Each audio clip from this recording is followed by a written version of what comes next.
Right. Okay. Right,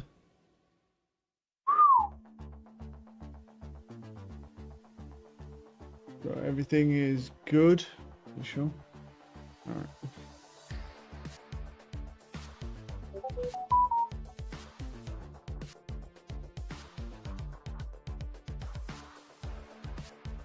안녕하세요. DRX 감독 터미 편선우입니다. T1 발로란트 팀 감독 윤으뜸입니다. My name is Hector Rosario, also known as Frost, coach of TALON. You guys can call me like Six Fingers. I'm Boom Sport head coach. Hi, I'm Ewok, head coach from RK Val Ranked. Hi, Alex from DRX. 농심 레드포스 발로란트 팀 감독 실카논이라고 합니다. 저는 젠지 발로란트 팀 감독 홀로 강근철입니다. 반갑습니다. I can say feels great because I mean me personally like I achieved the milestone for the team already, which is like top 8. So far we can manage. Well, that's because the game's starting, bro. Starts at 9. 5-0 and then going into the playoff. You witness is a cute on way to a game on my phone, bro. Of course, we're delighted to be first seed. Makes give us a bigger Yeah, the chance game's about to go the live, bro. Masters. That's why. Of course, maybe not as clean as we would have liked it. I'm not gonna Of course, lie, we're though. happy either way. It's a to, remake, manage dude. to It's a remake? Wait, seriously? That's lucky. That's lucky, bro. Well, if you wanted to watch this game, but I'm not gonna lie, these are actually decent matchups, like, and this is playoffs as well. So there's shit to play for, shit's on the line. I'm expecting DRX and T1 to actually not troll, right? Like, I'm expecting a good fucking match at 11. I'm expecting a good showing from GenG here. I think overall we should be happy Should that we play second given get, our you know, something. consistency, but we're looking to have a much And also, we don't have the EMEA issues where, like, they have to kill the whole stream because of how bad the tech is. So, you know. 더 승리에 목마르게 I saw some people as well complaining. So, 플레이오프에 올라와서 some of the pros were saying that it's pretty hard to get, like, or some of the, I don't even know if it's tech stuff or pros, but yeah. I got the Oni Phantom. Oh, that's a good Phantom. Some people argue that the Oni Phantom's up there with the Recon. It's not, but some people argue it is. 해처 선수나 뭐 서재영 선수나 원치케 선수도 분위기를 좀 많이 띄우려고 하고 있고 물론 다른 팀들도 다 그렇게 It's not a 해야 bad 된다고 Phantom, man. 생각을 하고 있거든요. But yeah, some people, they were saying the 1% lows on the EMEA machines go down to like 250 FPS, which I want to point out, by the way, they have like 540 hertz monitors, right? So they should be running at 540 FPS or higher. And there's not really a domestic PC that runs that, so obviously it's a waste, but they should be at like 400 to 500 FPS all the time. Sometimes even 600, but yeah. I did my own personal vlog. I've had 20 quid on the face and I recorded like a video. then I had the oh my. And he looked it over. There you go. Took his notes, my notes. Jovi and There I you often go, man. compare There you stuff go. to Cruz. You found Cruz that extra learns 20 it, on the floor, dissects just what you it. needed He's the one that just to be able to buy your Oni Phantom. So that's pretty much what we've been doing with this roster.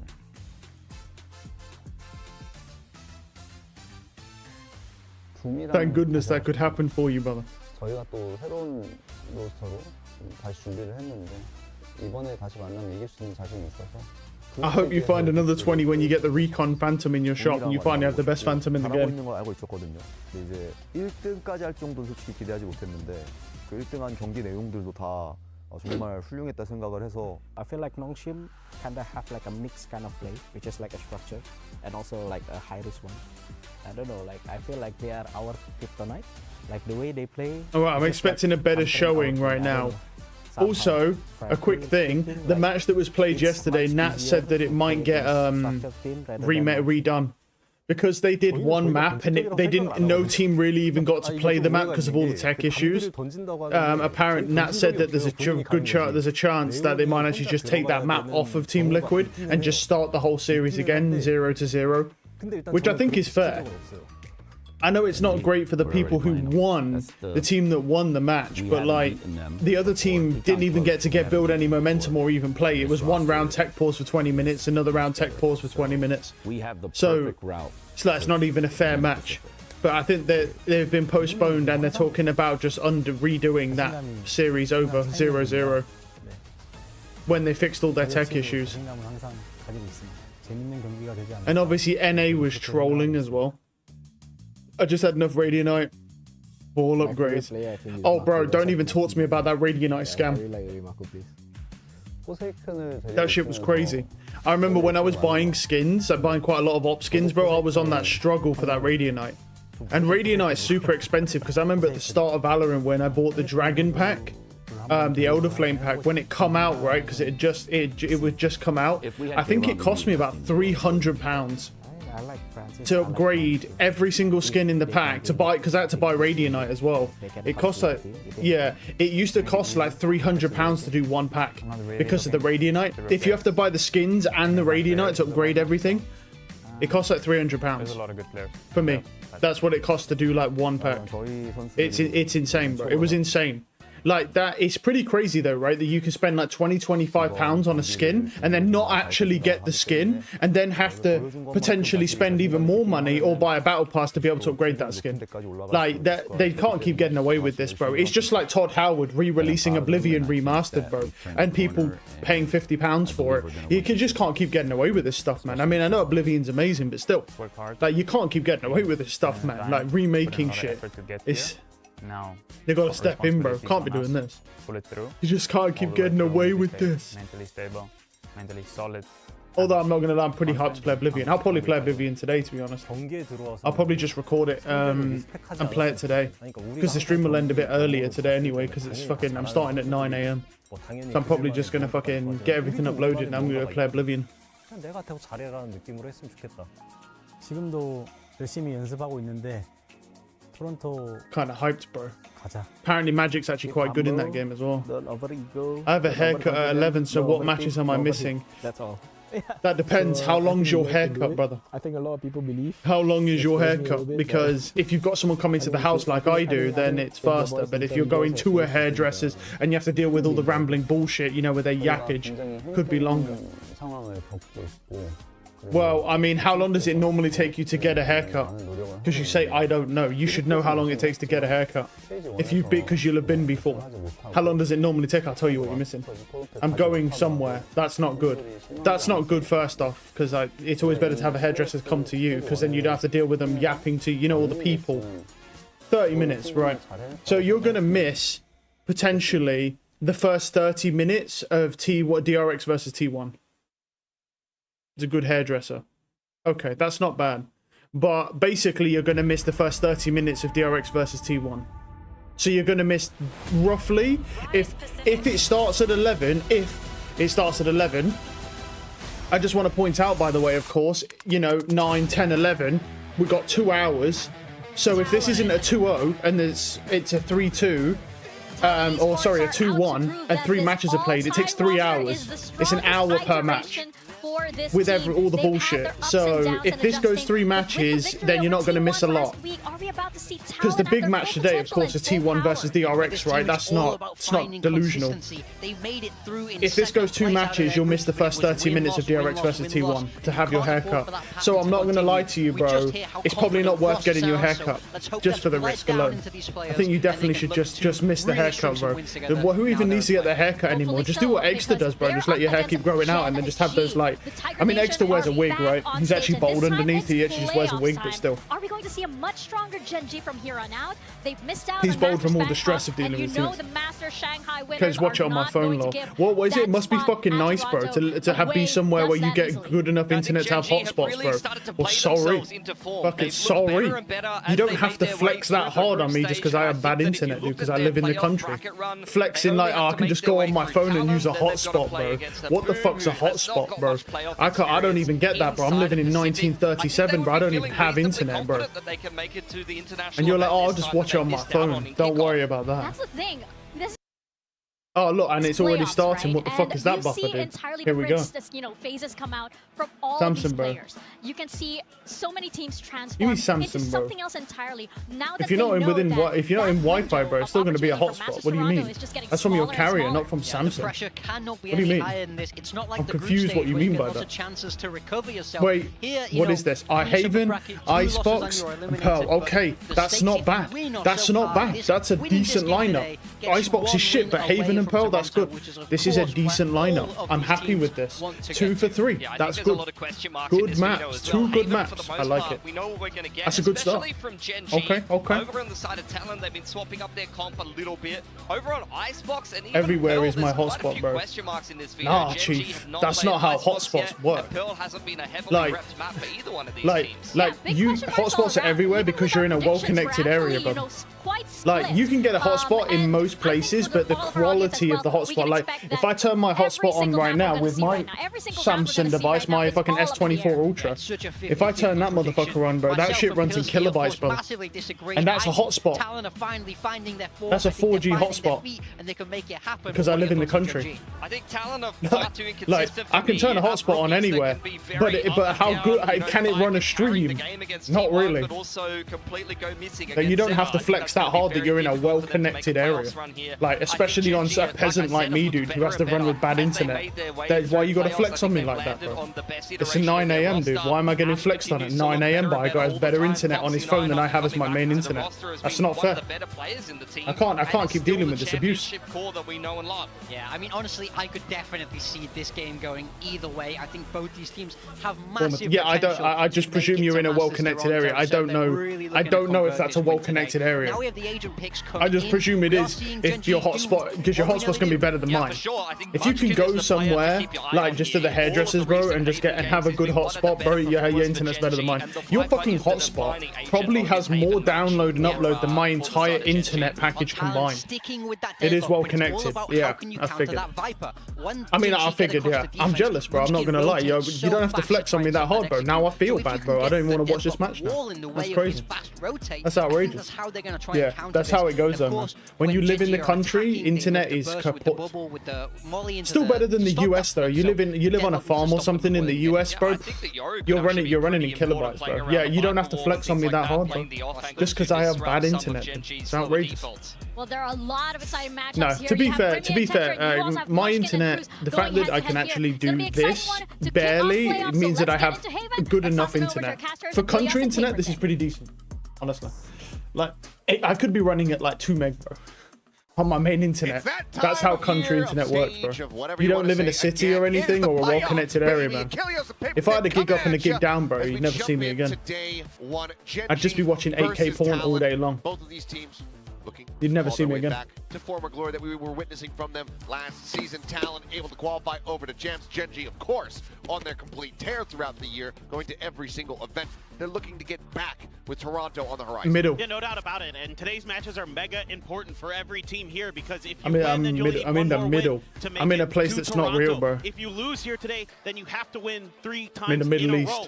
So it is way harder if you go down into that losers bracket and you got to play, you know, Paper X. A place that people from the north and south say doesn't exist, though, and I'm in the Middle East. It doesn't get any I'm in easier limbo. throughout this bracket. Every team in Pacific is crazy good this year. They absolutely are, and like you said, these series absolutely matter. Every series Well, absolutely why are all the matters. So feet? take Well, that those seats look sideshow, kind of nice, suck you it. know. All the games Those are seats good, look kind of all nice, them are important, brother. but these Brother, ones why? Tell especially, me why. as we go Tell ahead me and kick off why the playoffs, Pacific has let's get nicer things seats than started. EMEA just have GenG PCs, versus bro. Talon, Because the Haven Middle East, to bro. begin with GenG on the attack. Well, if we're talking world, it'd be like Saudi Arabia. If we're talking in the really UK, interesting, you know, how in the GenG middle is of the going UK, to dissect, not some north of or that south. double Sentinel There's the util north that's and gonna the be south, popping and then up there's the across middle. map. We've seen a lot of teams really struggle against Deadlock in I'm in the Pacific. Middle East. It has a pretty high win rate.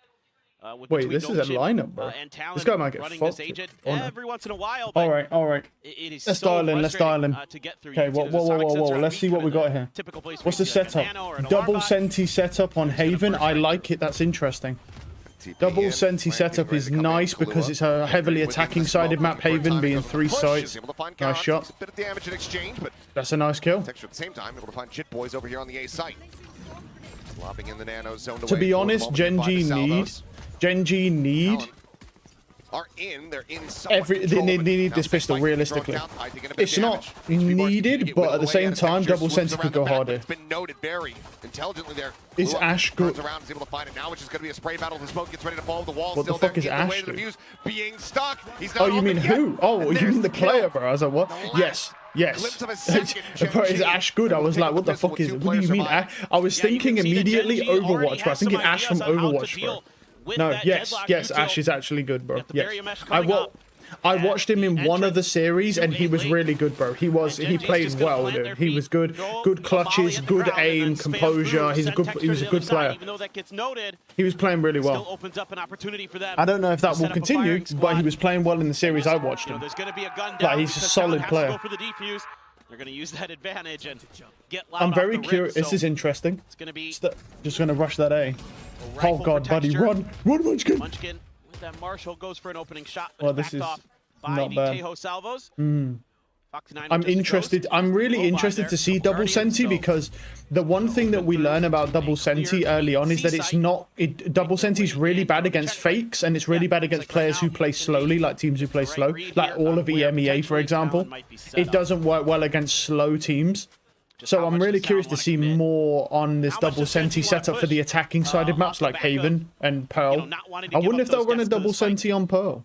Because, I mean, Pearl's an attacking sided map, heavily attacking sided map as well. So I wonder if that. I don't think they will, but they could technically. Just lock down the mid. Lock down mid, lock down, let's say, B site, and then just stack the other players on A site. That could be interesting. I don't know how well it would work, but it'd be interesting.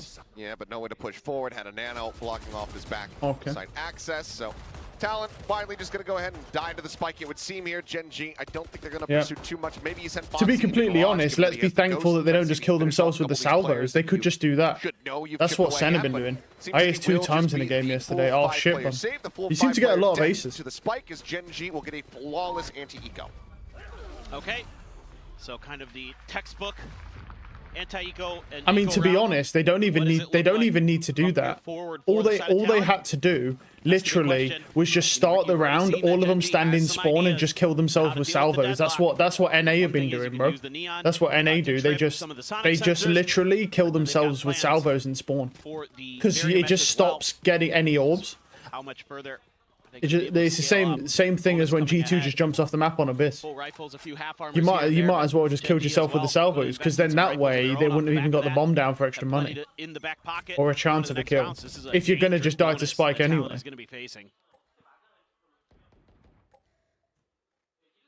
Slow here off the start of the round. Interesting. See, the big problem that I'm seeing right now is they've decided to put a deadlock sensor on B.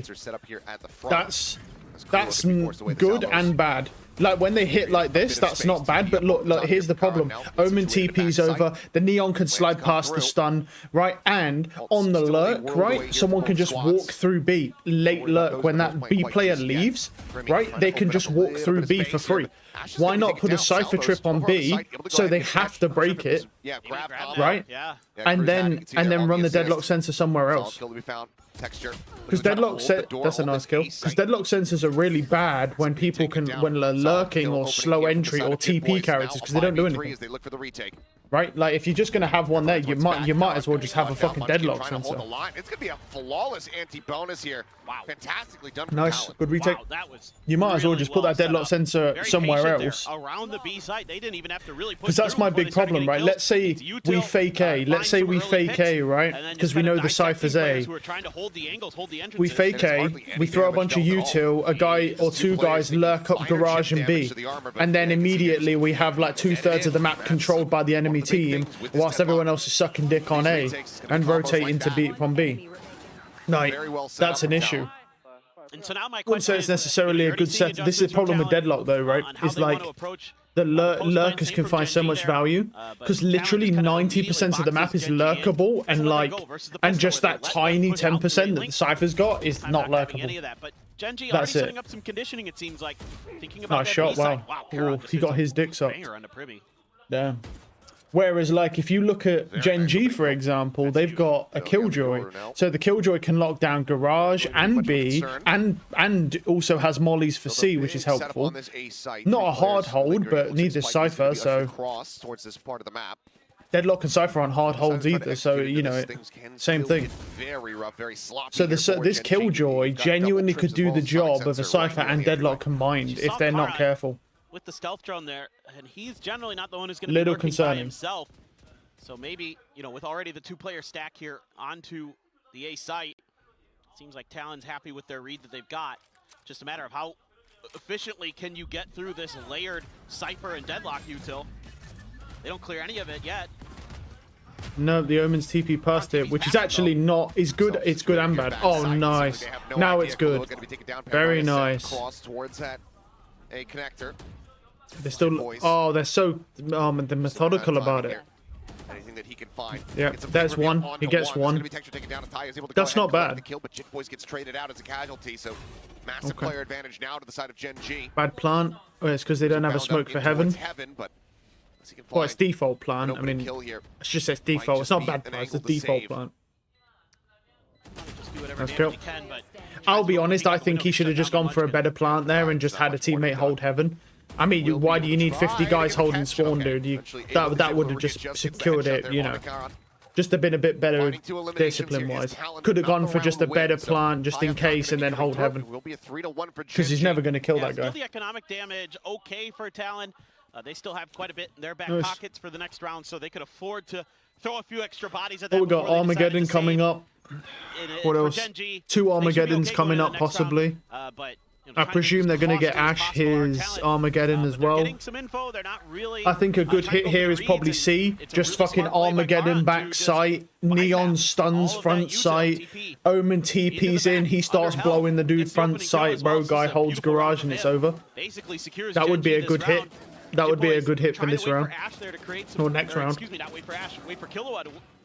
They might not do that. Oh, they might actually. It looks like they maybe not. Maybe I'm right.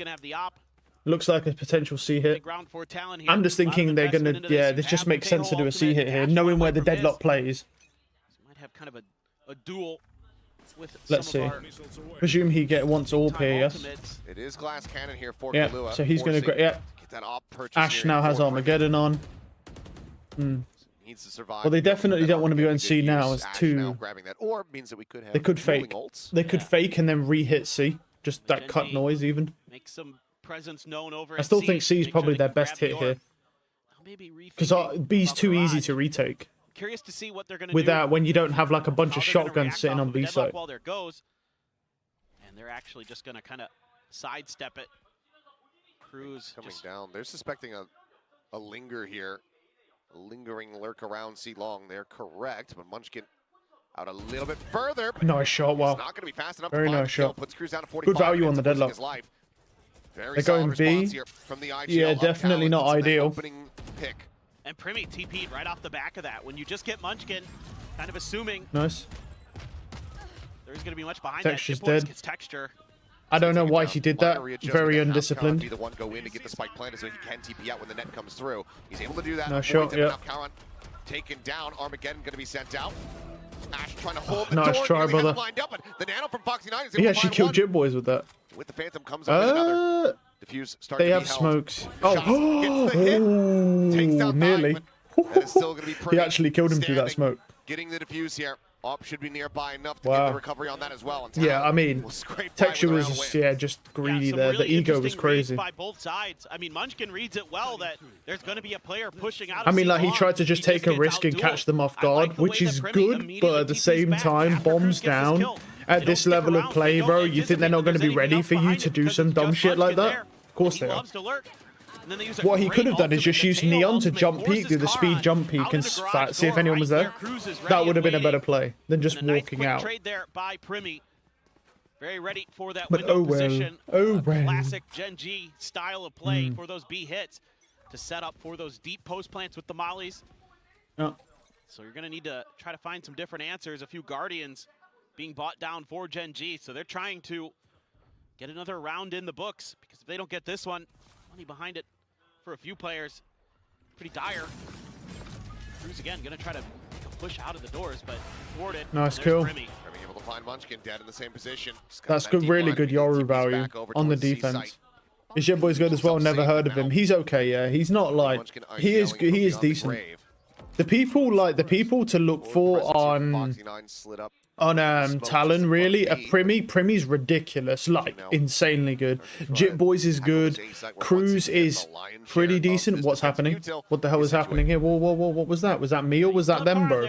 I don't know if that was me or if that was them, that little weird stutter. Can't trust VCT anymore. Yeah, Cruz is decent. Thigh Killer can be good, hit and miss. Cruz gets taken down. The big ones for their Primi and JitBoys. Primi especially. Nice shot. And then on GenG, obviously, we got Texture can pop off. Charon can pop off. Ash can do well. Munchkin can pop off. Charon, Foxy9 can pop. Like, literally the whole team can just pop off pretty much.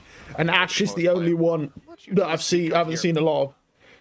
But he also looks really good as well. So, you know, there's a lot of talent. It's just that they can't seem to. I think the compatibility is not that great with the team. That's probably why they don't win so much. Compatibility is a big factor in winning and synergy, and there's Primi. And like I said, Primi's insane. Primi is on point, and we are tied up at 3-3. Jeez, he's quick. That is crazy good. Primi's really good. GenG had a lot of he gets his operator back as well. Advantage, and Primi just not having any of it. What a shot. Oh, love that. With the operator. He's not even ready for that jump peak, bro. Just pure reaction shot there. Very nice. I mean, it wasn't the best jump peak either, but at the same time, like, that is still a great shot to hit. 11 HP, bro, kills 2. Look at it. Oh my god, bro. I'm just fist me. Just fist me right now, dude. God damn, like, shoulder deep. God damn, dude. 11 HP just cleans those 2 up. Still carried forward. So they're not even playing. Oh, Cruz has got a judge. It's all over. A bit of a half buy here. Just the one hero Vandal, as well as a bulldog alongside I didn't say nothing. Sheriff and the Stingers. Wow. Nice. He gets one. Take it down. Good defense, good defense. It's actually kind of criminal that there's 2 other people on that A site with the Cypher, util. That's very criminal. That's criminal. You can't do that, dude. You can't be playing 3 on A site with Cypher util. The B site is a real problem. You know, Talon is perfectly happy to funnel GenG into that area. Seems that way. Stack the Sentinel and Primi's just chilling. He's ready in garage. On C. You go B, and that's where they're looking for that sensor. These sensors don't do anything anyway, but the retake is not that bad for B. To clear that space, and it makes it really challenging for GenG, no matter how good their post plants are, and a judge for Cruz. And he's dead. Swing the corner. No! What? He killed 2 with that. He should have been dead immediately. It's all his thing. It's a stinger, bro. He should have been dead immediately. Just like that, gone. He killed 2 for that. At judge, man, that's too much value. You shouldn't even get 1 there, let alone 2. He just walks in, find other ways onto the completely oblivious to that stinger. There's no way he should have killed those guys. That's ridiculous. And this is, in my opinion, all according to plan. This was something I was worried about. Look at this. No way, bro. He should have killed him. This is going to be an important site. I think that's on both sides of the coin. I think when they switch over to defense, this is going to be a site that the deadlock could be really frustrating to play against, because if you can get there, get that wall down, it's really hard to go for those retakes. So you're going to have to be active on the map on that side, but over here on this attacker side, over here on this attacker side, gonna trust Munchkin. Yeah, choose my operator. See if they go for another quick one. Cruz just with a little bit of spam early. They used the salvos early. Did GenG to clear sewers. Just slow marching their way forward. I'm not sure if they know about this forward-facing Cypher trip either. This was here in the previous round, but it didn't get cleared, and I don't think it ever got noted by GenG, so that might cause them some grief on this execute if they do commit. And either way, even if it's not that, just the triple stack that they have.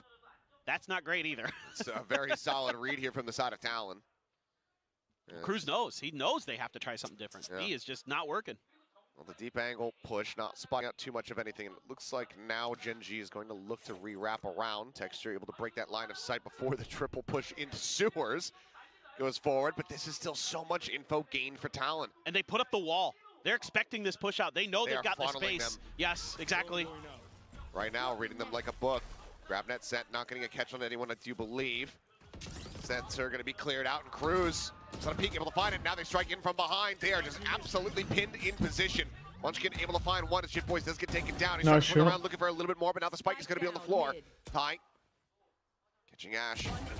And Kahlua catching Munchkin in this round. It's Killua. So wow. Beautifully read Killua, from Talon, understanding and manipulating the movements of GenG.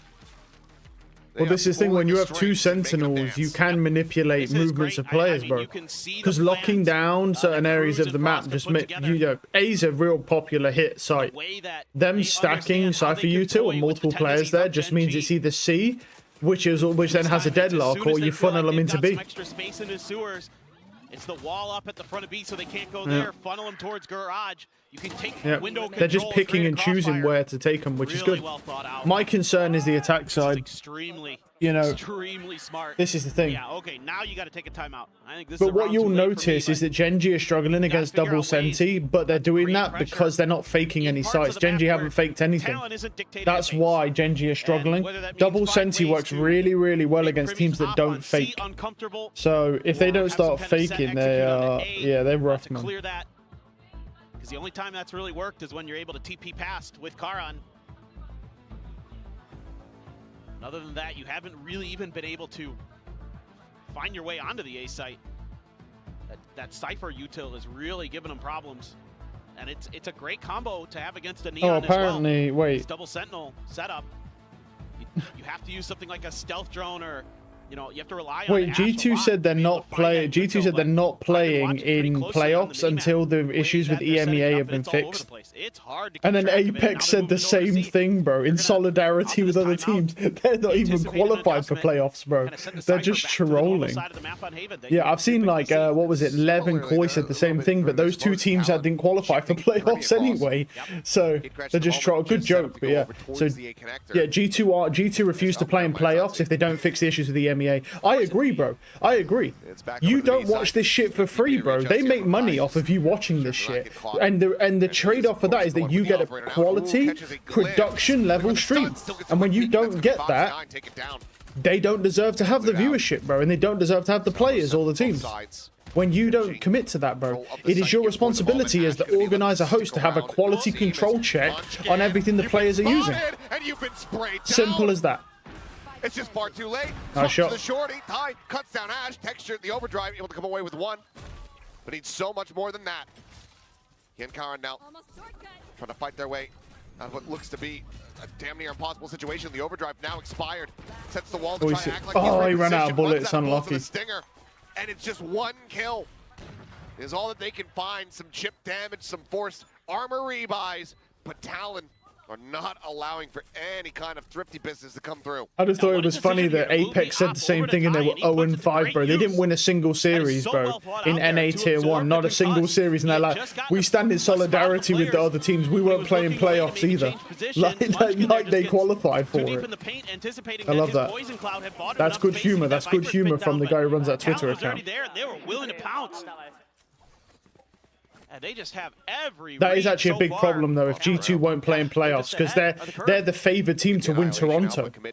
So, like, you kind of need, like, one of the best teams in the world to be playing in fucking potentially the best team in the world to be playing in fucking playoffs. Kind of need them there, I'm not going to lie.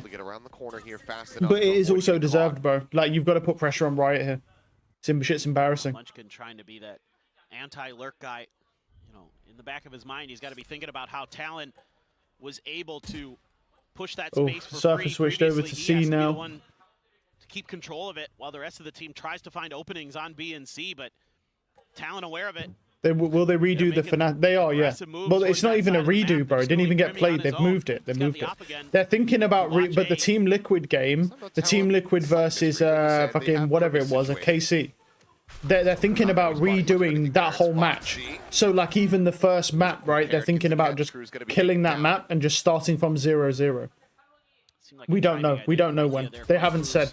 But remember, they said they're going to move it, but they've still got to fix the tech issues. And then they've got to have the players, right, run tests on those tech issues to make sure they're not there, and then play. Because can you imagine the uproar that would happen if they said, yeah, guys, we fixed it now, you can play your series, then you go in and they get a bunch of other tech pauses. Like, I'll be honest with you, if I'm Riot right now, right, and I fucked up this badly, right, the number one thing that I'm looking at is that when I bring these teams back in and that stream goes live, there cannot be a single fucking tech pause unless it's to do with a player, right, when he's doing his stretch res shit and it accidentally goes to windowed mode. I don't want a single tech issue that refers to any actual equipment at all. It needs to be a player's fault for the tech issue, if there is one, not a fucking quality control issue on the equipment. That's what it needs to be, bro. You've got one chance at this, bro. We'll be able to find that one. or else it's going to look really fucking, like, even worse than it already looks. Nearly catching the time to find him. Jitboy's repositions, looks to play this out but we'll see. aggressively. As the cage falls, he'll get his ult in death. Operator going to be saved as GenG finally able to break a very large win streak from the side of Talon. It was 5 consecutive wins in a row to get themselves up to 4. Yeah, and if you're thinking like, okay, it's a nice shot. Double Sentinel he was comp, ready for that as well. Side of comp. Not against T1, it wasn't. Yeah. They won 6 out of 8 rounds on their attacker side. It can be very annoying on that attacker side. There's still a lot of oomph behind it, especially in those post plans. You think Greg is watching this? It's Pacific, so probably not. No, it's Pacific, bro. Greg's only rage baiting in EMEA because everyone's hyper toxic in EMEA. Have fun being stunned. So like, it's easy to rage bait there. Greg ain't watching this, bro. Greg was there for rage bait. Some sewer space. Cypher back over towards A. Like he's gonna get a Riot buddy for that, bro. Probably works for Riot. Like they deserve any sympathy. They really don't. Backs away. Yeah, they're gonna use the drone. If it was something that was out of Riot's control, then I'd say yeah, like they're too harsh. But wow, good spam. Wow. Why? Ooh, that's so bad. But they don't deserve sympathy. These issues have been ongoing in all regions, like EMEA and stuff, because it's because of the budgeting. The budgeting is so shit for EMEA. We get nothing, bro. Like, I was stunned when I watched like grand finals or like semi-finals for like Pacifica stuff. They've got dancers going on stage, custom songs, custom hologram projection animations, right? Like wingman projections running and planting spikes on stages, bro. You look at EMEA and all they have is awkward camera angles on the players, and then 5 people sit down to play. That's it. It's not even impressive. It's just shit. No, I'm not particularly bothered. I don't care about the flashy stuff, right? But you just have to note the comparison and go, that looks a bit suspicious. Like there's definitely not equal budgeting in certain regions, which is understandable because Asia has an insane amount of players playing this game. So it's understandable that they get a lot of budgeting. But EMEA is no slouch. There's like there's like 2 to 3 million people playing Valorant concurrently every act in EMEA. Talon has the read. And then there's like, and then in China alone, there's 2 million concurrent players. In Asia, there's about another 2 to 3 million. Just in general, there's like another 2 to 3 million concurrent players. So overall, each act, Valorant gets about 10 to 11 million concurrent players playing the game every act, pretty much. And the only thing that's been dying recently is EMEA. I mean, everything's gone down in like EMEA and NA, but NA's dying aggressively. Like 300,000 people every act are leaving. Still have Jitboys' neural theft this round. Champions is going to be good and not shit like EMEA. It will be good, yeah. You can still get this done. Because it's one, like even the Masters events will be decent. The Masters events will be decent as well.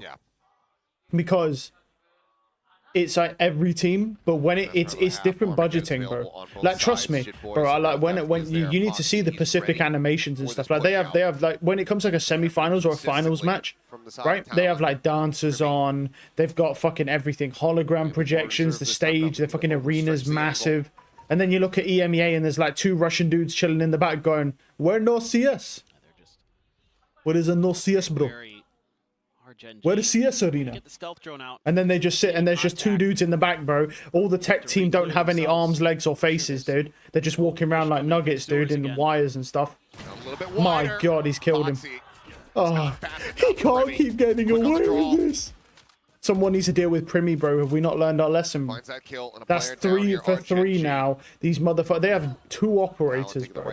They have double Sentinel 2 operators. Tell me this is not a fucking hard counter. Yoru's one-off ultimate as well. 2 fucking Sentis and double operator on defense side. On this is just disgusting. There's fucking 3 people stacked on an side. And there's Cypher util here. That's a good kill. That's a very good kill. Oh my God, if he sprayed there, he just kills everyone. Oh, there it is. There's one more. Ty still looking to cause chaos here on the side. Gets the spot out, nice try. Ends up getting down with 2 seconds to spare. Unlucky. The plan now being stuck is Primi. It's the last one standing. Looking to try to clutch it out, but carrying off on the flank angle. Nice try, nice try. It's going to be GenG narrowly making their way up to 5-round wins. Yeah, I mean, that was Really tenacious defense from the side of Talon. Tough nut to crack for sure. And eventually GenG able to get there. That's a good paranoia to set up Texture on the entry by Karan. And then Karan able to push deep into the back of site again. Finds the angle where Primi's not expecting him and preventing him from getting another nasty clutch. Let's see what the other side of the coin looks like. I mean, again, Talon look good on their attacker side against T1. It's really annoying if they can find that open space. I mean, they have a lot of these same kind of util to sort of clear angles and get information that GenG does. You have a Teho, so a lot of those ideas Scariest are going to be there. situation. The same kind of play. Intense feedback session with Frost. 1v1 feedback session with Solo mode. Something tells me this is a bit of a lopsided question. Yeah, this is a little unfair. Yeah. Do we not have a, I guess we don't have the score tracker to see like which one wins out in the vote. But... yeah. Oh, Solo? Okay. She's going to go with Solo. Okay. That's a scarier situation. I imagine that would be a little intimidating too. GenG win. It could be. We know he's a pretty intense guy sometimes. Maybe if you don't have the strongest understanding of what Frost is saying, it might not be that scary as well. Yeah, he's just not to make assumptions, but you know, like if he's just yapping at you and you're just like, I don't understand any of this. So I'm unbothered. Yeah. It's like when you're taking a taxi late at night in Seoul and the guy's like yelling because he's like upset about like where you're going, or it's like pistol round win percentage 40%. I don't fully understand what you're not my angry problem about, so I'm just gonna chill back and put my earpods in. Yep, exactly. Just this guy's yapping, and I don't know. I don't know, bro. Just get me to my Oh my destination. god. Swipe my card. Yeah. So cool. Ready for this. Paranoia, Well, Primi's in already, bro. Blinded up. This motherfucker, that good bait. That's a good bait. Wow. Exit. They get the snake bite out as well. They got snake bite and wall out off on that. Is crossover towards the garage. Stealth drone going to be sent through. Munchkin able to find a bit of damage, but suffer some in kind. But they got the wall deep, so the two players stuck on B have to clear that before they're going to be able to help. Primi's able to find one. Ash going to be taken down. That was the full HP player there at back sight. Texture now arriving, sliding forward. Karan able to find one. Going to be dropped, but Cruz trades it back out. The swoop around the back, Primi looking for the timing to try to swing out from the smoke. Does so, and eventually drags the shots across, finding Munchkin's head. Foxy now the last one standing. Remember, GenG picked Haven here, but I'm not going to lie. It looks like Talon came to play, and not only that, it looks like they actually play to counter strat against GenG with this double Sentinel comp. So far, it's working. Doable. I mean, and they're about to win this pistol because that is literally unwinnable. So, literally impossible to win. It's not possible to win this. Like, there's no human being alive that can win that unless they use aim lock and fucking trigger bot. So, that's unfortunate. 1-1. Further stretching the lead. Yeah, and I mean, again, going back to what I was talking about earlier, this comp to me really feels like it's well set up to put pressure at B and C. Because if you can get those walls deep from the deadlock, you could cut off a lot of the rotation angles and really make it easy to read where and when your opponents are going to be. Because they're either going to be clearing that wall at that one spot, or they're going to be pushing from C-Link or something. So you have so much ability to manipulate the map here with this comp that Talon brings. And to understand where and when your opponents are, it's going to be really difficult for a lot of teams. GenG here today on their map pick, also already struggling. And now my man's got the scythe out. Ooh, looking sexy. Door. Sheriff for Texture. Is this going to catch Talon off guard? Drone's not going to spot it. It's going into the garage. They don't like it. Yep, they're not going to play around with this. Ball falling. Potential catcher on the Kahlua. Sees 3, bro. He just locked up, bro. He just froze. He's like, who the fuck do I shoot here, bro? Will just be a re-aggress from Talon into mid. Try to keep that weapon protected. Poor guy. Get scooped up there by Cruz, in fact. That's nice kill again. He actually avoided that. Well, okay, doesn't matter. Jit Boys gets one as well. I'm really curious when everyone like has weapons, how well Talon will be able to work, because the Cypher will disrupt the deadlock from lurking, and the deadlock needs to hit some good fucking nets, or else they're basically useless on attack. Like good nets, good walls. Like that wall he did on Pistol Round was crazy. And that one. And that one. Yes. I did well. Let's just leave it at that. Yeah. man, he was on point for sure. That's very nicely done again.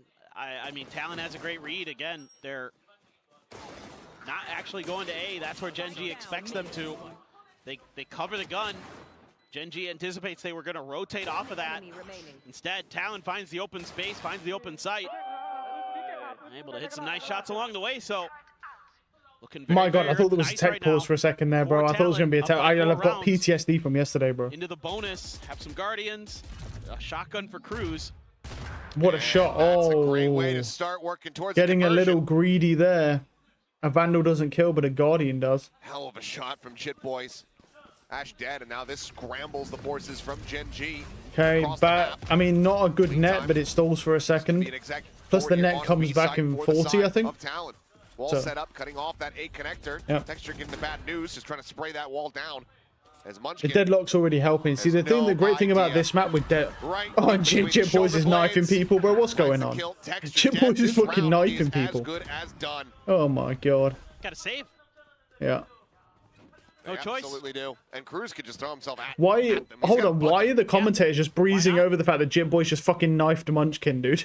Why are we breezing Talon over gonna this? Get up to 10 rounds with a bonus conversion. GenG. But the left thing is, this thing scratching with their Deadlock heads. around this map, you can just run up to B, chuck your wall down, instant value.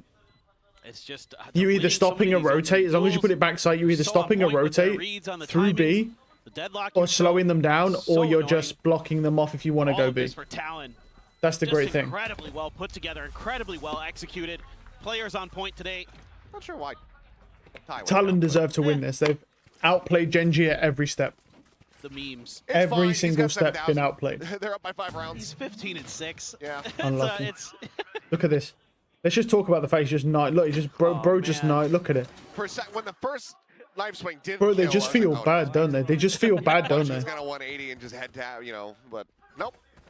Got it done. It's been a very, very rough go here for the side of GenG. And Foxy only wanted double-digit kills. Who's next? I mean, they're just having such a struggle reading the map. They're just storming their way forward now. Foxy just getting That's 1 for 1. overwhelmed. Primi will get taken down there as the snake bite. They're in though. Fast flood. Slows up the approach from Though Talon. he did burn his slide there though, so Neon has no slide now, which makes him a lot easier to deal with. Nice shot. But cannot find the shot. Guys, I'm gonna need you to fucking dial in, dude, because Jit Boys can't keep getting away with this shit, bro, where he just always gets a kill. I mean, this is actually a pretty good read by GenG, and you got the ult out of the Yoru and you traded it. It looked like it was going to be good. Well, unless they take this mid control now to cut this Cypher up, because they're getting a free A site, yeah. Garon. Okay, I was going to say Cam Toggle is set up. That is, oh no, and they still think it's C, bro. Now looks for the punish. Oh, nice kill. Will not be able to find it. Man. Little overconfidence. Still free site though. Garon able to go ahead and secure them a 3v3, but the plant now gets ready to come through. You still have this deadlock. 2 sonic sensors and a grav net available for Cruz to try to prevent a retake. Can't go through Evan. That's cut off by the barrier mesh. And then there's sonic sensors at the door. What do? You got to rely on a lurk. You don't have one. So they are just going to go ahead and clear this one out. Kalua, position ought to be noted. Got grav netted there by his own teammate, but no punish to Oh, be here found. comes Texture. Wall gonna be Whoa, set up, that gonna timing's drop it crazy, down. bro. Haven't able to find one. He's Nice out trade. wide, however, and Oh, Kalua Killer was will going just fucking nuts, massacre dude. all 3 players. Oh, I'm bricked. 11 My to 5, God, bro, I've got a Talon full chub on right running now, dude. away with this Nice map, and kills. It's GenG's pick. This is a treat to watch. Talon Outplayed, in dude. full control here on Haven. I mean, again, this isn't a bad start at all for GenG, but this right here is devastating. Losing Munchkin, when he's got the read, he saw the player there.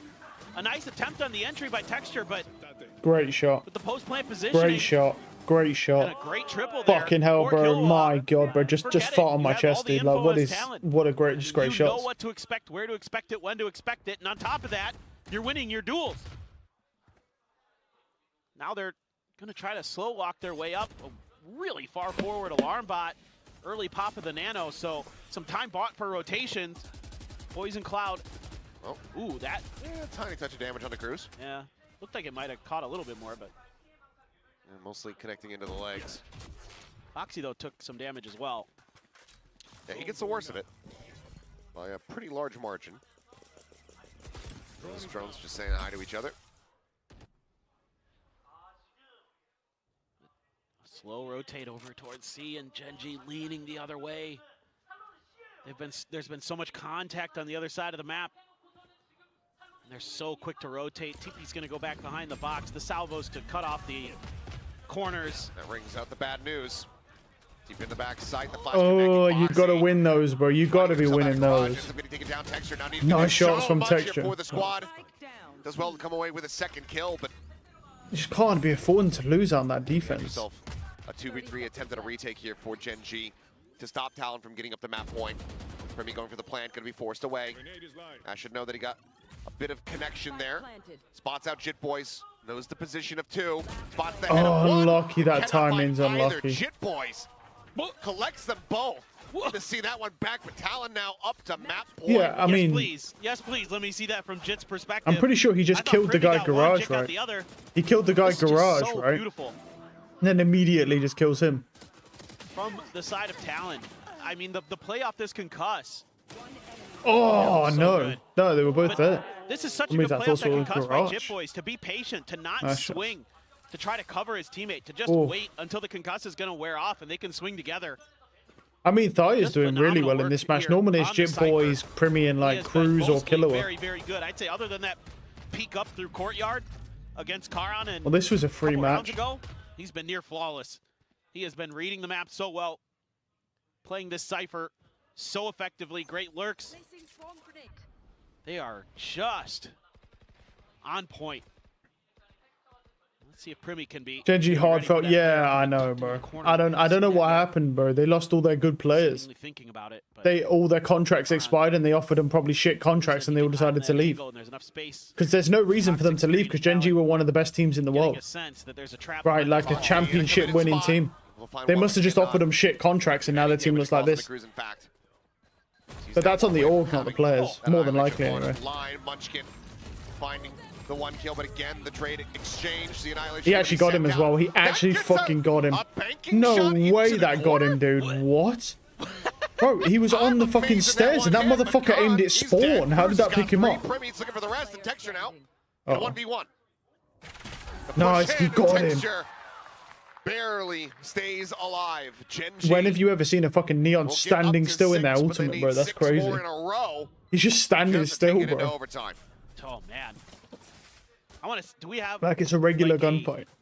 What the fuck is going on? I want to see like the bird's eye view of that. Cruz can hit shots like that. I mean, give Minnesota Fats a run for his money. He should be hustling pool. Ooh. Yeah, oh, he banked it off the edge at the end. It looked like he shot it spawn. That's what happened. That's a great bank, bro. He banks it off that. It goes fucking like that, and the orb catches him on the edge and sucks him in. I would say pro players are not good at hitting fucking deadlock ultimates, bro. They like 95% of them all miss. It's hard to decipher if this is in a real. There's a 0% chance of overtime right now, so let's just go next. Sexy team GenG. Oh damn, dude. And issues may be cropping up here in the comms and get them ready for a next map. Yeah, for sure. I mean, sometimes as a coach, you know, you still have that timeout. Might as well use it to, I mean, again, this is one of the situations where I feel like Solo should have pulled the trigger on this a few rounds ago, but to at least try to stabilize the team's mentality, get them ready, see if they can string a few more rounds together, get some confidence Neg, bro. going into Icebox. All right. I don't think they thought that sign through very well. Right now, it is all talent all the time, for the most part. A few glimpses of hope here and there, but once again, Primi has the outlaw, sees the economic situation that GenG is in. Only Texture can get the full armor through. So he can continue to abuse that weapon. And they have a ton of alts. 4 half armors. They're 1 away from Primi's. No shot. Good flash. In, disrespects all the util. Ash blinded up, dead on the jump. What a play. Nice shot. Wait, what? He accidentally killed Foxy 9. Oh my god, yeah. Is the end of Haven. Mask will go on. Munchkin far too late to find anything to do. Did he accidentally killed Foxy 9, I feel like, trying to kill Munchkin. Well, you know when that's happening, bro, it's just willed at that point, dude. Jumps out, just playing distract, playing protect. Yeah. Primi giving over his HP bar to secure the kill and texture.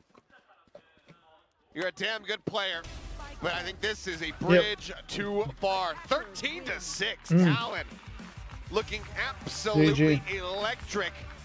Have every correct I mean, to be fair though, they literally hard countered GenG on purpose. Now we get ready to go in the ice box where Talon will be looking to send GenG down to that lower bracket. Yeah, I mean, the desk was talking about the improvements that both of these teams have made, but Talon is starting to gain a lot of distance ahead of their opponents. They are really coming together nicely now. With this all-tie roster, it is starting to fire on all cylinders. They're getting ready to lap their opponents at this point. And they're fired up too. And you know, they're having fun in there. You can see some of those moments with the knife and some other plays. You know, a lot of times Chip Boys, when they got his camera on down in the bottom corner and he's lurking around the map, he's got a smile on his face. He's just ready to go. He knows they've got the reads and he knows he's gonna get impact kills. I mean, just tremendous. Nothing else to say about Talon right now. Holy shit. Look phenomenal. This 13-month-old weighs 12.5 kg and is 80 to 32 inches tall. My god, bro, that's it. That's a fucking, bro, that's an NFL player in the making, bro. That motherfucker's gonna be like 6'5". He's gonna turn black at some point because he's white right now. Hey, that dude's, he's just gonna be beasting. Dear god. Firing on all cylinders. Meanwhile, for GenG, it is looking broken down and dysfunctional. The players themselves not looking like what we're used to seeing from them. But that's Haven done and dusted. We'll go ahead and send it back over to the analyst desk to break down all the action from map 1. And that's Haven going over to Talon for our first match for playoffs. And this was just back and forth when it came down to reading each other's strategies. We saw how much Talon was able to catch on to GenG's strats here on Haven. I mean, this was such a dominant game. If anything, I think 6 is generous on the side of GenG this game. Talon, so well prepared, just shut down everything GenG wanted to do. This was peak Talon. Every single player performed above the margins. You know, Chip Boys has been having some rougher maps, had really, really good performance here. Thai was playing fantastic, particularly in that first half. Every single player on Talon performed. The game plan was phenomenal, and they just absolutely slapped GenG. There's no other way to put it. Yeah, I mean, we spoke before this game about how high GenG's first kill conversion is at 80%. But that doesn't matter when you're only able to get 4 first bloods the whole map. They're never in an advantage. Talon shutting them down. Primi topping the scoreboard there with 5 first kills just for himself. Yeah, Talon literally just says, convert these. Like 15 of 4 opening kills. It's ridiculous. Like, they dominated the opening duels. And it wasn't even in the fashion of like individual pop-off or anything. It was constantly like they're able to read exactly how GenG wants to play. They know where they're going to find those lurk timings on the map. Primi was just walking up and finding opening kills. You had Killua there at the end of the game, even with some salvos just flushing players completely out of position. They would just die for free. Like, it felt like Talon knew exactly how GenG was going to play. And that's because you always know exactly how GenG is going to play. They don't change very much, and Talon is known for having good prep and good game plans. And with this Haven pick coming out for GenG, not any change in the comp, not really much of a change in the approach. Talon just walked all over them. Yeah, absolutely. But we did see some good plays from GenG, right? We did see some, you know, a little bit of aggression coming out from Karon, for example, in a few rounds. Yeah, I mean, so this was clearly sort of GenG's idea of how to beat all of that Sentinel util, right? They just want to send Karon. Yeah, look at him. Double TP into the backside of the B site. He's able to hide behind the fast lane. And for all those Omen players in Ranked that never get in on the entry, that I'm playing Enit, I'm off my Soba drone or my Teo drone, and I come off my drone and you're still standing right next to me looking at me. Please, for the love of God. You can go in. Get in the side, man. Get in the side. Yeah, I respect that he's getting in the side. That was, you know, Karon is at his best. He's aggressive. Sorry. Yeah, good job, Karon. So many people could relate to you at that point in time. Yeah, get in the side. Karon heard you at that point in time. And that's exactly what he was doing, right? But let's be real. This was all on the side of Talon Esports, especially since, you know, Haven was a big question because there was a turnaround coming into this match, right? They did have those little breakthroughs that happened in their previous match versus T1 that they were able to apply here. I mean, this win is on the prep. If you ask me, Dude, yeah, the prep was crazy, bro. They just destroyed him. Just a little bit more. So we can see on this defender side that Talon understand how grouped GenG are so consistently around the map. So they move, they take this space together, and they're able to just restrict. They force them and sort of funnel them into Primi. You know, they're in so much control of this round. GenG aren't able to really play that fast, and they love this kind of 4-1 approach. So we see how consistently Talon are able to kind of push out. Now this was a separate look where they lock Primi on this A line. Again, dominating all that space. They have 3 people on that left-hand side of the map, and they're able to just use the util, stall them out so consistently. Honestly, I know this game must have been so frustrating for GenG to play, because it will have felt like Talon. I love how like this chat disconnected, bro. So I missed that message. I love Twitch always chat, in the bro. right positions, because the read was so good. The anti-strat was so 4 minutes good until the next. Primi went 2.9 KD. Oh my god. The timings are always the Look same at him, he's looking breedable, dude. Look at him. Cycle denying information over on the A line, and then very standard timings. 50 seconds to a minute. He's 10. playing the They're going to Yoru. go and run their default. They're going to drone something, you know, every single time, and it reveals a lot about their intentions playing the Teo there. Primi given the map MVP, but I would love to give it to the coaching staff and to all of Talon. Like, they all played phenomenally. There was no carry in that game for Talon. They literally got 100% out of their roster. All 5 of the players played perfectly, and the coaching staff had a fantastic read. You literally could not have dominated harder there as Talon. Like, this is what peak Talon looks like. This is my problem with GenG, right? I'm sort of getting stressed out about this, because these two teams are very polar opposite, where Talon change everything. They all the time are reinventing, pushing the meta, and GenG love to do what works for them. But then I think in this kind of matchup, Talon are always going to have the edge. That's why I predicted them today. This was the same GenG running the same composition that we've seen for years, with exactly the same gamepad, literal years. So it's no surprise. I don't know how people have these beards, by the way. I don't. This guy here, I don't know how he has a beard like that, because, bro, if mine grows even a little bit, bro, that shit gets annoyingly irritating on my lips, bro, and my upper lip. How the fuck does he have like an entire slug on top of his lip, bro, and he's just chilling? He's like, yeah, I don't even mind that, bro. I don't know how they do that shit. I can't deal with that. Must be something you just get used to. And speaking of that, I just want to take a moment and glaze Cruz for a bit for being able to adapt so quickly. I mean, in the press conference, Frost was saying how a lot of the development on Haven when they had that match versus T1 was thanks to Cruz actually adapting or tweaking what the strategies were for Talon on that map. So major props, and this really comes out. I mean, Munchkin, come on, he is definitely one of the best IGLs in Pacific, and Cruz was able to outplay him on this map. I think Cruz is thoroughly underrated as an IGL in this region. I mean, something Frost talks about so consistently in his interviews about how he feels like Cruz is the best IGL in Pacific, and I think we're slowly starting to see a lot more of that. I feel like his calling is consistently good, the anti-strat is consistently good, and he's holding his own in the server. So I'm very high on Talon right now, and I think if you're GenG, you're a little bit worried about this map too. I mean, yeah, going here into Icebox, right? We're gonna see the data up in just a bit. This is a map that we haven't seen GenG on since Champions Soul. That was the last time when they lost versus Sentinels. So we haven't seen them on this map for a long time. I highly doubt they're gonna run that Gecko KO once again. You can see it there. They banned it a handful of times as well. Have not really wanted it to be pushed into the veto very often. Over on the side of Talon, did recently play this up against who was it? Was it T1? Yeah, that they got a really good win over.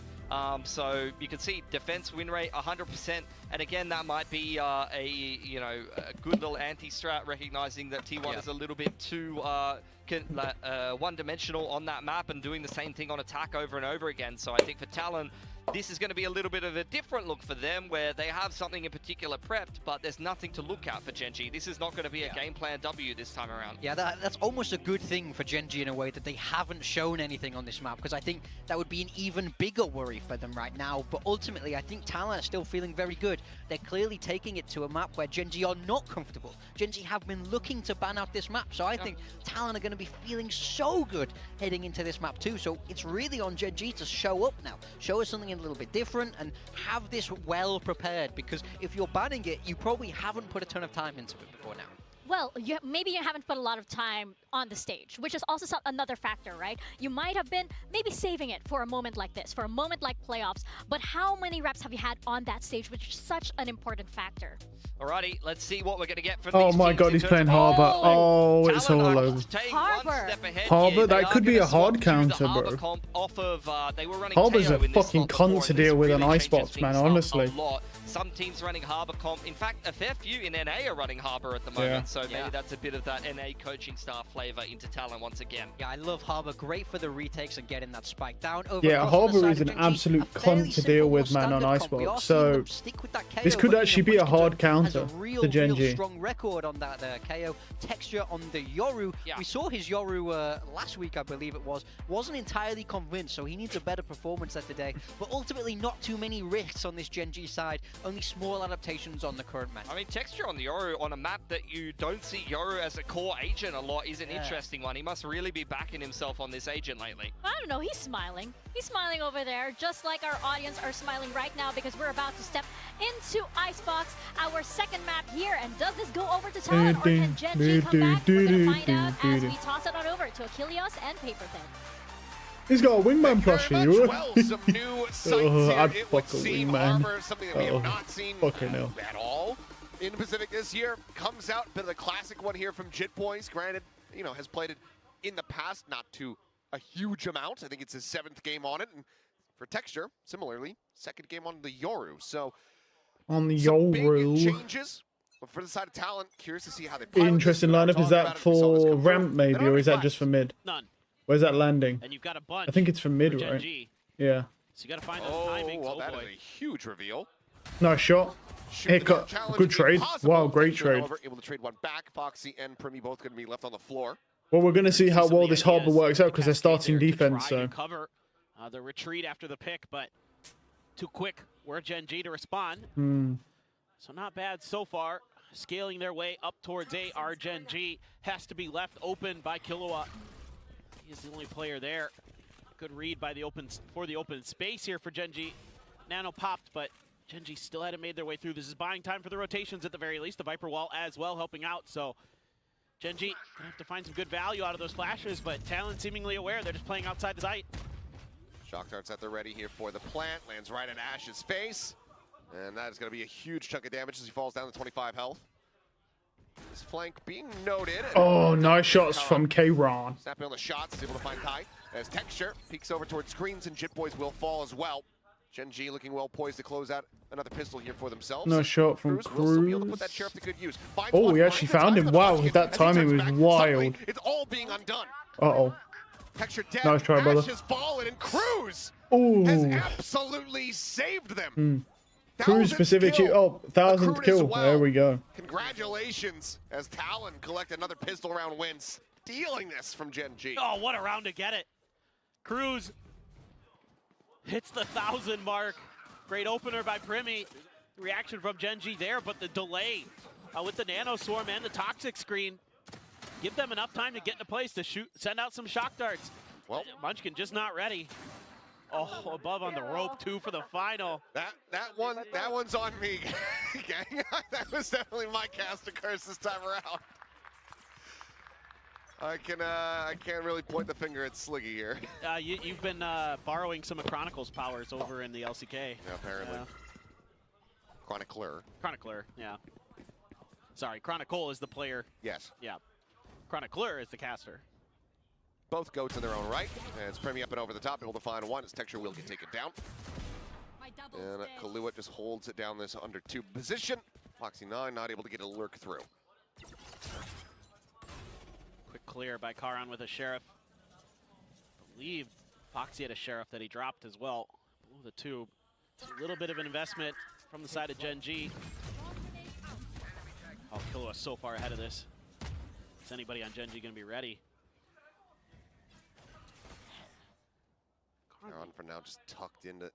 This is a really common spot though, so it's obvious to check it, but we'll see. Yeah, I mean, they're just so locked in position. What an easy. Cruz has just got a stinger playing. This is the big problem with They're just this. waiting for the Toxic Screen to come back up before they made their move. Does he try and timing it? Still can find value. Oh. Nearly gets picked apart. Push in. He did not, Jake, or two. Managed to come away away with a Wow. second kill, so He actually got damage 2 starting off to be that. dealt here. Good dink, but And yeah. Ty, though, Wow. quickly with that Guardian in hand, able Ooh. to massacre the remaining 2 players. Carves them up nice and quick. And that is going to be, you know, Guardian, Outlaw. Looks like Cruz is going to be stuck with a Stinger carried forward here as we go into Talon's bonus round. Yeah, this is not bad damage done by GenG in the long run. Karan with some snappy shots onto the Sheriff. That Outlaw continuing to find value for Primi. And with a couple Sheriff spot, that Outlaw still in play. Going to be interesting to see what the buy looks like coming out for GenG.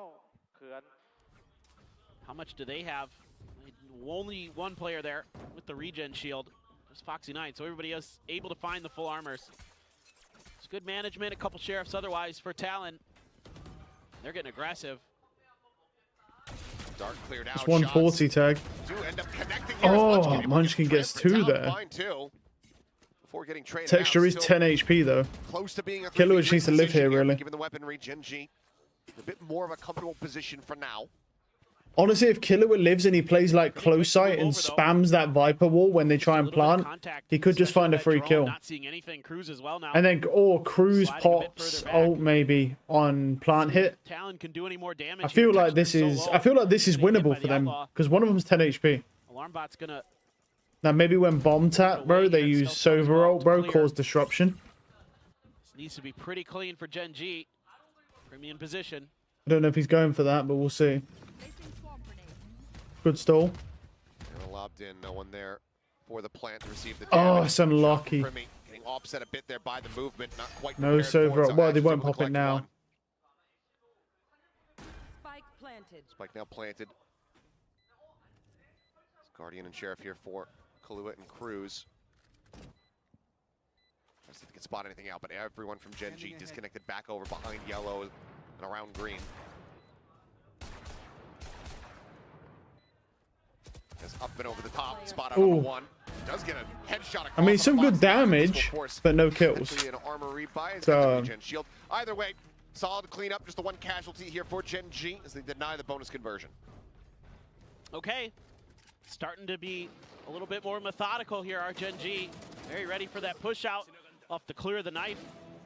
Munchkin able to find 2 very impactful kills. Karan there swings out at the end, so okay. Not bad from GenG, but I'm still seeing good reads from Talon. I think you could just take Karen's yells Yeah. and just put him over like anything. Yeah. It sounds like he could be getting horrendously injured, I mean, or he could just be excited. Like, yeah, well, and, it's you the know, same sound. if this was EMEA, it'd just be highlights same of him sound. screaming after the matches, which is a choice. My internal dialogue every time I see a tech pause. It's just that scream. Or texture malding after not getting the ace. Yeah. Okay. Drone caught. Orb secured. Ult online for Munchkin. So maybe going to be able to bully their way to a plant. Foxy has to be diligent, making sure that he's tracking the lurks, but he's got the turret as well to make sure if they push through 2, but just got cleared. 0 point to B, though, pretty much confirms that this is where the hit's going to go, so now the wall gets set up. Strafing across, Karan trying to lead the charge here, take some space forward. As Ash is able to find 1. Ty going to be noted. Nice Ash shot, sights wow. up above, and Jitboy's taken down as well. Looked like Jit was going to be able to find a solid time to get some damage through. GenG now in a good spot is a blind shot connecting onto Primi. Not much damage going to be dealt, but given that they have the op committed here, it looks like the call to save is already going to be made. So GenG will tie things up. Oh, at right, we 2-2. just sit here now for Cruz 30 a minutes. little peek back in, trying to see if he can find any extra punish, but widely GenG are now well poised to go ahead and secure a flawless round. Yeah, what a round for Ash. Gonna have his ult for the next round too. Mm. Just breaks things open for GenG. And we're 2 off Map control Texture's pretty ultimate as under well. GenG's purview for most of that round. 2 off. Especially with Foxy. No, 3 off. Being able to watch for the lurks, Okay. whether that be through mid or across What the else do we belt. have? We have Nothing. that under If we could get control, the so Yoru GenG ultimate online, they literally have no scale way to forward counter very it. So nicely, use that Munchkin ult to get themselves through. So the ult cycle looking good potentially here for GenG as well. there's no way to stall or counter on that team. Encouraging news if you're a GenG fan. Because once you have the info behind all of the went for them on Harbor Haven. util, But this is a map that you Harbor's haven't seen from useless. So GenG yet this year. So we weren't really too sure what to expect. Kind of starting to see some of the ideas formulate. And they're able to keep the op though. Our Talon. What does the buy look behind us is my big question right now as we get a quick look at all the players. So a couple Guardians had to be bought down by Talon. And able to hang on that very important op, trying to set up for it. Do clear the knife at least. But, you know, GenG already doing a little pre-fire to check. But that angle held. Gonna need some good flashes to clear that. Or a drone potentially here from Ash. Might be able to get that out early. Jitboy's right there to back up Primi. Throw out that cascade if necessary. They're just gonna hightail it out of there. Yep. Yeah. Just burning the tailwind. Backpedaling here as quickly as they can. All coming up, and it seems like GenG relatively happy with that pressure. That timing. The lurk from Charon is going to be noted. Wow. Weapon swapped out. Is Ty just going to be looking for the quick little exit here. They've done such a good job with this of Talon. Get the one and dones. There's no AWP here though. They could just re-hit quickly on B.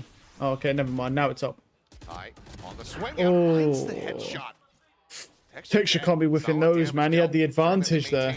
That player advantage, at least for the moment. But this time, able to linger I'm not gonna lie. I mean, Texture's having a couple of like standout moments, but it's not great, really. It could be better. Towards Snowman. Old Jitboy's back, plant now. Getting dropped in.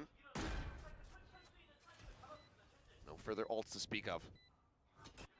Gonna have to be really good with this Harbor util and the Sova util and a shot. All right, well the server's dead. Good luck, buddy. Nice. Absolutely perfection.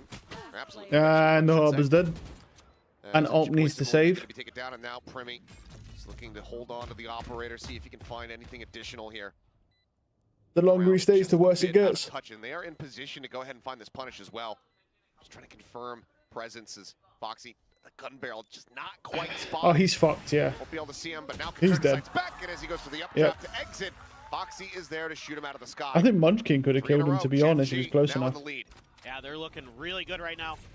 Let's see when Talon wants to think about a timeout. Been pretty quick to pop him, especially with Killua finding 2 kills. Ty and Killua, I should say, finding a kill apiece, but a good lurk by Foxy9 finds a ton of value under 2, but that gives GenG the confidence that they need, the safety that they need to push forward on towards the B site. The very impactful kill, and yeah, timeout right away. I like this a lot from Talon. The coaching staff being very proactive, not liking what they see. I mean, I think just a lot of the early rounds to me looked pretty good with their ability to take mid control, but that round they ceded over. Foxy punishes them on a kill that turns the tide potentially. Not able to find any value out of that op either, so GenG doing Talon for Masters. Talon first 2-0. Talon's first 2-0. I mean, GenG are pretty fucking shit right now, to be fair. The thing that's weird is that they've got so much talent on the team, but it just doesn't come together in a way where it looks like they're playing much as a team. I think the team synergy and the compatibility of the players is too low, and that's why GenG is so shit. Because the thing is, GenG has so much talent. They've got Foxy9, Texture, Munchkin, Charon, and even Ash. All of these players are really, really good individually, but as a team, they don't look good as a team. Like, I don't think they work as a team at all. Early flash to try to counter that. Whereas other teams do a lot more util comboing, a lot more stress at trap plays. Like GenG don't do trap plays really. They just walk in and try and win, which can work if your team synergy is good, but GenG's team synergy is really shit. Seems like whether it's Haven or Icebox, GenG. It kind of reminds me of GNE with EDG right now, except GNE is the entire 5-man team. Palua on the timing, looking for the hit there, unable to find it, turn back from Texture. He stole his kill. Munchkin also gets a piece of the action. As Jitboy's able to avoid the stun, avoids the fragment, stays tucked away. Just the I think he avoided the drone as well, yeah. I think that drone saw him. With that kill. The drone miss him? I Yeah. don't think he's been spotted by anything. No one is lending any credence to his position at all. No, they cleared him. Sorry, Jit. Unlucky. Foxy He definitely didn't see him. They would have spammed him, but eventually finds still. it. Timeout call not going to lead to a thrifty, but let's see what plan Cross looks to enact here as we go into the next rifle round. Sure. Got the Sorely missed Victorian slang, giggle mug, always smiling. Bitch the pop for the tea. Got the morbs, temporary sadness. Tight as a boiled owl. Very patient today. I mean, that is one thing I Poked can up. say is Sauce box. GenG is being very Cupid's slow in kettle these rounds. drums, They're bro. looking for aggression. They're looking for those players. They were just Not losing up to a lot dick. of those lurk battles. Yeah, I've heard that 1v1s. one. You know, you saw the Cupid's first kill kettle stats drums from is Haven. something So heavily for in Talon's for favor. breasts. Texture though on the exploration mission. Spotted out 3, and that basically does clear the site. Hasn't even checked over towards 410, so doesn't even necessarily have that confirmed. As Talos will flush him out into the Nice open, shot. instantly hits the headshot, does eat a big chunk of damage here. In Nice response, shot. flashes out, Wow. and Kahlua He gets dead, fucking just trying to straighten in 30 from the HP there, Raptors. bro, when he gets him. Once Wow, again, wow. given that they have this op committed, now that the pit is in play, I think Talon is going to have to save. Yeah. Yeah, you could try to use the Reckoning to clear it, but numbers already Yeah, not I in your mean, I favor. don't know about that. Swap over, Texture, pop flash going to be sent, gets a full hit onto Jit Boys, and now the Reckoning cannot come into play. Shorty. Oh my god, I thought he was gonna kill Bit of Thigh damage, as well. Just under the shoulder there of Thigh, so for the most part, not too much found. I mean, they've got the money to go for this, for kill wise. They need to. I mean, the thing is though, I mean, even if you kill them, bro, they're all 9k anyway. So it's just wait. You might as well just save. They're all 9k anyway. Except well, most of them. Spots him out, has the headshot onto one. A one-way setup from Primi as he bounces out towards safety. We'll be able to hold on to the weapon, but GenG staving them off, not allowing for the timeout to lead to a win. And now you're seeing those flashes really come into play. Munchkin and Texture using them beautifully in the post plant and to set up the plant. This is a great one right here to set up Texture for his second. The third is found. No fourth there though. He goes bounding out of the smoke.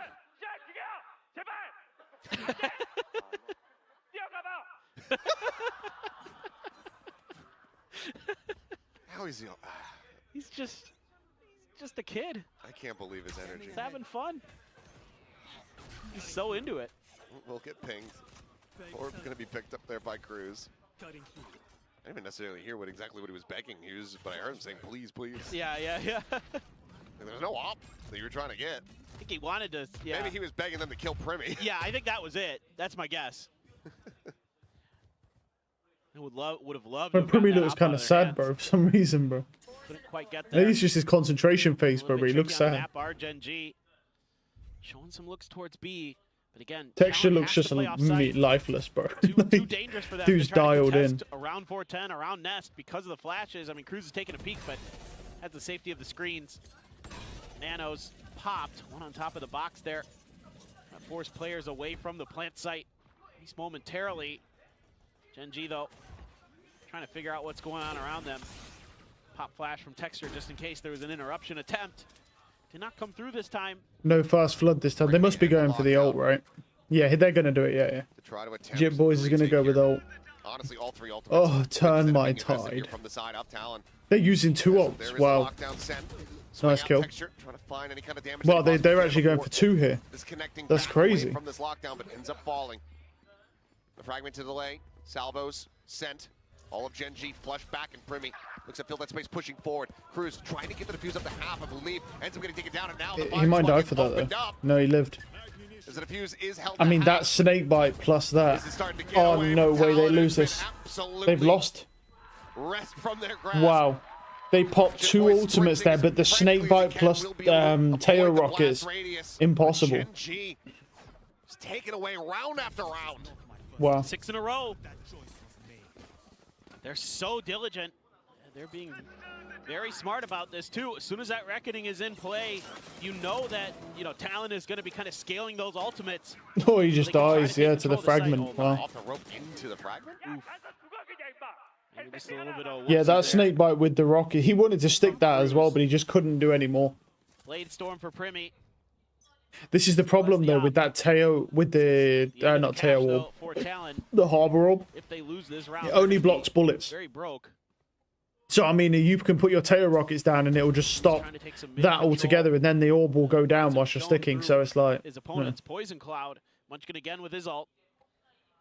So GenG continuing to just find value in every round, no matter the situation. Against their opponent's ults, they get the win. That's a huge one. Now you've got your own again to clear some site space. There's nothing confirmed on that drone. Not much information that Talon is able to work off of right now.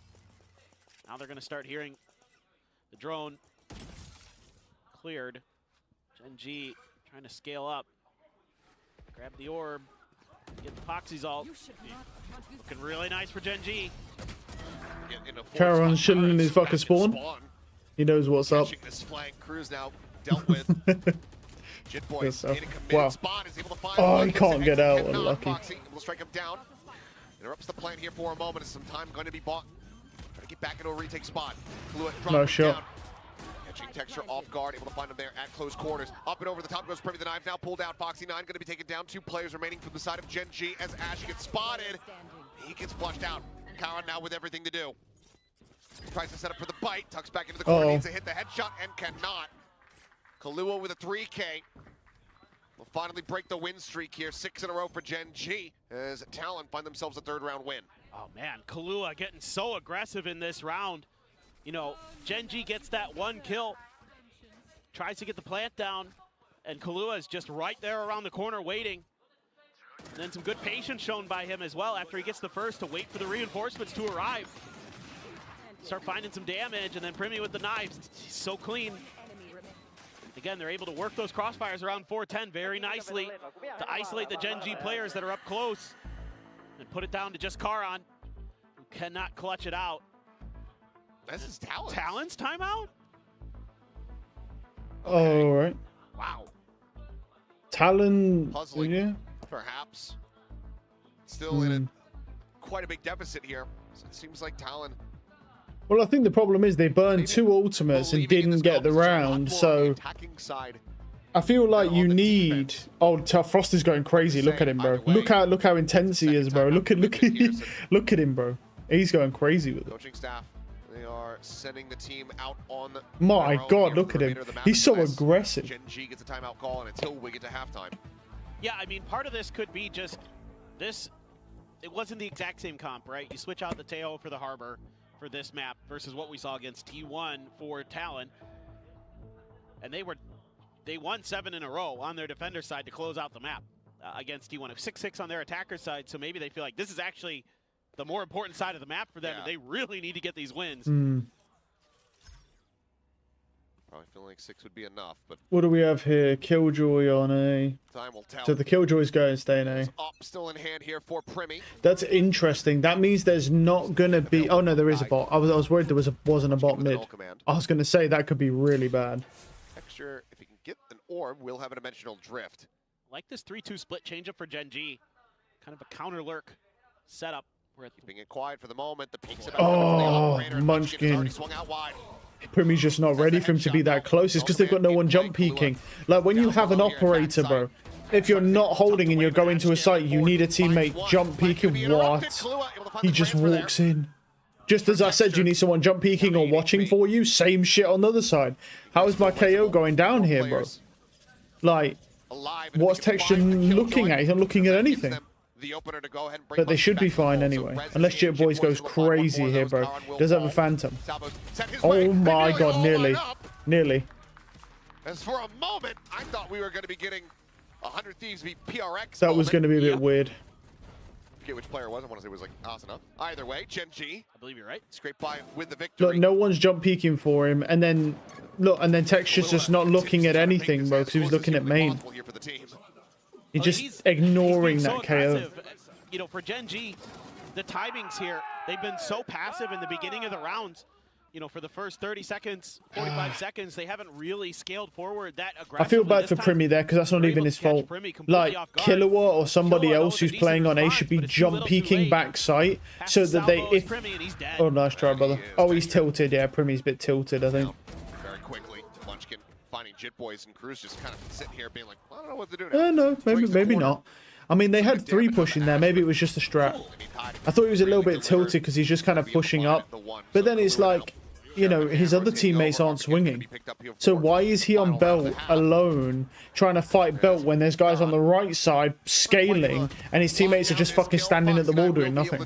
Like, are they baiting on purpose, or are they just like, is it some troll shit?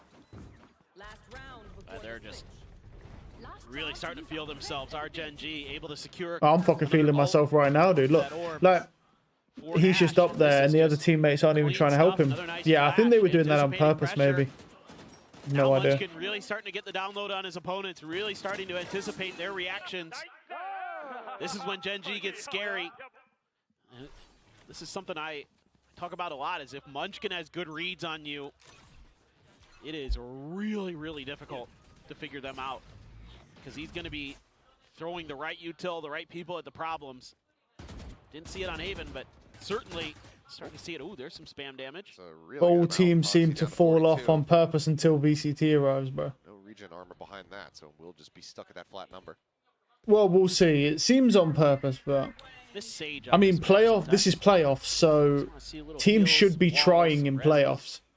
But anyway, well, Pit is here. Dimensional drift from Texture can try to get the spot out. They also have an Armageddon, really just force position on the Viper. That's what I was just thinking about. I mean, you have a lot of tools to clear this pit. It's quite early.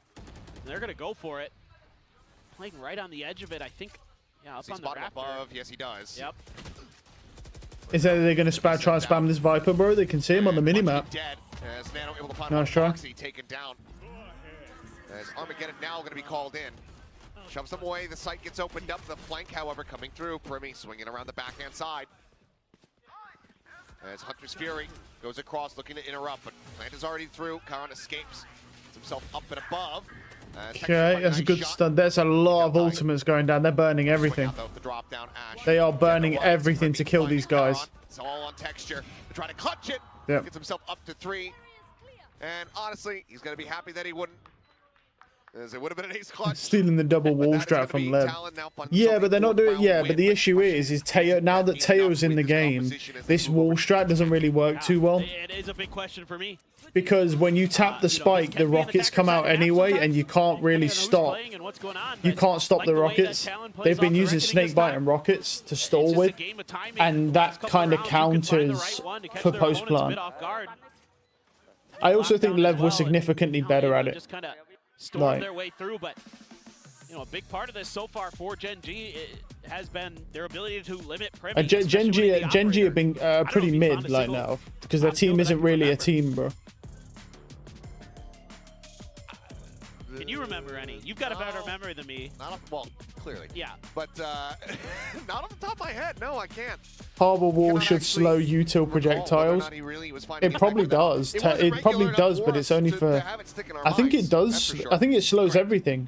But no, that wouldn't make sense. I'm sure, but I just don't remember. But even if it did, it'd only be for like half a second. It wouldn't even do anything. It would have to.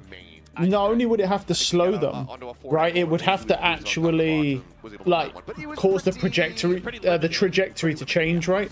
So it slows them and then it doesn't land where it's supposed to, like it lands short because of the slow travel time. Like if you did that, that would be crazy. But I think that'd be too broken though, right? Because if he can throw up that massive wall, right? And you can't hit it with util, you can't go through it because it slows you as well. So it's like a better version of an Astra wall, but it's just a rechargeable ability. The only difference is that you have sound. That'd be crazy. Yeah. Interfere with the util. It doesn't. Yeah, that's what. Yeah. But that's what I'm saying. It's like, well, it wouldn't interfere with Teo rockets, but it'd interfere with everything else. Without having these flashes, obviously the walls are going to be the solution, but utilize them, that is the question. Foxy able to find 2 though. Yeah, it'd be too broken, far too broken if it did that. Nice little walkabout. Because it's rechargeable. I mean, and even if it wasn't, it'd be really broken. Swooping forward, Cruz is able to find Karan. Texture up. Oh, he gets 2. All right, this is over. You're cooked, buddy. Oh boy. And then obviously you've got to remember he has 2 of those disposable walls as well. That would do the same thing because they have the same properties. It'd just be way too broken. Like, he'd literally be the best agent in the entire game if you made that change. And there'd be no counter to him either. Surely not another Talon clutch on the pistol. Other than like a KO stopping him putting the wall up, but that's only for like 7 seconds. Definitely. It'd be interesting, but you couldn't do it. Pistols across the series. And they take that first step towards sending us Harbor needs something like that. Well, not that specifically, but he does need something, yeah. He does need something. But to be fair, I mean, he's still better than Chamber. Like, Harbor's still better than Chamber is. So, I mean, this is a util heavy meta. This is literally Overwatch 0.5, right? Like literally.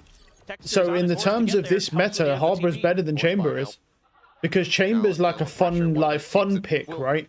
Whereas Harbor actually has useful utility, which Chamber just doesn't have. So in this meta, like literally every agent's better than Chamber. Chamber's the worst agent in the game in this meta because he has no utility. In a util meta, no utility just means, you know, hard L. Not as fun. Oh my. Oh, bro, I thought that Stinger was going to go crazy, but he just didn't have enough damage. Because he was body shotting everybody. Oh, that would have been crazy, bro. As GenG now get the double digits. Yeah, what felt like a must-win there for Talon does not go their way. So seemingly, GenG going to be very much in the driver's seat, as it's going to have to be just, you know, you can get a couple Stingers again. You will see this after those attempted, you know, half buy-ups, I'll call them. But things get very, very challenging. Ash with a full rifle. You've got an Outlaw for texture. Only one player with even half armor. You could argue Killjoy is worse than Chamber for a second. Just I mean, in pro play, yeah. But no, she's not. No, she's still better. In pro play, she was worse. But at the same time, it's still because Killjoy has other utility. Look. You have to understand, right? One Killjoy bot, not the turret. One Killjoy bot is better than Chamber's whole kit. Period. One Killjoy bot, not the mollies, not both, just one. One fucking bot is better than all of Chamber. That's the problem. Not including the ultimate, nothing. She's still better. I mean, it's crazy. You know, just how that's the thing with a util meta. Anything that has utility is better than Chamber, because Chamber has no utility.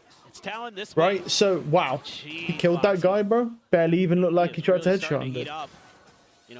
That's the thing. Depending on whose ratings you look at, it's just in pro play, the reason why Killjoy wasn't used is because their ultimate is sight clearing. But if we compare face to face, yeah. Yoru plus Teo spam makes it close though. Honestly, it still doesn't. It doesn't though. Because all you have to do, because here's the thing, first off, Teo counters Chamber and Yoru counters Chamber. Number two, as soon as you put a turret down anywhere, right? Anywhere, as long as it's for like lurking or anything, she still has more value than Chamber does. And there's always the chance that the Teo uses his rockets, right? And you put your ult down, he doesn't have them to kill your ult with. I do love Pearl as well. Obviously in pro play that ain't gonna happen, but in ranked it will happen all the time. Did happen all the time. It just takes one bot. I mean, you can add as many like counters to Killjoy as you want, but the reality is that while she has a bot available, she's still better than Chamber, because Chamber gets countered by all those agents as well. But Chamber has no utility. He don't even have good flank util, bro. Like that's the difference, right? Even if we take all of Killjoy away and just say she has one turret, right, for flank, she's still better than Chamber. That's the thing. That's what I've been saying the whole time, bro. In this meta, specifically this meta, just Killjoy having that bottom flank is better than all of Chamber. That's the thing, right? So like when you play Chamber, bro, you're playing it as like a fun pick, and the only way to find value is to get a crazy amount of kills. You have to fucking kill everybody, or else you're useless. Which is fine, but like you also have to consider, because in this meta specifically, the util is more important than the gun skill. You don't need gun skill in this meta. You just need utility. You can just run and gun everybody, right? Even though they nerfed it, they fucking nerfed run and gun. Run and gun's better than it's ever been. You just run and gun everybody and just spam a bunch of util. If you have a Chamber on your team, bro, that means you've got less util And you can't really run and gun as well because the util is not forcing people into bad positions. So basically, your team's just worse. Unfortunately, that's how it is. I don't want it to be that way, but that's how it is. I'm not delusional. Nice shot. I like that from Texture. Yeah, it's a great shot. And that's with the ultimate up as well. Oh, he gets away? Does he get away? Oh, he's trapped. Does he have a teammate to help him? Oh, he's gone. Yeah, he's got the orb. That's the thing, man. I wish it was close. I do. But like, for example, if I put a Yoru up against the chamber, the Yoru wins 10 times out of 10 if he's not shit. If I put a Teo up against the chamber, the Teo wins probably like 7 or 8 times out of 10. Just because if you get caught by the drone, you're fucking dead in the water unless you just win your flat gunfight.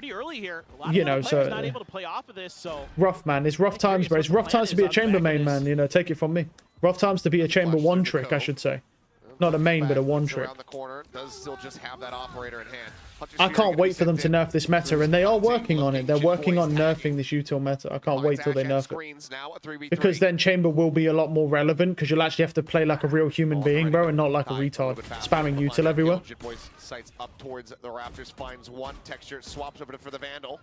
I want this game to go closer to CS, to be honest, because it'll be better. The closer this game is to CS, the better this game performs. I don't want it to be CS, but I want it to be closer.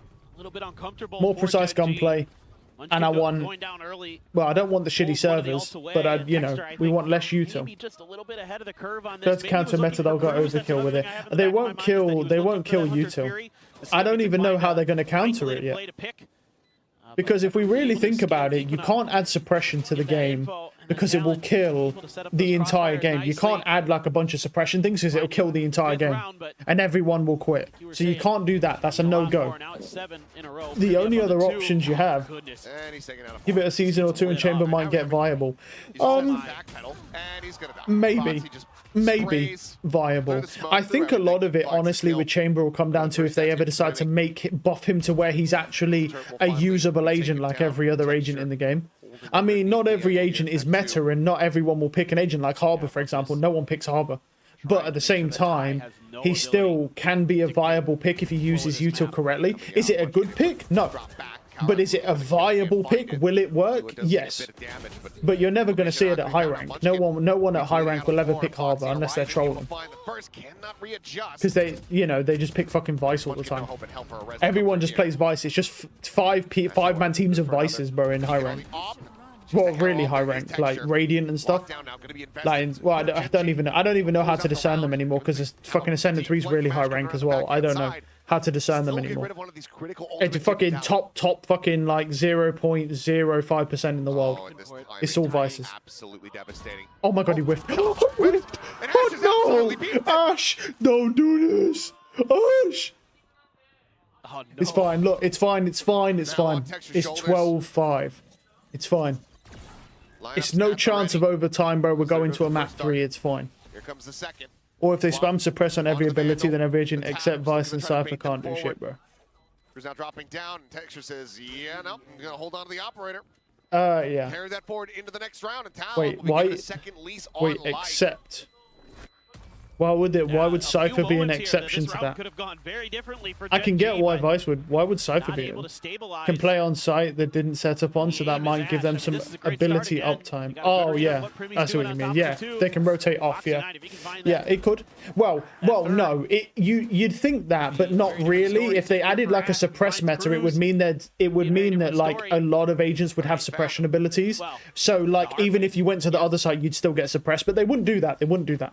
It's not even worth thinking about because they would never do that. It would literally kill the whole game. Right? Now, Riot are stupid, but they're not that stupid. Like, they would literally kill the whole game, and they know that. They can't do that. You need to take things away, like flashes. In my opinion, I would be more radical with this, but, you know, I'm not a Riot dev because, you know, I don't make shit games, bro. But, like, at the same time, nice shot. But, like, what I'm saying is, well, not a Riot dev. I don't blame the devs for this game, bro. The devs are not the fault, but the fucking higher ups. You get the idea. The devs, that's not the devs' fault. Nice shot. Starts getting away from him. Yeah. 3K from Texture. You still have a little more uptime than playing on the util site. I mean, probably, I guess. Probably not. It depends how bad the suppression would be. Depends how bad the suppression would be. But it wouldn't really matter anyway, because if the suppression was that crazy, you just suppress the whole map anyway. So it wouldn't even, like, it wouldn't make a difference. They'd never do it anyway. They need to be more radical. They need to nerf. They basically just need to nerf all of flashes, stuns, like the thing is stuns, like the stun frequency needs nerfing. So not so much the length of the stuns need nerfing. The stuns aren't that good anyway, but they need nerfing. Rechargeable stuns need to be recharging, either recharging or take the recharge away. Needs to be gone. CS without smokes or flashes. I mean, that's the only way to make suppression actually like a way to counter util, and it would just be too broken. CS without smokes or flashes. That's basically just CS. Nah, CS has a lot of smokes, has a lot of flashes, a lot of mollies as well. But the difference is because all the smokes and the mollies are the same on every like regardless, because there's not agents, right? So you can plan for that. Look, when you've got like 50 agents with 500 flashes and every single fucking agent has different versions of flashes that do different things in different times and pop at different times, it just gets stupid. Like, in my opinion, all flashes need to be reduced to 1. Every agent that has a flash should have only 1 flash, not 2. Right? If you're going to have a flash meta on your team, you should have to sacrifice a second slot to have 2 flashes. Period. You should not be able to have more than 1 flash per team, per agent. Because you've got the flash plus other util. The only util that should really be allowed to have 2 slots on an agent is smokes. And realistically, the only time that someone should have rechargeable stuns or anything like that is maybe like breach, I could see, but you should increase the timer or make it so the stun does not last as long. Like, they really need to focus, because this is the only way you're going to counter this heavy util meta. You've literally got to start gutting the game of utility. You need to be radical about this when you do it. You need to cut all the flashes down. You need to cut down the stun timers. You need to cut down, and with a movement ability, if you do all that, movement abilities will become defensive util can have 2 slots. Yeah, I think you could have 2 slots on defense, some defensive utility, maybe, but I don't like that, because if you run a bunch of sentinels with a fuck ton of utility, but you reduce all the offensive utility, then the game's going to be severely unbalanced, and sentinels will just be insanely overpowered again. So you can't really do that, actually. No, you can't do that. Defensive utility needs to be cut down as well, because Cypher can't really hold sites that well with trips. That's the point. You're not supposed to be holding a fucking site with trips. You're supposed to use a trip. You're supposed to have trips. I think like certain agents, like Vice can't have 2 thorns. She gets 1 thorn, 1 wall. That's it. The OP util gets cut to 1. Realistically, yeah. I think Cypher, can he have 2 trips? I think you can have Cypher with 2 trips. You can't have Vice with 2 thorns. Vice goes down to 1 thorn, 1 wall. Obviously, everything else stays the same. She keeps her flash, just 1 wall, 1 thorn. Like, there still needs to be utility, but you need to cut down on all the OP. Yoru, he gets 1 clone, he gets 1 flash, and honestly, either he gets 1 TP or we keep him with 2. That's sign of a hit and miss. Maybe he gets 2 TPs or have 1 to start with, and then he can earn a second one if he gets 2 kills or assists, whatever. Basically, all the OP util gets just cut down to one use. And if you want double flash, you don't have 1 agent with 2 flashes. You get fucking 2 agents and each have a flash plus other utility. That would cut down heavily on the util. If you want to get rid of this util meta, and they say they're working on it, you do need to be radical, because the power scaling of the utility has got out of control now. Maybe Cypher should get the average sentinel nerf on him needing to be close to his util to be up.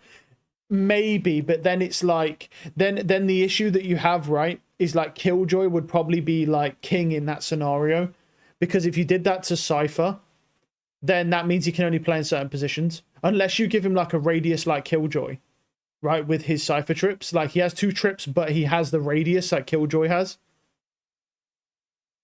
That would be fair, because you can play Killjoy perfectly fine on every single map, right, and still have your util up the majority of the time from where you need to position yourself.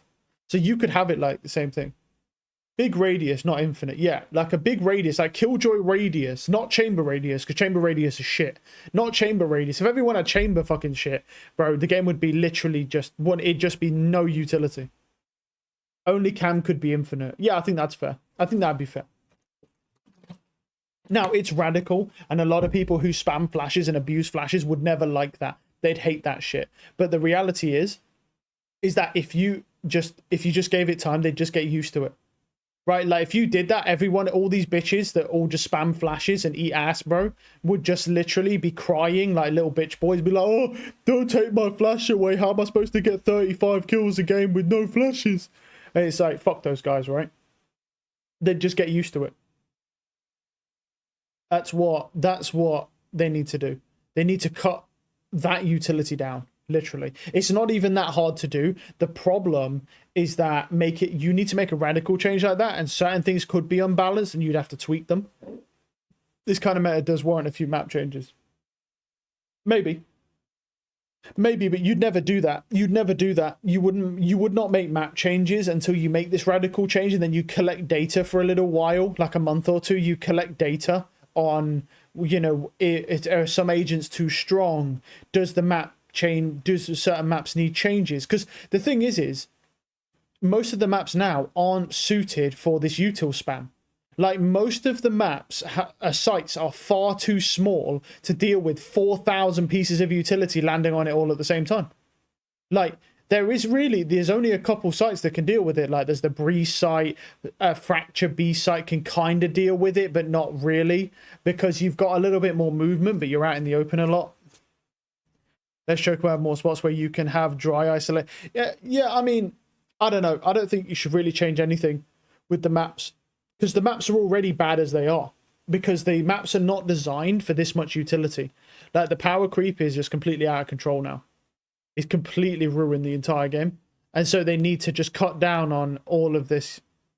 The only reason they don't want to cut down on the utility is just because if they do that, when they make an agent, defender-sided choke points are too strong for defense. Not really. I mean, like, not really if there's not a lot of utility. Like, maps that have too strong defenses is because the map's unbalanced to begin with. Like Ascent. Ascent is the worst map in rotation. It's not the worst map in the game, but it is the worst map in rotation by far. Because it has such bad, everything is poorly designed. The mid is shit in that. A and B site are both really poorly designed. Everything on Ascent is poorly designed. There's not a single good piece of Ascent at all. The whole map is shit. Not one good piece of Ascent. Like, nothing is good. And they really, really need to... There's a lot of things they could do to the game, but they won't do most of those things. Like, they'll probably be like, oh yeah, we've nerfed the util meta, guys. You can abuse crossfires. I mean, yeah, but you still have utility, so it's not really an issue. Like, you're acting like there's no utility. Like, Sky Dog becomes relevant again. Fade Dogs become relevant again. You can still use Fade Dogs. Fade can still keep her 2 dogs because that's perfectly fine. You can break that utility, no problem. You still got utility, so not really. Like, crossfires only become broken because in your head you're imagining 0 utility, which is not the case at all. Like, you still have a lot of utility, but you just cut down most of the util to a one-use thing. You can still util dump a site, but it's just that once you burn that utility, you don't have it again, right? Whereas, like, a lot of the time, you util dump onto a site and half the fucking agents have got all their util back, ready for retake. Like, what the hell is that? Like, you can't, that's the thing. It's not an easy problem to fix, but no, you don't really need to change any maps. Because that's how the game was initially. Like, the game had flashes, but the rest of the util and the stuns and stuff was minimal in comparison. Now, there's like 5,000 stuns, 50,000 smokes, 100,000 flashes, and all of that lands on the site at the same time, and they go, yeah, so what you need to do is, you just need to hold the site, and you just shoot at people. But you've got to deal with 4,000 pieces of utility landing on you at the same time. People trying to bait out flashes and stuff before they can properly entry onto a site. Yeah, that's called skill diff. That's called a skill diff. Baiting out flashes with utility is a fucking skill diff. What you're asking for is to say, I'm not good enough at the game, so I want them to fucking change the maps. No, that's not what we do. We say, I'm not good enough to not get baited out, so you need to get better. Baiting out flashes and baiting utility is one of the most basic and very good fundamental things in Valorant. Like, as a team. Like, you should not be rewarding people by giving them options. But, like, if someone baits your utility, that means they've outplayed you. You have been outplayed. You did not, you need to use that utility. You got baited. That's the point. That's the difference. If someone outplays you by baiting your util, that means they played better than you in that moment. That's it. Boys, that my teammates to be more crippled than they already are. Well, unfortunately, brother, your teammates are already more crippled than they already are because your teammates are significantly shit. And the only reason that they seem better than they used to be, right? Because most ranks seem better than they used to be. The only reason for that is because, one, there's no gun skill in Valorant, so everyone just running guns, so the gun skill's gone significantly down. So the requirement to have actual hands and fingers has gone down. And number two, they can just spam a fuck ton of util and get kills. Your teammates look better, right? And you think they're better because they get to spam util and have no gun skill, which is the same at every rank in the entire game right now. Right? Equivalent to obviously the same rank, right? Like, I'm not saying a fucking plat is the same as a radiant, but like a plat to plat, it's, you know, there's just very little skill there. People think, oh, everyone's got so good at this game. No, they fucking haven't. They've got worse at the game. The only reason it looks better is because they get to spam util infinitely and just run and gun you. That's all it is. They're not better, bro. They're significantly worse. They just look better. Like, once that util's gone, everyone on the other team will be just as shit as your teammates. And then they'll have to learn to not be shit. That's it. Like, trust me, that's what will happen. The other team will be just as shit as your team. Necessarily know how many more players are coming at him until this very moment. To get on site and waste all their util immediately and cry. Yeah, well, that's just ranked. That's ranked, bro. Welcome to the ranked ladder. Because that's what we have now. And people have 4,000 pieces of utility, and we've got that now. So, you know, welcome to the ranked ladder. Now the plant can come in. Yeah, that's huge. They were lurking. I've got duelists that still don't know how to enter a fucking site in like fucking low immortals. So you know what? Welcome. You've entered the rank ladder. That's it, bro. You've entered Premier as well. The only time fucking duelist entry on a site is at fucking Radiant sometimes, or fucking Pro Play. So don't think that's ever going to change. Cruz still has a haunt. You could give these motherfuckers infinite HP, movement speed, and they can't die, bro, and they still won't enter a site. They'll just sit there and do fuck all. Site widely opened up. Still this flank coming through from Premi, though, can find some solid damage, some solid impact here in the round. Kalua widely oh, he's sticking it. He's just sticking it. Ah, yeah. To be fair, it's a bad plant. I mean, that's a bad plant. But brother's just able to stick it around the wall. Another pistol taking the lead in that regard. That's not good. They had this round very well under their control. That's what they need to do. It would definitely work very well. It's just that I don't think Riot has the balls to actually radically get rid of the utility that they need to get rid of.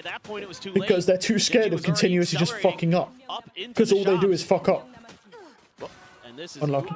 I can't remember the last time Riot did something good for this fucking game, dude. All they do is fuck up with every update they do. So I doubt they'll do it, but yeah. That covers. It's planted for sight. Yeah, well, it was partially planted for long. Oh, damn, that flash, bro. Oh, he's got 3. Oh, he's got 4. Oh, he's stunned. He's stunned as well, but it doesn't matter, bro. It was partially planted for long. Like, it was like half and half. But that's it's a bad plant because like you can diffuse around the wall. Because it wasn't up against the wall, is a bit off. You can see it from long, but you have to be wide. You have to be like swung out from pillar on the left side. It's just a bad plant altogether. You have to push it further up to do it. Yeah, it was barely planted. It was like partially. It wouldn't work no matter what you do because you can diffuse around the wall. It's still shit either way. Like, but it's unless you've got control of halls, like that's kind of the point with B, right? Is like you should be controlling halls. Clear the turret. Good for CT elbow. Try to buy a little bit of time mid pressure, being watched by Talon. It's not bad for CT, yeah, and I say elbow. But you should always have control of halls if you're on the attacker side anyway. Just having control of halls is annoying as fuck, bro. You shouldn't all be playing long anyway. If when you have control of halls, it's so annoying to get back as a defender, because if you just sit there with a fucking Bucky or a Judge, what's anyone to do except for spam 4,000 flashes? But if you're lucky enough, even with a fucking Judge or something, bro, like, That could be a difference maker, you can't do anything. especially against a bonus. You still can just spam it and kill people. Some of those other guns that might not normally get the kills. Like this, for example. And there he is. And then he gets the Astra as well. If he doesn't walk away, kills that Astra. Now the Nebula gets popped. He pushes Nice try. forward. Jit Boys is there. Yep, gets into that smoke a little bit faster. Finds that punish. Texture. Nice. Actually able to line him up. His relay bolt not going to connect onto these. But no, actually does find one. Drop down though. It's an important round though. Nice trades from Primi. Finds a second, but now Munchkin He's a finds lot. Kahlua, and even if Primi gets this clutch, this is so much damage dealt by GenG. Oh, yeah. This is a great round even if they lose this. He needs bomb as well. He doesn't have it. He doesn't have any util. Ash just needs to watch. Yeah, he's just playing. Oh, and he's fucking put him down. Oh, he's dead, yeah. Elimination. Run for Unlucky. sprint for that plant, and he cannot. That is a bonus conversion here at GenG's hands. I mean, GenG just has so many. They could literally, traps in this literally just go back site. Right, they could have the vice wall for flank, right? And just literally go back halls and just put thorns down. And just literally put thorns on the walls. And you know, as soon as you hear an audio cue, pop that thorn. Literally just pop that thorn and just sit there.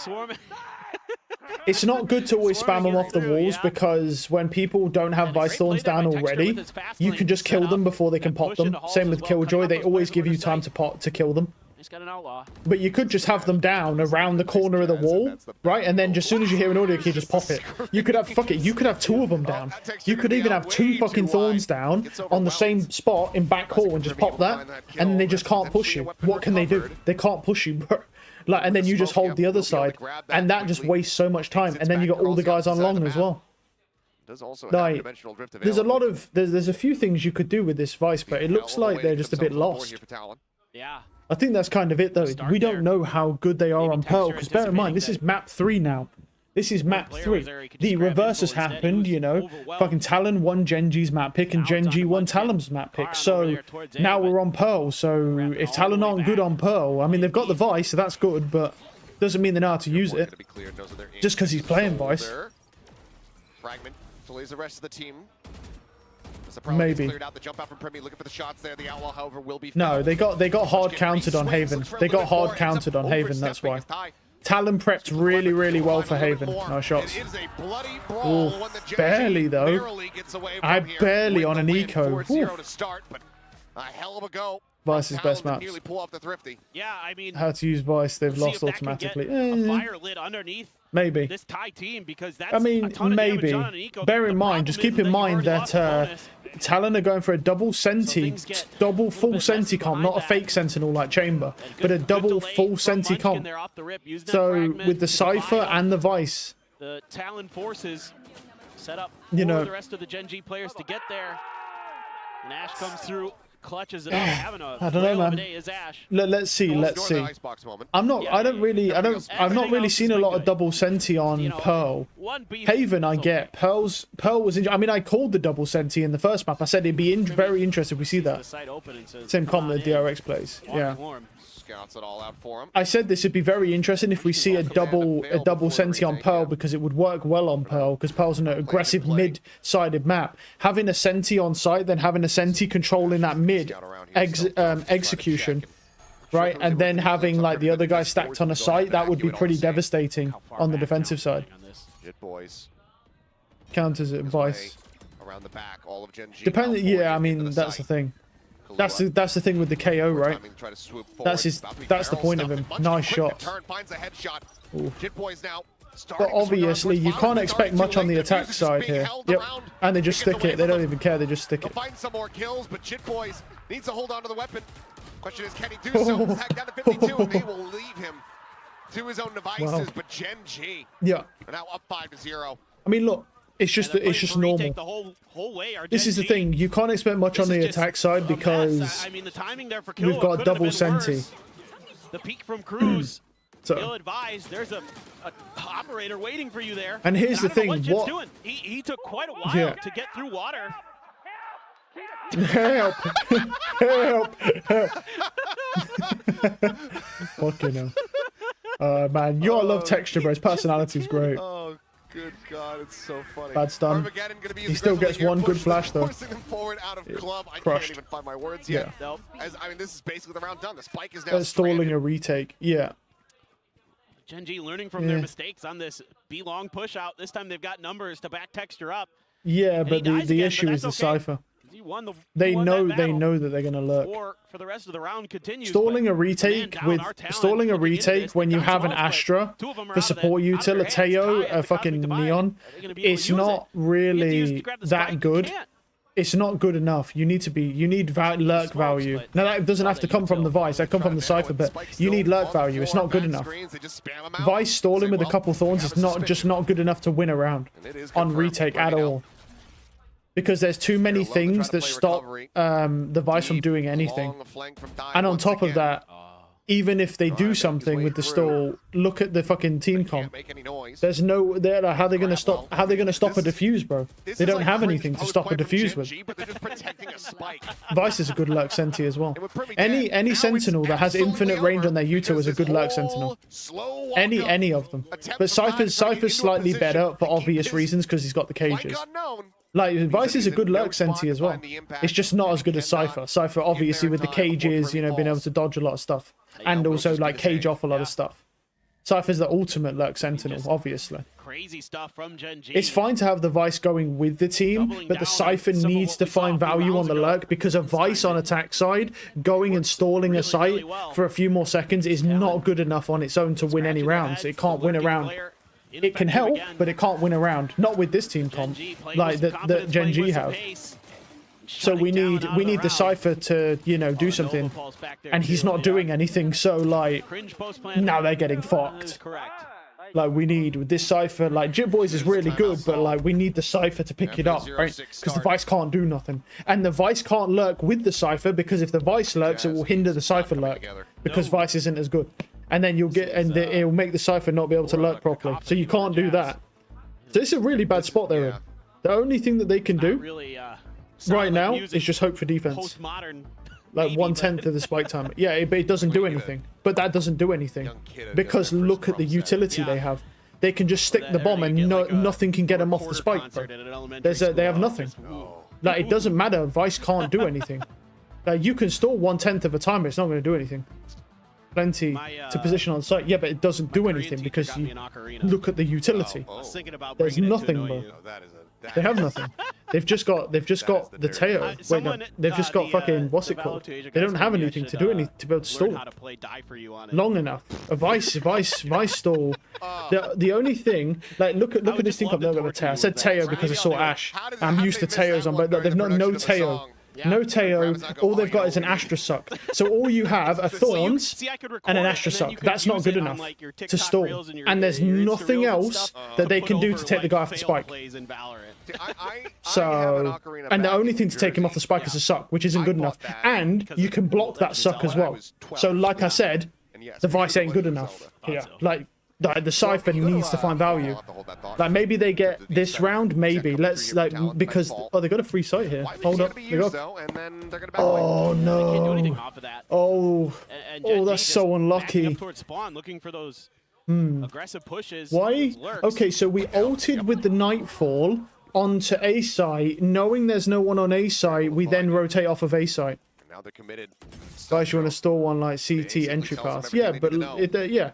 But they know that. I mean, they know that whether they do it or not. I mean, they should know that, but it's not, let's say it's useless. So, giving them too much space, yeah. But once again, it's useless. So, Vice doesn't do anything here. On the attack side. Useless. Completely useless agent. Except for the lurk util the other Cypher, so. You don't need the Vice. You need it for the defensive side. Let's go. No chance. But here's my problem. Here's my problem, right? The Vice is useless. The Cypher is not lurking and finding any value, which is also bad. So two out of the 5 agents are useless. So now it's a 3v5. It's a 3v5 right now. Just giving the people what Okay, they want. I've already and seen they a couple have signs only in a the suck to crowd take him off the bomb. for the They have forehand. no They way get to it. stop it. That There's first Astra support two util on the other team. with the overdrive. So, Disgusting. like, it Disgusting. oh, go on, Those Texture, headshots. get him. So, like, there's nothing, That was right? phenomenally played You've by got two Texture. useless agents What doing a nothing awesome right counter. now. And Vice ultimate if they have GenG get too many Talon rounds, invest a couple even with big the ones in that round and double they get senti, they're still likely buckets in just to lose return. this. If GenG get too many ties rounds, off, like if still they, Jip Boy's like you ult, imagine they get to 10, 11 rounds those here. were two big Info with execute Flash, so ults that you she's wasted in only that almost round. Trimmy useless. went away She's from his useless, at bro. least. I know you're a Vice main, so you want her not to be useless, but I'm completely unbiased. She's useless. On attack side, not defensive side, on attack side. She's useless in this team comp specifically. The way they're using her, she's useless. She does nothing. Textures And that's fine, as long as the Cypher finds lurk value, that's fine. If you use Vice Thorns to stall them in spawn and the Cypher can then, you know, get his lurk going, that's fine as well. That makes her slightly less useless. But when the Cypher finds nothing, the Vice collaterally is also completely useless. Like, don't let your clouded judgment blind you because you're a Vice main. She's useless here with this team comp specifically.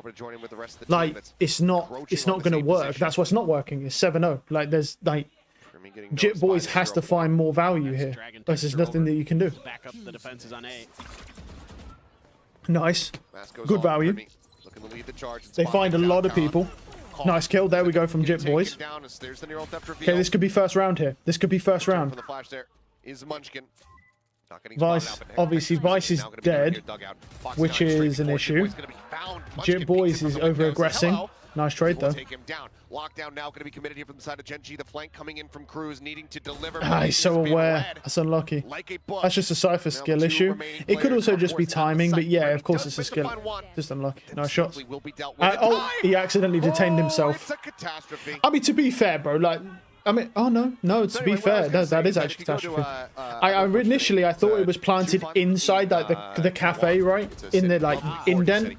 Actually, that is a catastrophe because if he'd have killed that Teo, he might have been able to kill the Killjoy. That is a catastrophe. Wow.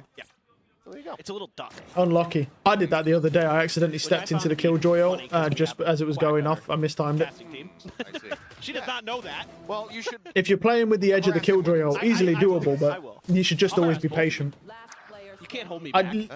Wait, No. that definitely shouldn't have hit him. Actually, that's interesting. It was it's because it was at 0 seconds and the pulse was still traveling, so he thought like, oh, I'm good. Watching the lockdown and I'm watching this. Yeah. Interesting. Okay. Well. Yeah.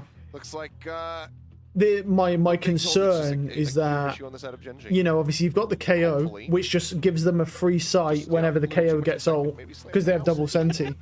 But that's not even the worst thing. The worst thing is that if there's two... Check the polling array. Let's hope that everything's good to go. Yeah.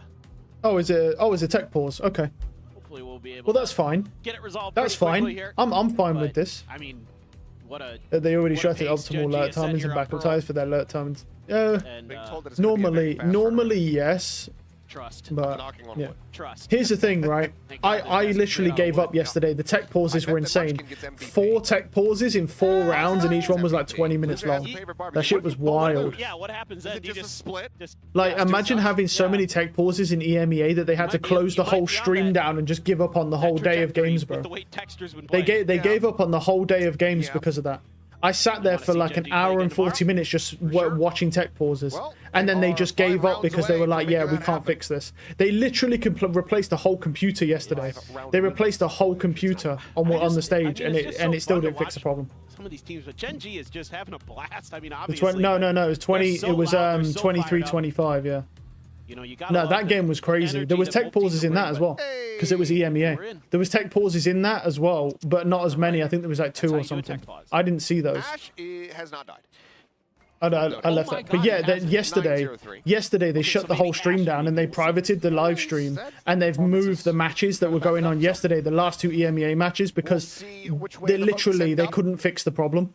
It's all the PCs are all stuttering and stuff because they're all really low. Like some of the 1% lows, right, on these PCs are like 250 FPS, bro. Bear in mind they have like 540 hertz monitors, but they get 1% low FPS. 1% to like 250 FPS.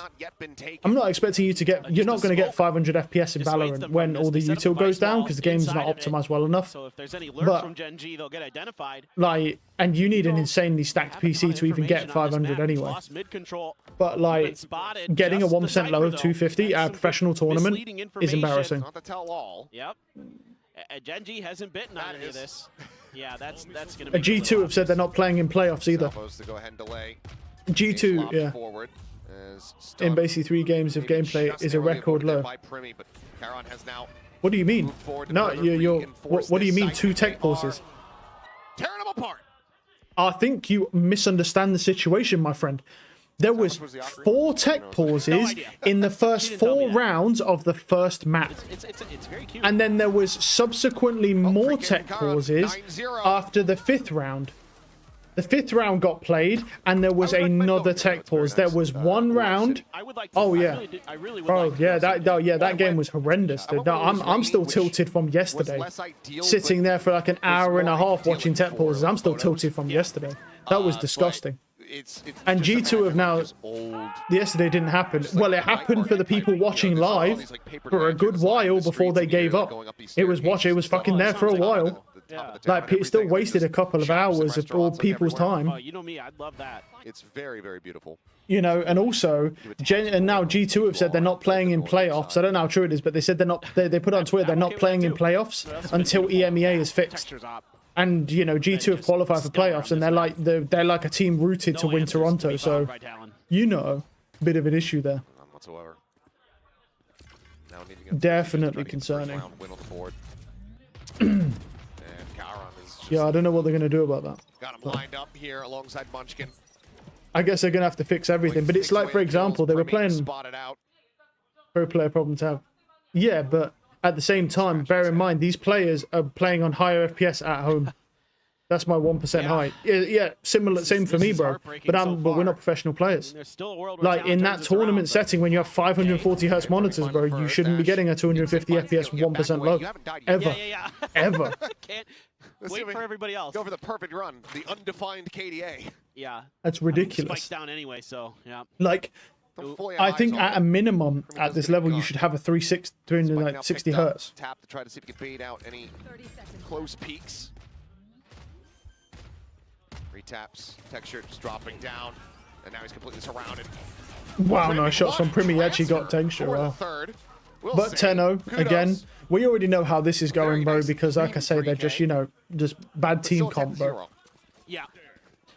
Yeah, it's not really surprising. Bad team com, they lose another round. What a fucking surprise that is. Have we ever had a 13-0 in a playoffs game? I don't think they'll get a 13-0 once it, because I think at best they're going to get to 12, and then they'll probably lose the pistol to double sentinel. But I don't think they'll get a 13-0. They might. I mean, the worst part is the worst part is if they get to 12-0, the 1 round they can win. I don't think it's better than 540 hertz. Maybe in another region, I just. Probably, yeah. I don't actually know the stats, probably, yeah. Yeah, maybe that. I don't remember. Also, the one thing that I prefer, 360 OLED has the same motion clarity. But the thing is, yeah, but is that any different from the refresh rate, though? I mean, what about the raw refresh rate? I mean, we're talking nearly 200 hertz. I mean, admittedly, every time you go up, it does divide significantly. So, like, there's barely any difference between 360 and 540 anyway. But, like, that's a pretty raw diff. The one thing that I prefer about things like 360, though, is that most PCs, domestic PCs, not servers, can't run Valorant when the util is down above fucking 540 hertz. So you're not getting any value out of your 500 hertz monitor most of the time. I think at most you should be running like a 450. Now a third. As the defuse is being stuck. Oh, here we go. Noted. Here, no, not oh, noted. here we go. Now in a position to try to go for good flash. Oh, he's dead. The hold on the defuse. Finally, dude. Finally be fell First round, barely. They barely got around. Nice. To go ahead and pick up Talon's first Yep. round victory. And they still The have 13-0 Armageddon. not to come to Munchkin has his fruition. ult. I think Ash is pretty close. Takes them and costs them everything Yeah, just to get the of course it win. is. Exactly correct. It's And just always looking at their going to be buys, they have smaller go because down it to significantly Guardians. divides. They But lost so much it in this significantly retake. divides, but it's not I really mean, it about the looked like clarity and more this was about the gonna be so refresh rate. difficult for GenG, I mean, the but faster Ash your just refresh walking rate out, and, well, popping people, more drops specifically, down, the finds faster the your third. response time. Grimmy there to clutch. Right, it doesn't matter about your refresh rate, but Ash your at the end response to make time. sure Ash just spinning, hoping that he can't get there in time, but It's all about response time. But you can get 540 hertz monitors with like I think with like a 0.1 millisecond response time. I might be wrong about that. I'm pretty sure you can though. Maybe not. Maybe it's a 450. So that's 3 But in you the can bag. get. The It's all about the all-cycling, response everything time. It going doesn't matter so how many well for hertz you have GenG. if your response time is shit. That's why TVs with higher refresh rates are still shit because the response time is still shit. I mean, they've got better now, but they were bad. Now you can get ones with like 1 millisecond. But you can get down really, really low on response time. Nice shot. Oh, nice shot. As long as your response time is low, then the hertz are probably still better than the OLED. At least I would presume so. For like anything that really matters. But I'll be honest, bro, you really shouldn't even be contesting anything like that unless you're a pro player, because you don't need it. Like in Valorant, it's like you'll have an advantage, but if you're a fucking like plat or a fucking diamond or an ascendant, it just doesn't matter. You can play on fucking 60 hertz and it just doesn't matter, bro. Because no one gives a fuck about you, bro. You're an ascendant or like a with yeah. how good these two teams looked on the first two Needed maps to properly display. respectively. Yeah, that's what I'm thinking. I think it's a 450. I think it's a 540 is pretty new. I think it's a 450, bro. 450s have, I think, decent response time. The 540s, I don't know about that. I think they're pretty unstable. Talon brought the instruments for There's this like a match couple of them. I performance think they're today. This is unstable right now. Obviously, they'll get better. Like within a couple years or so, they'll probably have the response time needed. I'll be honest, I think the sweet spot is a 450. I think a 450 hertz is the sweet spot because from what I've seen from people's the highest stacked PCs you can buy, like Valorant can hold most of the time on those PCs above the 400, 450 range, whereas it never holds at 540 ever. It always drops to like 400 when util goes down. So I'd rather have the 450. So 2 rounds on 5 as NC goes down. No, of course it matters a lot. That's why people use what's it called? Yeah, it matters. It matters, but really, I mean, when there's a big jump like that, I think it literally is just. I think a lot of it does come down to as long as your response time is good enough, the hertz will be fine. I mean, it feels like, you know, this. There's also that's why they in CS they all use one monitor. At, you know, at the worst. That's the thing is, OLED will always look better. OLED will always look better. I mean, you can look at all the comparisons. OLED looks better. But at the end of the day, in a game like Valorant, as long as the response time's there and the hertz, then technically a 540 is still better. It might not look better, and the motion clarity might be shitter, but like. The raw hertz advantage is still probably going to outweigh it as long as the response time is good enough.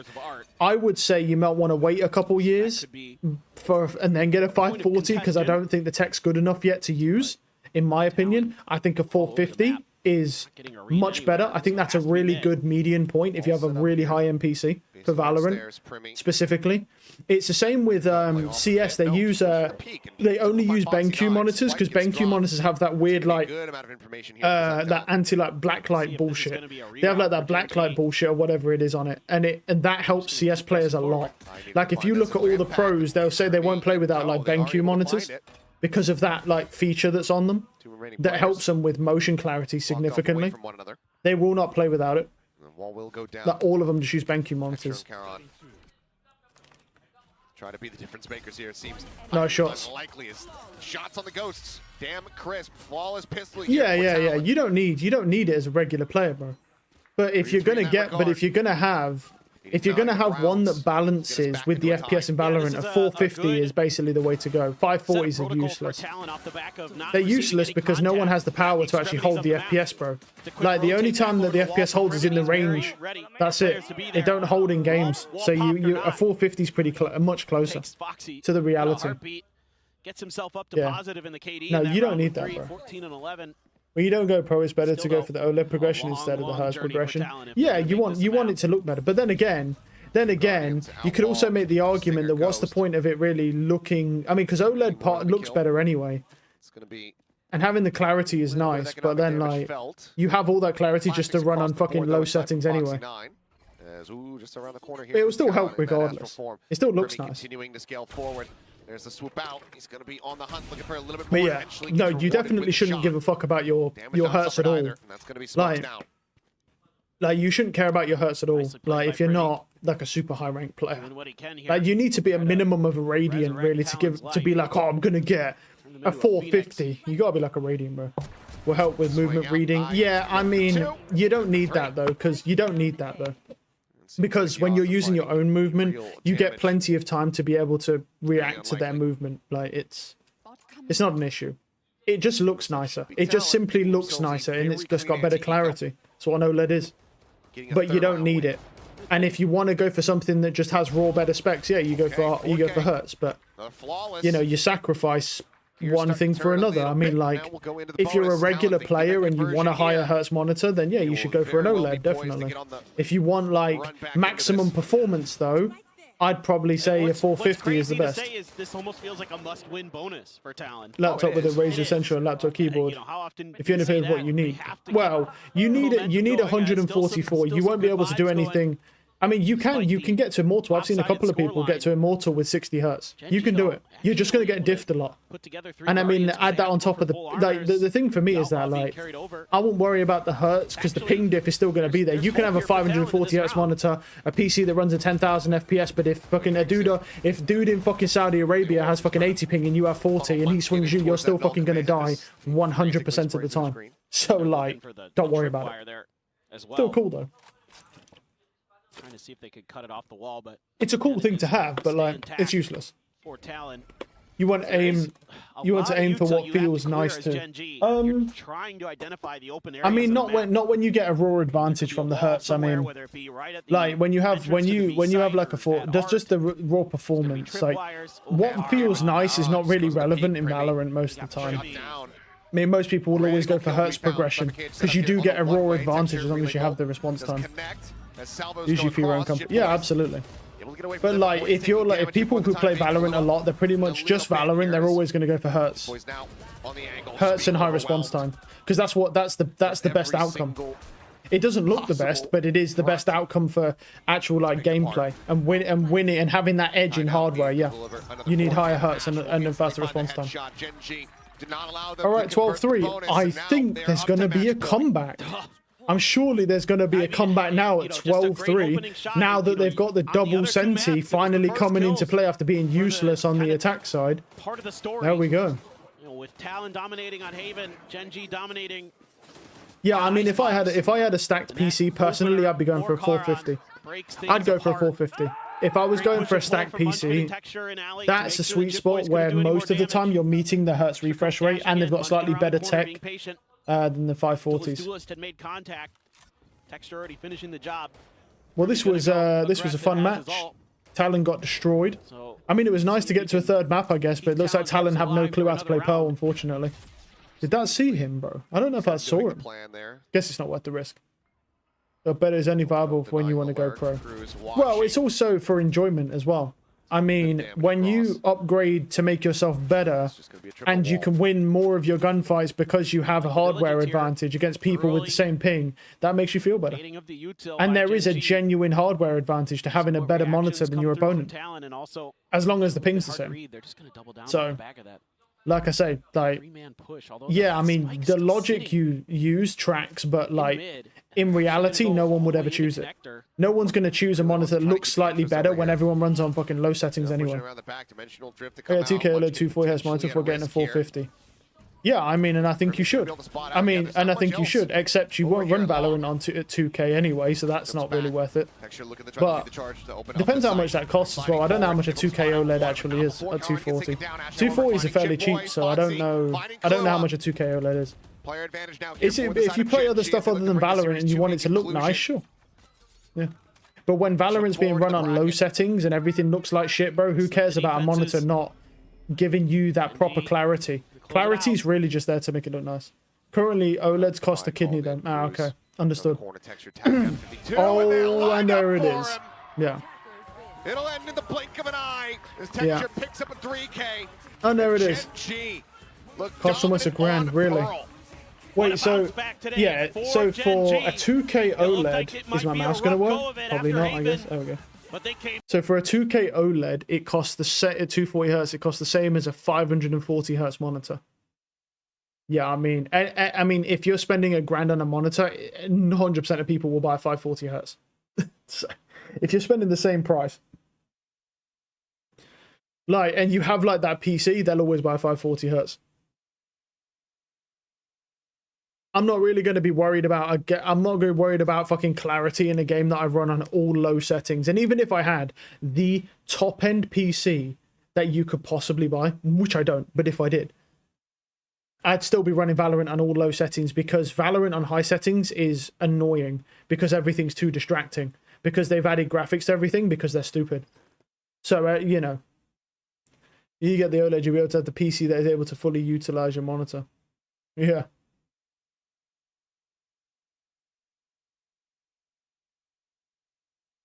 I mean, like, my PC barely utilizes my monitor now. Yeah, I mean, having an OLED is nice if you play any other game on nicer settings with the clarity and stuff. That's great, man. But, you know, like when you play Valorant on all low settings, I'm not worried about my monitor showing me something slightly better. When it also means that I'll see the person slower because the response time is going to be decent, but the hertz are down. Like, I mean, that's just going to always be the case. For anyone playing Valorant, at least. Any other game, though, any other game, man, like, other than CS. But in CS, they won't use them anyway. They'll only use a 540 Hz monitor if they have BenQ monitors. That's the only time. Have a monitor that costs the same as your PC, basically. My PC, this one cost...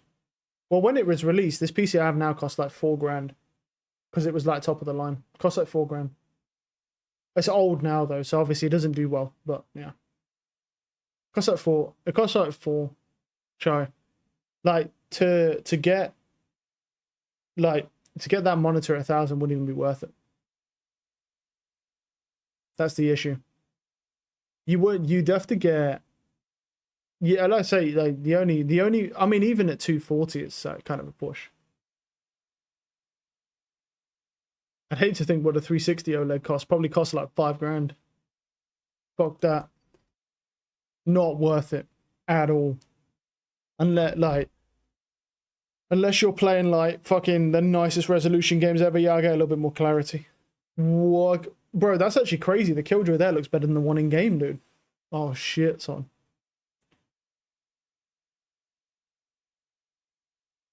That's a GG. When are they starting this match? It's 11:30. I bet they're going to do like a 30-minute break, aren't they? Some bullshit like that. Let's have a look.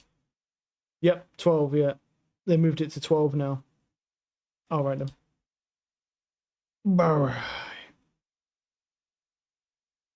What's that? GG? That's a fucking GG.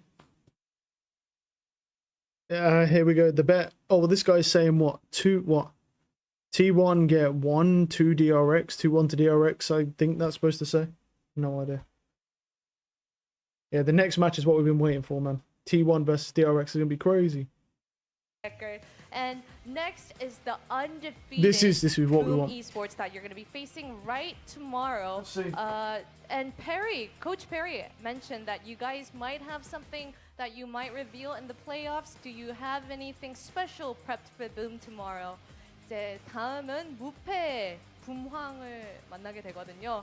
페리 코치님이 플레이오프에 가서 좀 새로운 거를 공개할 수도 아닐 수도라고 전에 언급을 하셨는데 내일 바로 이어지는 붐과의 경기 특별히 공개해 주실 게 있는 건가요? 스포 가능한가요?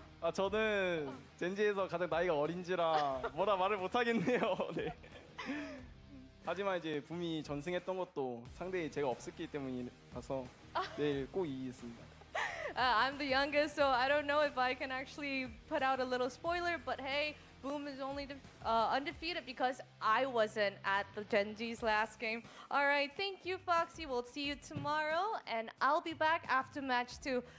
인터뷰 너무 감사드리고요. 재밌었습니다. 내일 또 뵙겠습니다. 오늘 와주셔서 정말 감사드립니다. 고맙습니다. 저는 내일 또 매치 2 뒤에 돌아오겠습니다. 얼른 가셔야죠. 내일 쉬어야죠.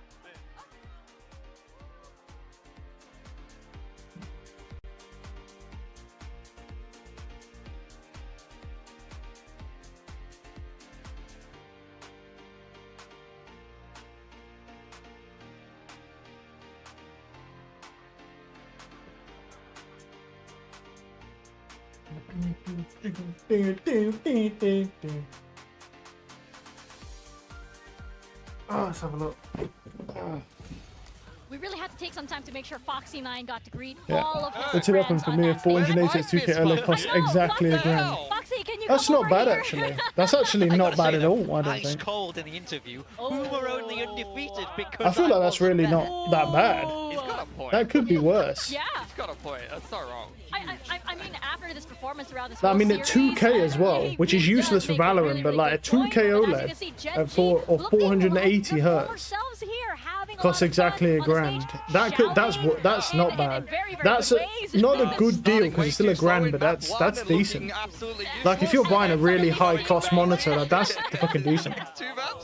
I would definitely get that 100% over a 540. I would 100% get that instead because 540s cost a grand anyway. It's two different teams that played each other. So like, I'd 100% rather have that monitor in OLED. That would literally give you the best of both worlds in every scenario. Having a 480 hertz 2K OLED, that gives you the motion quality, the beautiful fucking panel, plus you get the hertz and the response time. Because OLED is, yeah, I'm fully aware.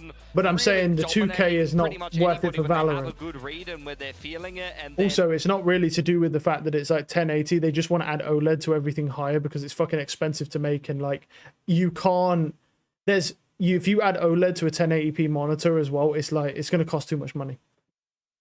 Like when you can just buy a normal 1080 for much cheaper, like you can't really. The price value point's not there. Yeah, I mean but what's nice about having a 2K monitor though is like for other games as well that can go up to 2K.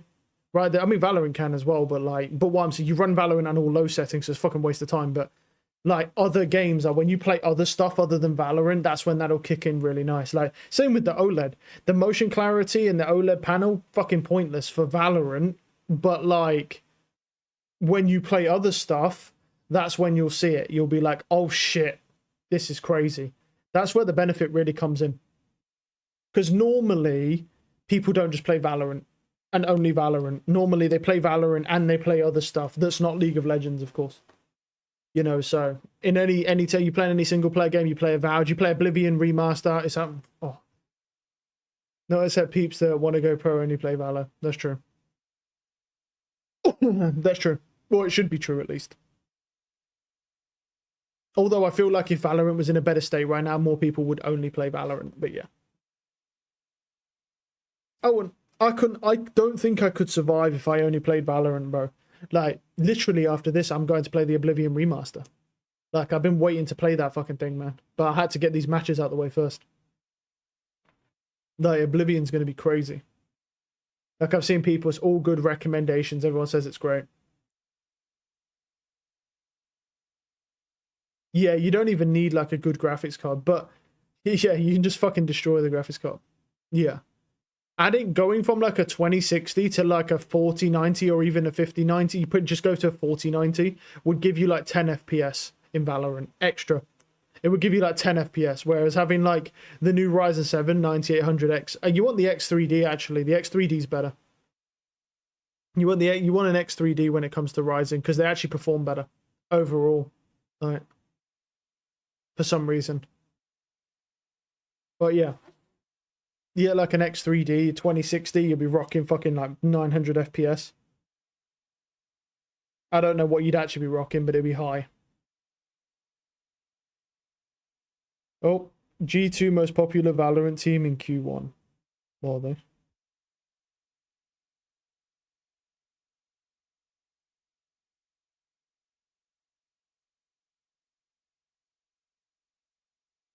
Is EMEA the problem? Yeah, EMEA is the problem.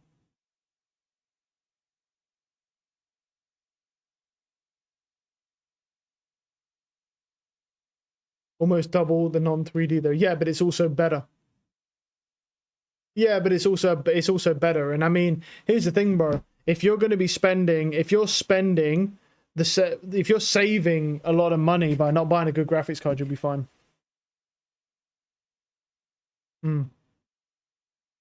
Yep. The X3D is better, but you're also saving money on your graphics card. And if you're buying stuff like that anyway, that means you've got the latest motherboard with a good chipset. You've got do you need RAM as well that matches the CPU? So you need really high mega transfers on your RAM, or else that's going to bottleneck your CPU. Obviously you've got your plug-in SSD. So you don't even need to worry about your transfer rate. Because the issue with a CPU like that, the other problem as well with having a 2060 is that it's going to bottleneck your 90. It's going to bottleneck your X3D as well. That's the other problem. See, the problem is with a higher end PC is you can't run a shit graphics card and then run a CPU because it will just get bottlenecked. You have to run everything that can handle each other. A 2060 ain't going to be able to handle that fucking CPU at all. So you need a good CPU, you need good RAM, you need you probably need a Gen 4 for your SSD. You need, I don't know if it's Gen 5 now, you might even need, I don't know if Gen 5 is about, I think you might even need a Gen 5, Gen 4, I don't know what let's have a look. Wait, Gen 5. And then you actually need that. But what happened at balance task? Yeah, but I mean, it depends. If CPU heavy, well, yeah, it is CPU heavy, but you're still going to get a bottleneck. If you want maximum performance, you need a graphics card to match. Period. Yeah. Oh yeah. There are Gen 5s. You probably need a Gen 5 PCIe. And also, it's like if you're spending this type of money, you need the RAM to match, because otherwise, because Valorant is very RAM heavy. It's actually not like it's CPU heavy, but like it's CPU heavy, but it's actually more. It uses quite a bit of RAM as well. So your RAM, obviously, your RAM needs to have basically as fast as you can get it with having the quality there as well. So not some experimental shit. And then you still need a good graphics card. I mean, if I want to get the maximum performance out of that CPU, then you still need a graphics card to match, because it will bottleneck it regardless. Yeah. I mean, like, that's what I mean. That's not even, that's what I mean. That's bad FPS 400. I mean, a Quadro card is nice, but like 400 FPS is likely probably is 1% hit. Like, you should be able to perform better with a fucking chip like that. But yeah, I mean, it's like you should be getting. That's really shit, because other people are getting like 700-800. That's really shit. 400. So I'm pretty sure like the other dude's running stuff like that. Wait, but what is that in? Is he getting 400 in game or in the range? In the range. No, but like, is that in game though, as well? Not in the range, right? Yeah, okay. Oh no, that's decent, man. No, that's decent. 400 is decent in game.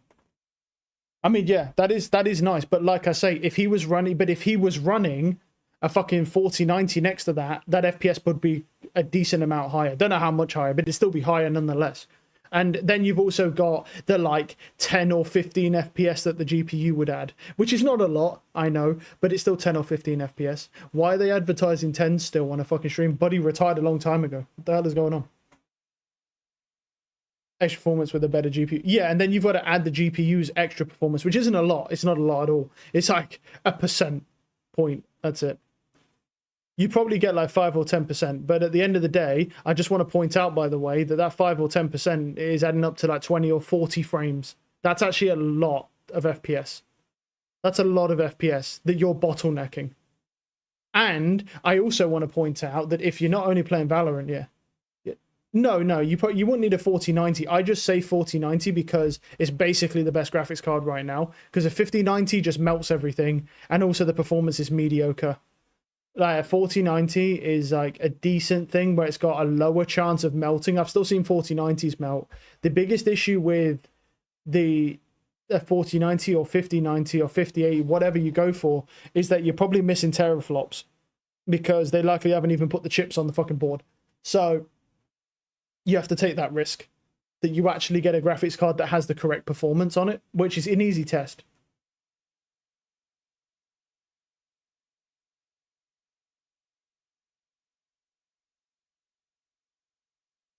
Well, you won't ever hit 100% usage on Valorant anyway.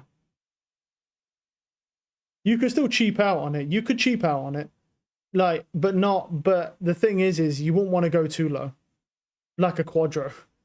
You won't want to go too low. You could definitely still cheap out, but like at the same time, Valorant will never use 100% of your CPU anyway. So you could probably get away with quite a bit. You could probably get away with like a 30 series.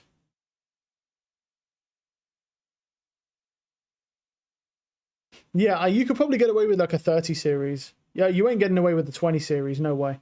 I think you could get away with the 30 series though, which to be fair is pretty good when you consider a top-end latest CPU, and then you... Why is this frozen? Hello? Oh, it's just... Oh, it's the transitioning, bro. Like, that's not bad. I mean, you're dropping 2 series, and you can still get that performance out of Valorant from that, yeah. Might barely not be enough. I wouldn't even risk that. I wouldn't risk that if I'm paying that much money for a CPU. I'd just go with the 30 series and be done with it. You still get a 30 series at a very reasonable price. Reasonable compared to, you know, what Nvidia thinks they can charge for their cards. But, you know, yeah, I wouldn't risk it with the 20 series at all. I'd risk it with the 30. I think a 30 is fair. Like, you could definitely probably just get that performance out. But this is obviously only on the premise that you only play Valorant as well. That would never happen to a normal human being. No, not really. There's no... Well, no, not really. It's never going to happen because when you upgrade, it's just normal that when you upgrade something in your PC to that level, like if you've got an old PC and you say I'm gonna go get the new Ryzen fucking card, okay, well you need a new motherboard, you 100% need new RAM, you 100% need a PCIe at least Gen 3 or 4 SSD. So it's like, yeah, no one uses their PC for only CPU intensive tasks. Not unless they're doing those tests. Not unless they're like Linus Tech Tips and doing like CPU only renders. Well, actually rendering is a big thing. But I'm pretty sure Intel stomps on rendering, I'm pretty sure. I think the Intel CPUs just dunk on fucking AMD when it comes to renders. I'm pretty sure. I think that's what Linus saw. But the X3D and stuff, they dominate when it comes to gaming. Anything gaming related, AMD just destroys everything. But Intel does really, really well when it comes to renders. So, which, you know, means that AMD wins because there's a lot less people fucking using CPUs for rendering, and there's a lot more people who use CPUs for gaming. So, and there's the middle ground of the people who do both, at which point AMD is still better. So you know, rough times, I guess. But yeah. No, anyone who's getting a card like that, bro, is just gonna upgrade the whole PC. And just have the fucking thing stacked out. They'll probably even have a 5090 in it as well, which will just melt after like 3 days of use because the power pin connectors is like the 1 fucking 12 instead of the 2 6s. So it just fucking melts the wires because it's just the fucking tiny little poor wire trying to survive under that much voltage. Fucking crazy. I don't even know what they're thinking, man. It's a literal fire hazard, bro. I can't believe it even passed quality control how they did that.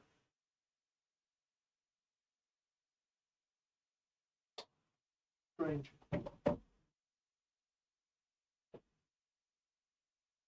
Oh.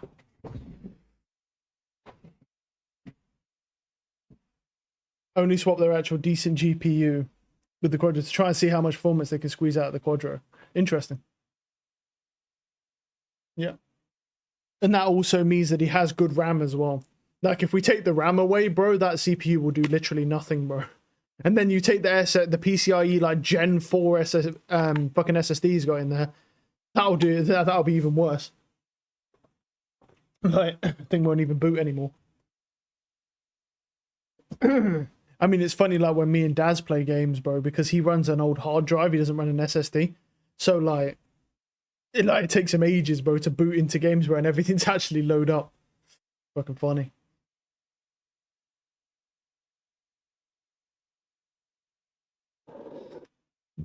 Yeah, I mean, if you're gonna buy a new PC, bro, you just go all out.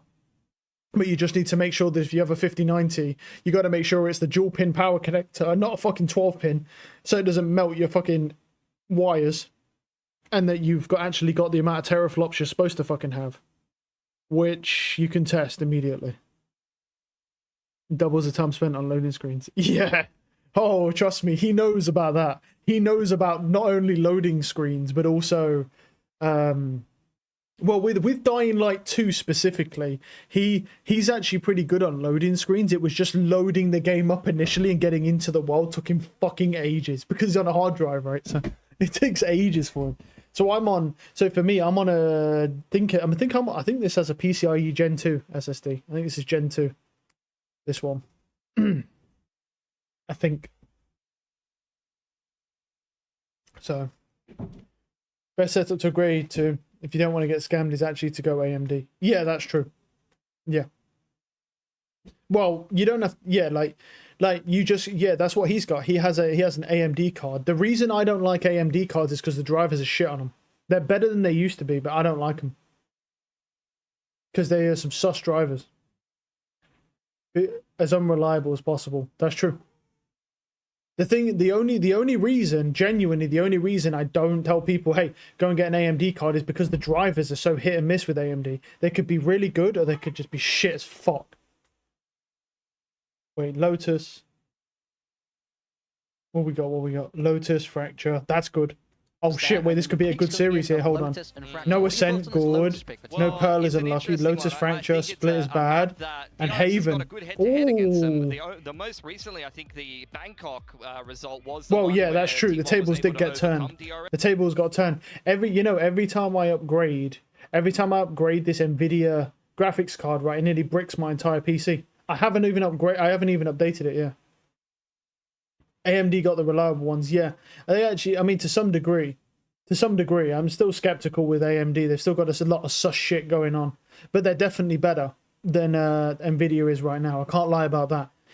I'm scared to upgrade my graphics card, bro, because the last time I did it, right, here's what happens. It goes replacing audio drivers, right? Then it freezes. This is inside the little Nvidia app thing. Then it freezes, and then my entire PC bricks for like an hour. And then I cross my fingers and hope that I don't just come back to my entire Windows just completely destroyed. And then it works. And then it doesn't tell me it's installed. It just says, oh, you've got it now. And every time I do an update with an Nvidia driver, it nearly breaks my entire PC. I'm trying to avoid it, bro, because I don't even want to update. Because it's like every time I do it, it just breaks. Yeah, everything's breaking right now. Like if you was on Windows 11 and you just did that recent update they bricked everyone's PCs again on a blue screen for the Windows 11 update, and they said, well, hopefully it'll fix itself. That was their response, bro, to all these people who were just sitting on blue screens and their PCs won't boot anymore. They just said, hopefully it will fix itself, or just sit tight and we might push something out to fix it. Like what? This is why I'm still on Windows 10, bro. I'm never going to Windows 11. That thing is a piece of hot, steaming dog shit of a fucking OS. It is disgustingly shit. Now, don't get me wrong. I do love the idea of having slightly better FPS, because you get slightly better FPS a lot of the time on Windows 11, but yeah. Custom fan curve got fucked over by this. That's unlucky, buddy. Honestly, I never run custom fan curves. I just run it on auto pretty much, because auto is good enough for pretty much anything you need it for. Custom fan curves are really only for like maximizing performance. You really don't need custom fan. You can just leave it on auto, and it'll just always keep the GPU relatively decent. But for like optimizing performance, yeah, of course you want a custom fan curve. But I never really had an issue with that. NVIDIA decided to brick the process that reports temperatures. Oh, that's amazing. That's just so amazing. I love that. Bricks the process that reports temperatures. Oh, yeah. Fuck yeah. That's what I'm talking about with NVIDIA. We're overheating like... Yeah, of course, yeah. Makes sense. I think if it because it bricks the process that reports temperatures, I think even if your fans are on auto, bro, I feel like that could be dangerous. Because the whole thing with auto is that it tracks the temperature and increases the fan speed based on the reports coming back from the GPU, what the temperature is. So if those reports aren't working, then those fans won't ramp up properly. Nothing where GPUs goes up. Yeah. Like that. I think even on auto, that would be concerning. Missing out on that top spot in the group, just losing. I'm concerned about doing this one, bro. I'm not going to lie. I might do it today because obviously I'll be ending earlier because we started at 9. If they win into ROQ, So the road oh, really? Only wait, that's crazy. The automatic will still get access to the correct info. I really thought that would not work because automatic goes off of those reports, but somehow, yeah, it's just the custom fan curves. Oh, unlucky, bro. That does not let that go that easily. That's crazy. You can bet the Masters That's Nvidia for you, bro. Just a fucking dog shit company, bro. Yeah, we want to see well, them look, just hit a... to be fair, you know what? I take that back. Nvidia is a good company, but they're kind of like smartphone creators, right? That's how GPUs have become. It's like, yeah, we're going to release a new series every year, but it's not going to have any better power. It's not going to have any better performance. It's not going to look any better. It's just going to be bigger and take up more wattage until we fry your whole PC. That's why the GPU in half. Oh, yeah. If you're overheating like that, yeah, 100%. I mean, to be fair though, saying that, I don't know how much over, but GPUs can comfortably run near 100 degrees and it's not really an issue. It's a dogshit company for gamers, bro. They're not, yeah, I mean, they're pretty much all to do with AI now and data centers, man. That's where they make all their money. They make a lot of money just through data centers. So. Nice. This is actually a good map pool as well, by the way. Lotus, Fracture, and Haven. And you know T1 are picking Lotus because they're going to run the ISO. Like, this is a good map pool. A monopoly on gaming cards while their target audience are the AI bros. Yeah, it's weird, man. I know. And then, but then they released that AI. The only thing that Nvidia's released that, in my opinion, was really crazy was that Nvidia Jensen card. That was nuts. No, they don't give a fuck about gamers, bro. They don't care at all. The one thing that was really good though from Nvidia was when they released that Jensen chip, bro, that was like a fucking Raspberry Pi that can run AI models. That shit's insane. That shit's wild. But once again, it's not for gamers. It's for people doing like development and running AI models on independent systems, not gaming. So it's AI stuff again. This is another series where I really think it's a coin flip. It could go either way. But let's be honest. Can you really blame them though? It comes down to mostly... Let's be honest. Oh, what's the prediction? Wow, T1 wins 62%. Wow. I mean, let's be honest though. It's not. You can't really blame them though. I mean, if they get at the forefront of AI when it comes to delivering hardware, because these AI models, right, these generalized intelligence models, they require so much processing power. Can't steal away Nvidia's gamer card monopoly fast enough. Yeah, I know, right? Yeah, seriously, like, you're not joking, bro. No, there's no jokes here. Like, Nvidia genuinely are going down the crapper when it comes to gaming, but I think it's a good move for Nvidia. Because they're going to make more money from the supplying data centers with hundreds of thousands of GPUs and the servers to go with them than you ever are supplying gamers with graphics cards. Now, I'm fine with that, bro. I'm perfectly happy to have my AMD CPU and AMD GPU working in harmony and synchronizing and then just having a super high speed RAM that's not a piece of shit. I'm cool with that. I don't mind that at all.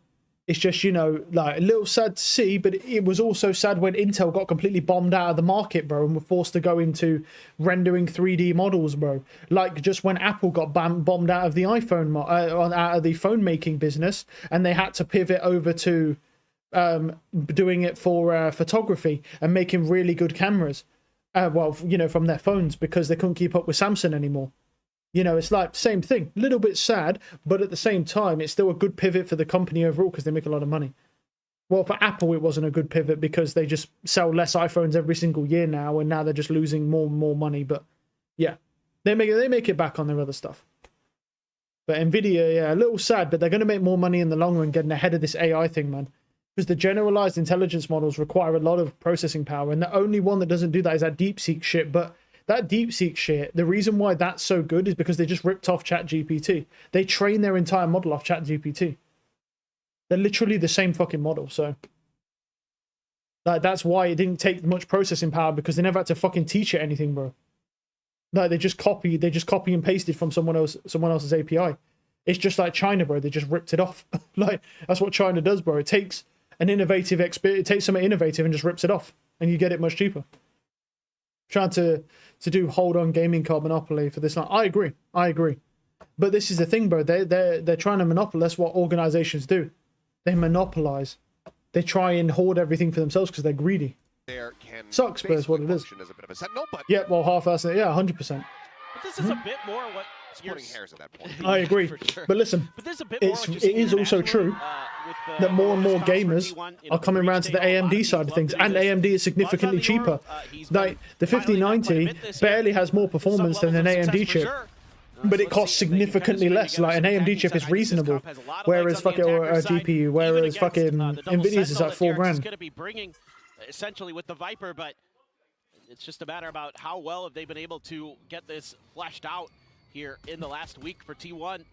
Just checking some boxes, but this is all just a bit of a ruse here by T1.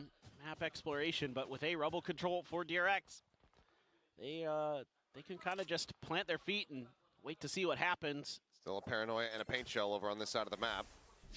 There's Mako. Just setting up a smoke in case that C hit comes through. Paranoia now at the ready. Sends it as the salvos get ready to fly. Swings out, looks for a couple shots across. Buzz does mention on the headshot, but paint shell. Oh, he's got one. He's not getting out of that. He got out? What? No way he got out of that. That was all a setup for T1. Such drop as well when he solved a generation ago. Yeah, they were, yeah. The only thing that's still better about Nvidia is things like DLSS. That's the only thing they have really left. DLSS is definitely better than is it FSR or whatever it's called, the AMD one. But that won't last forever. That won't. It's kind of understandable that DLSS works better because it's an AI thing. Still firing back. Yeah. We'll go ahead and secure the DLSS is definitely better still. I mean, I know that firsthand. I've used it. I've used them, but they one, you know, DLSS is better. But at the same time, I don't really, you know, it's not really surprising that something that's AI related for AI upscaling is better for Nvidia when they're an AI company. Kind of makes sense, really. Izu's looking up. Bane is down. He's got his opponent on the floor, so yeah. Okay. So far, so good for DRX. But T1 like eventually, I think eventually, like it'll probably be better than DLSS, but it's not right now. But I would still be perfectly happy if I was buying a top-end system to have AMD GPU. I'd be perfectly satisfied with that. Because if you're having a top-end thing anyway, you don't really need the FSR thing anyway. It's only really for lower end PC so they can run a better performance and not have to deal with shitty graphics as much. This is back, you know, video encoding and streaming. Yeah. Oh yeah, that new card is really close. That new card is only a few, like 5% off or something like that. 5090. It's just that there's certain things, yeah. In AI, yeah, but it's understandable. I mean, it makes sense, right? Your AMD's behind on AI when going up against an AI company, and they started first as well. Find something. Granted, he is the one player with the ghost, so overall, not too much weaponry going to be handed over, but Hyunmin now also dead. Mako swooping forward, able to find one, but this is starting to get a little bit too scrappy. His weapons are going to be picked up, and T1 have player advantage. Buzz, in the meantime, is just completely keeping Estrella distracted. All right, let's look at the team comps, and let's look at the fucking team comps, bro. What do we have here? Okay. Freeing on the Killjoy is a little weird, I'm not going to lie. I'm not seeing an ISO, which is also kind of weird. I was expecting to see an ISO, which I'm not seeing. That's strange. T1 have a big problem on defense here from what I see because they have no Sentinel, so that's bad. Interesting, there's a Killjoy. I don't know how well that's going to work. Buzz out there lurking on his own, but certainly kept the opponent's IGL. Yeah, I don't know what's going on here. Freeing not on the Teo when he was a Teo 1 trick is strange. That's weird. Kind of curious how that was going to play out. So just a couple sheriffs and classics for DRX. This is a very strange setup, but yeah. Bulldogs, a couple I love the idea of the Killjoy, but Vice is just better in every single way on this map, so that's strange. That's not good. Freeing is just dead now, so it's a free C site. That's really bad. Now 2 charges away from having the ult. The C site completely opened up. Unlucky. So I mean, it's bonus anyway, but or eco, sorry, eco. But I mean, freeing on this Killjoy. I mean, what can he really do? You need, because you need the Viper needs to play with him. Yeah, the Viper needs to play with him, because if he doesn't, they just walk onto site for free every time. You need the Killjoy util and the Viper playing on C, with the Killjoy and the Viper basically just on C. Nice shots. Oh, he didn't land. A bit too shallow. Wow. Sylvan at 64 still alive. But if that had landed, it was they were cooked. Getting away here from DRX. Now need to make a go of this, given that they had the ult committed. But seems like the call is for them to stay contained back. Just play for some exits perhaps here. Now starting to try to flood back forward, but that showstopper. Yeah, I don't know what. Yeah, I don't know what's going on, bro. We're analyzing now, bro. We're analyzing the game. We don't know what. I don't know what's happening. Yeah, that's a toughie for DRX. Meteor on the Teo. I don't know why. No ISO. I was thinking Ice T1 ISO Lotus. Perfect. So that was weird. God, Mako. That's so good. Nice shots. As well. Right through that smoke too.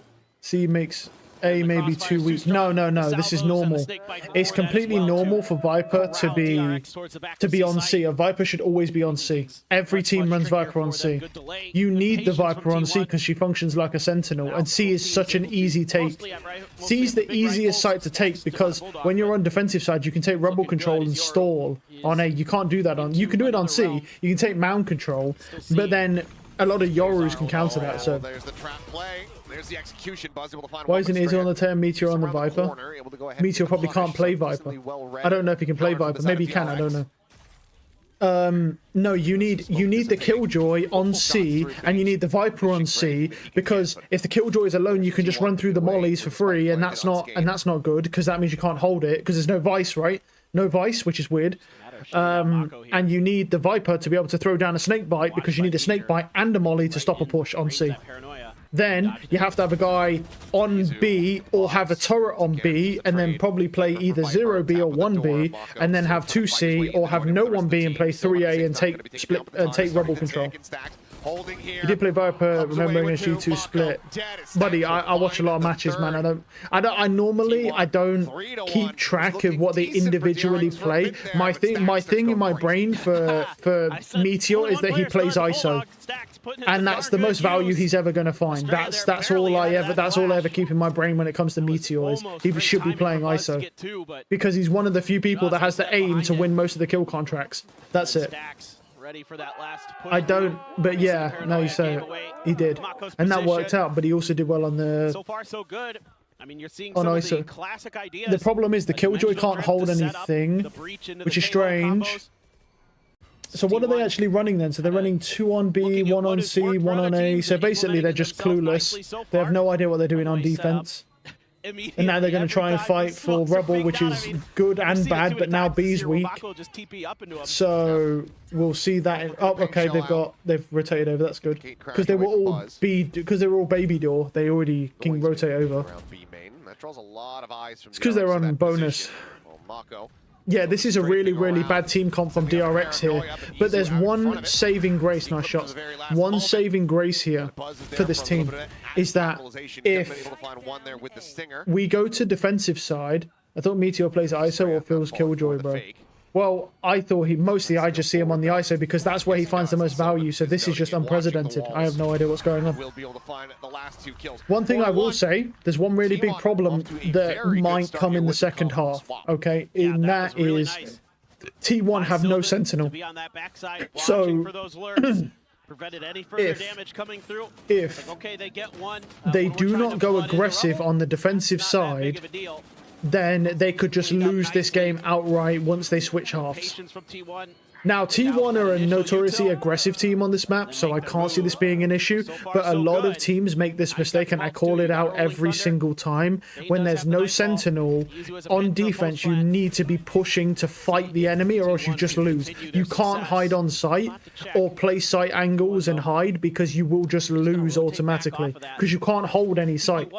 You can't hold anything with this team comp at all. It's only good on attack, and the only way to make it work on defense is to go aggressive on defense. and then take the fights and try and win. That's the only way to do anything. That at all is freeing, and not on his usual Tejo on Lotus. Every time they ping these smokes, it is. Yeah, DRX are. I mean, GenG are like that. GenG are not good at adapting either. They just play very disciplined, very strategic, but they don't adapt at all. How does he win that? I don't know, but he does. Where is Flashback? Flashback retired. Clearly, very warm. No, he retired, I'm pretty sure. He was pretty shit the last time I saw him anyway, so he was amazing at one point, then he went really shit and retired, so I was like, fair enough. But that's what Demon 1 should have done. Just trying to buy some time. Nightfall going across, that's going to connect on the Or Icy. Or, you know, fucking... Maybe only Buzz being able to You avoid just that. keep naming them. They play strategic and solid, yeah, but they don't adapt. That's a problem. No flexibility. Does not hit anyone either. Okay. Lacuna trying to push forward. Nice shots. Nice shots. Now Meteor gets involved. That's not good. It's because they're not taking rubble control.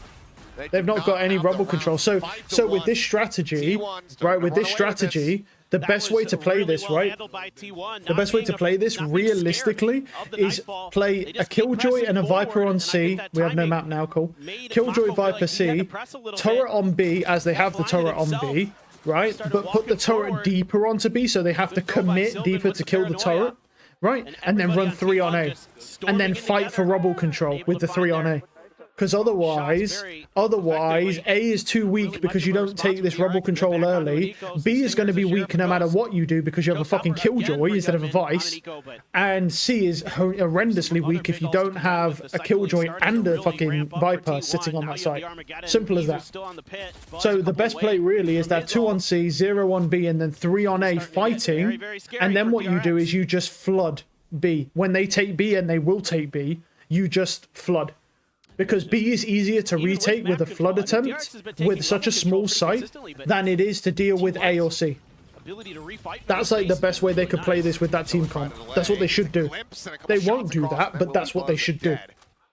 Right, looking at how bad this setup is with this Killjoy, it's like, could have one guy B for fast rotate. Yeah, you could. Yeah, you could. But here's the thing. The reason why I say you don't do that, right? Well, you could. Like, here's what you could do, right? Okay, well, let's see how they play this out. So the stall's there. So you see the snakebite comes in with the molly. And he's just stuck. Sylvan's stuck. He can't move. Understandable. Freeing has not been playing all that well on the Teo. He was amazing and probably the best in the world, but he's not been playing too well recently on the Teo, so they've moved him. He's got to run away when they hit B. No, well, what they could do is this. What you could have is the Killjoy and Viper on C. We put the turret on B, as they have been doing, right?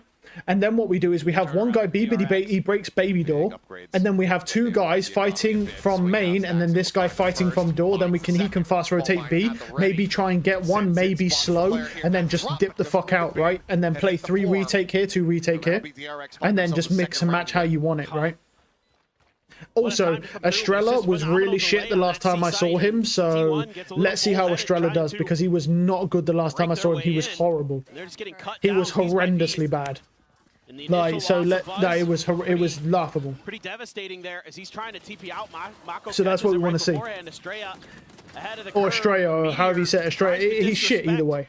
The poison cloud. So hopefully he does better now because he was shit before. Stacks putting up a couple nice so kills yeah, that's what we really want to see. Oh, Teo at breakable. For some reason they dropped. Yeah, you could. Yeah, the Teo's good at breakable. You put anyone at breakable, really. You've got these 3 to mix and match from. What you need is 3 fighting here, 1 from baby door, 2 from here, 0 on B, and then you can fast rotate 1 if you want, and then have the Viper and Killjoy. So they've got the Viper Killjoy, so that's good. And then they've taken the rubble control, as you can see, and then look, they got this 1 on B. So you see, literally what I just said, they're now adapting to, and they're using this now. That's what you should be doing. The problem is the Fade, if the Fade's playing fast rotate here, I'm hoping he'll fast go straight through baby door and help his team here. They need this rubble control. 100% we need rubble. What else are we supposed to do with this shit-ass team comp if we don't have rubble? And now, so now he's gone C. That's a bad idea. That was stupid. Because, yeah, he clears this space, which you didn't need to do anyway. Nice kill. And now that was weaker. He could have just gone A just in case. If they'd have gone A there, they could have overwhelmed them at rubble and just taken A site for free because of that Fade's mistake. That was not a good play. But they probably called for, oh, can you dog this? So not his fault. It was probably like, oh, can you dog this for me? And it's like, fair enough. He sees the bullets flying. Nice. And so you see, they literally just flooded site. They literally went from A, they all just flood B, and then they just force them back. Like I said, like what they're doing now is the only way they're going to get defensive rounds, right? And so they're doing exactly what I said they do. But they do need... Nice thing. He's dead.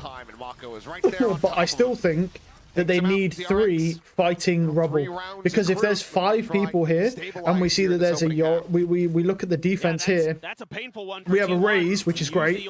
That's a great start. We have a fade, so fade suck into raise nade is a great combo, right? And then we have an omen, so like flash through the wall, right? And then to the with the fucking raise nade, right? And then the suck, the fucking suck shit, and then you just kill everybody, or you kill 1 or 2. You take that rubble control with those 3. It's not that hard. Omen TP's on top of rubble, the other 2 fight off the combo, and then you just run a turret on B, and then you can just stand in the middle of grass and have 1 fast rotate B if needed. If they break the turret early, what I think would be better though would be as if they put the turret deeper into B, just to make that lurk guy work a little bit harder trying to break it. But you know, there's a risk with that, right? You make him work a bit harder, but he can stand in main on better angles to kill your rotating teammates. So like, you know, there's a risk with that. But even if you leave the turret, like I said, the guy from RNA can fast rotate B and just hold B if needed, and then you just run 2-1-2, which is literally what they're doing right now. Instead of having that turret side, they've changed the turret position. You can see that they've now moved it from here to here, which so they can get an earlier read on this B hit here, so that this guy has time to rotate. But he should be fighting A, 100%. He should be on A. He should not be B right now. He should be breaking. That door should be broken, and that motherfucker should be ready with the raise. In fact, if I'm being honest, like I dare to even say put the omen on B, and then have him break the door. Right, he flashes right straight at the door, breaks it, and then immediately TP's on top of rubble. Or you have the fade do it, whichever you want. But the raise nade suck will be late if you do it that way. It's just like, so, and the Viper's gone to B, which is bad, but they probably suspect it's all A, that's why. It's not great. Rough times.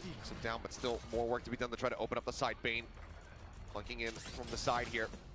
Approaching the main. Nice shot. Good risk. Catching Buzz there at the back of the skull. Stacks that, dodging around some of these bullets, but Mako nice. Bad risk. Unlucky. Nice kill. Continue to push forward, finds himself a fourth, swaps the gun. Good stun.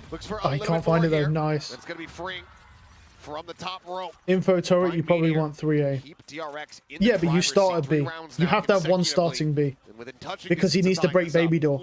You can't have a guy not on B. Yeah, that's literally what I said. But you can't have a guy not starting on B because he needs to break baby door or small door, whatever you want to call it. I decide because baby door just sounds fun. You got to break baby door. So you need 1 starting B, he breaks baby door, and then 3 of them fight A, and then you have a turret on B, and the Viper and the Killjoy always stay C. Going to be anticipated by the opponents easily. Are they going to fight for this? Is that the Raze has an op? That's why he's there. But why not go A with that? I mean, you could still find some value with the op. I mean, they do have Buzz on the Yoru, maybe not. So call that break? No, in EU they call it breakable. They don't usually call it breakable. Only EU calls it breakable. NA calls it baby door. And that sounds way more fun than breakable. I used to call it breakable, but that's only EU that calls it that. And that sounds boring as fuck. Like, for example, I don't use the word IGL anymore because in China they don't call them IGLs, they call them commanders, bro. So now I'm calling them fucking commanders because it sounds way cooler. Who cares? Oh, IGL, that sounds terrible. But a commander of the fucking team sounds insane. Dude sounds beasting. Hell no. Commander sounds awesome, dude. Nobody's a commander of idiot. Like, just rings right, bro. It's great util. It just sounds so much better. T1 to clear out their Why opponent's would you pit. ever call someone an IGL? Boaster is the commander So far back. of Fnatic. See, that just sounds better. Hits. They see no New way name into for this, and they don't lurker. wanna try to commit ults into the round. Something called a Just to cunt have would it be a result good in a word. loss. I think that maybe if they That'd had be my access word to a for it. weapon Oh, swap he's a for cunt. Youngman, get another rifle in hand rather than Instead of having an lurker. operator into a That pit. would be better. That would be what I'd Trying call to make him. a go of this, but it's just stacked against If it was up to me. So T1 Boaster, will the go ahead and break this twerking little commander. win I'm streak still to the waiting side for the of Boaster DRX twerk, and bro. get I'm a little bit themselves up to disappointed. 6. Maybe Boaster will twerk when they fix the EMEA issues, when they fix like the EU issues with all the servers and stuff, not playing on LAN, having to play on online servers, tech issues. Maybe he'll twerk then. To find some really good value out of that He's a ultimate, cunt. Cypher is cunting right now. Yeah, see, that's what I'm saying. Look. That's what I'm saying, bro. No one likes lurkers, bro. Everyone, I get called a cunt all the time when I lurk. My own team calls me a cunt when I lurk, bro. All of Australia is If bomb's down, bro, and I re-wrap from spawn, bro, and re-wrap to get a better position, right? I get called a cunt. So, like, everybody in Australia gets to make a decision. mostly because I play an Ascendant / Low Immortal when no one even knows what re-wrapping round fucking from your spawn to get a better angle on the bomb even means, bro, because it's too low of a rank. Sylvan swinging out, and Sylvan. But, yeah. Oof. Now gets the bad news. Pretty crazy that I'm calling sub 1% fucking globally is apparently too low of a rank to understand that very basic concept. Rolling Thunder now. Is that gonna hit? Towards the A site. Nice shot. Backpedal and Mako. Okay. Alright. Re-swing the door again. Get I it don't right know before about it that one. closed. Comes away with 2 kills. Meteor still trying to push for it. Yeah, I don't know about that. That was ambitious. Dude, if Mako cannot see you, you are as good as dead. He's got X-ray vision. He's Daredevil. That's a crazy turret. The man with X-ray vision. Interesting, that turret actually sees you from that. I did not know that. That's interesting. That was a cool turret placement. Unbelievable. And with the push out. It almost seems like that turret won't see you. A weird round, to say the On least. sight. But Yeah, a lurk is super strong though. It's the best thing that you can do. It works on most maps, and it's not a skill thing. There's no skill to it whatsoever. There's no skill. Wow, what a spam. There's no skill ceiling at all to it. Anyone can do it at any rank, and it will work at every rank, all the way up to Radiant and in Pro Play. It works at every rank, no matter what, including Pro Play, and it literally is no skill to it. That's the great thing about it. Doesn't matter how good or bad you are, anyone who does it, it will work a lot of the time. It works at any rank, it's scalable, it doesn't cost anything. You just have to be aware of the time that you're doing it, right? So bomb goes down, right? And and after about fucking half a second, that's a couple seconds, you need to start fucking moving your ass. Bane now getting the bad news, realizing that it hadn't connected on anybody, and Bread and this butter time lurk he's able to time win out too. the fight. Yeah. Takes out Mako, freeing alone on C here for the moment, being hounded. Once again, the salvo is going to be sent to try to flush him forward, and freeing, yep, tries desperately to bounce over them. Damned if you do, damned if you don't. Kill comes in. T1 now decently poised to try to secure a lead here at the half. After shock to delay, the approach of Waterfall. Oh, Bane he accidentally took damage from burst that. of damage, but knows that he has Nice, the C, so good wants suck. to scale forward to try to get the pick. Goes for it. Nice shots from Buzz though. Buzz comes away with 2. Estrella now last one standing in a 1v3. Well, he's shit, so he ain't gonna do anything. Just a bite to his name. Yeah. The spot out on the 1. Ugh. Buzz looking for a timing. Flash goes in behind, but Estrella still a bit panicked, a bit frazzled. Cannot find the punish. Now 2 players disconnected. This is the last round of the half. Estrella, this is the last round of the half. No, this is the last round of the half. I see what it is. The last round of Pad those operator Oh, stats before. he's saving an operator, bro. I told you this guy was lost, by the way. I told you this guy was lost, by the way. You know, Was I lying? You think back to Shanghai. You had Lakia sending the Nightfall in round 11. That's true. Thought it was. That is. I told you this guy was lost, bro. Didn't think it was. I'm not lying about it. Everything I've said in this game has literally come true. I'm basically an oracle. I'm like an oracle, bro, but I have a beard, and I'm not a black woman from the Matrix. Salvos, breach stun, very, very effective. Stacks. Not having any of it at the end. Well, kind of wild. 7-5 half is good. Do you know why they got that 7-5 half? Because they did exactly what I said they should do. And guess what? They gained all their rounds back. What a fucking surprise that is. Yes, then win round. Told you, I'm the oracle, bro. Kinda. It feels that way. Let's see. Who would you want to grab coffee with? Now, the question is T1 going to actually take aggressive positioning with the aggressive comp, or they're going to sit on site and lose this map? Let's find out in the next half, shall we? Oh, no. Yeah, I'm glad that other side is covered up. We know what it says.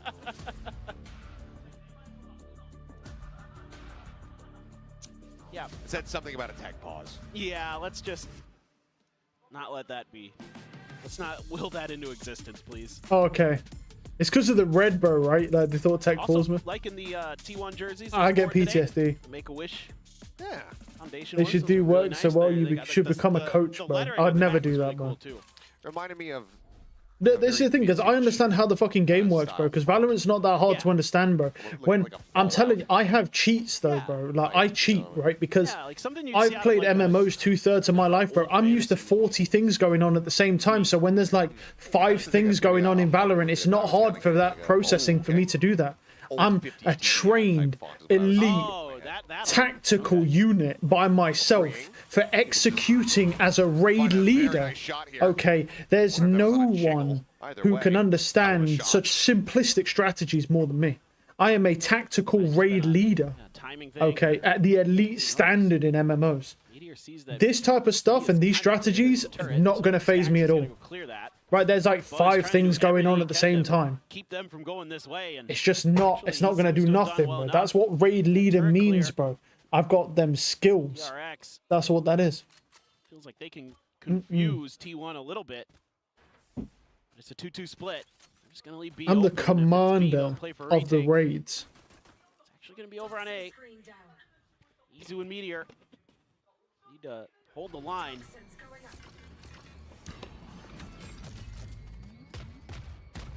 I'm not sure that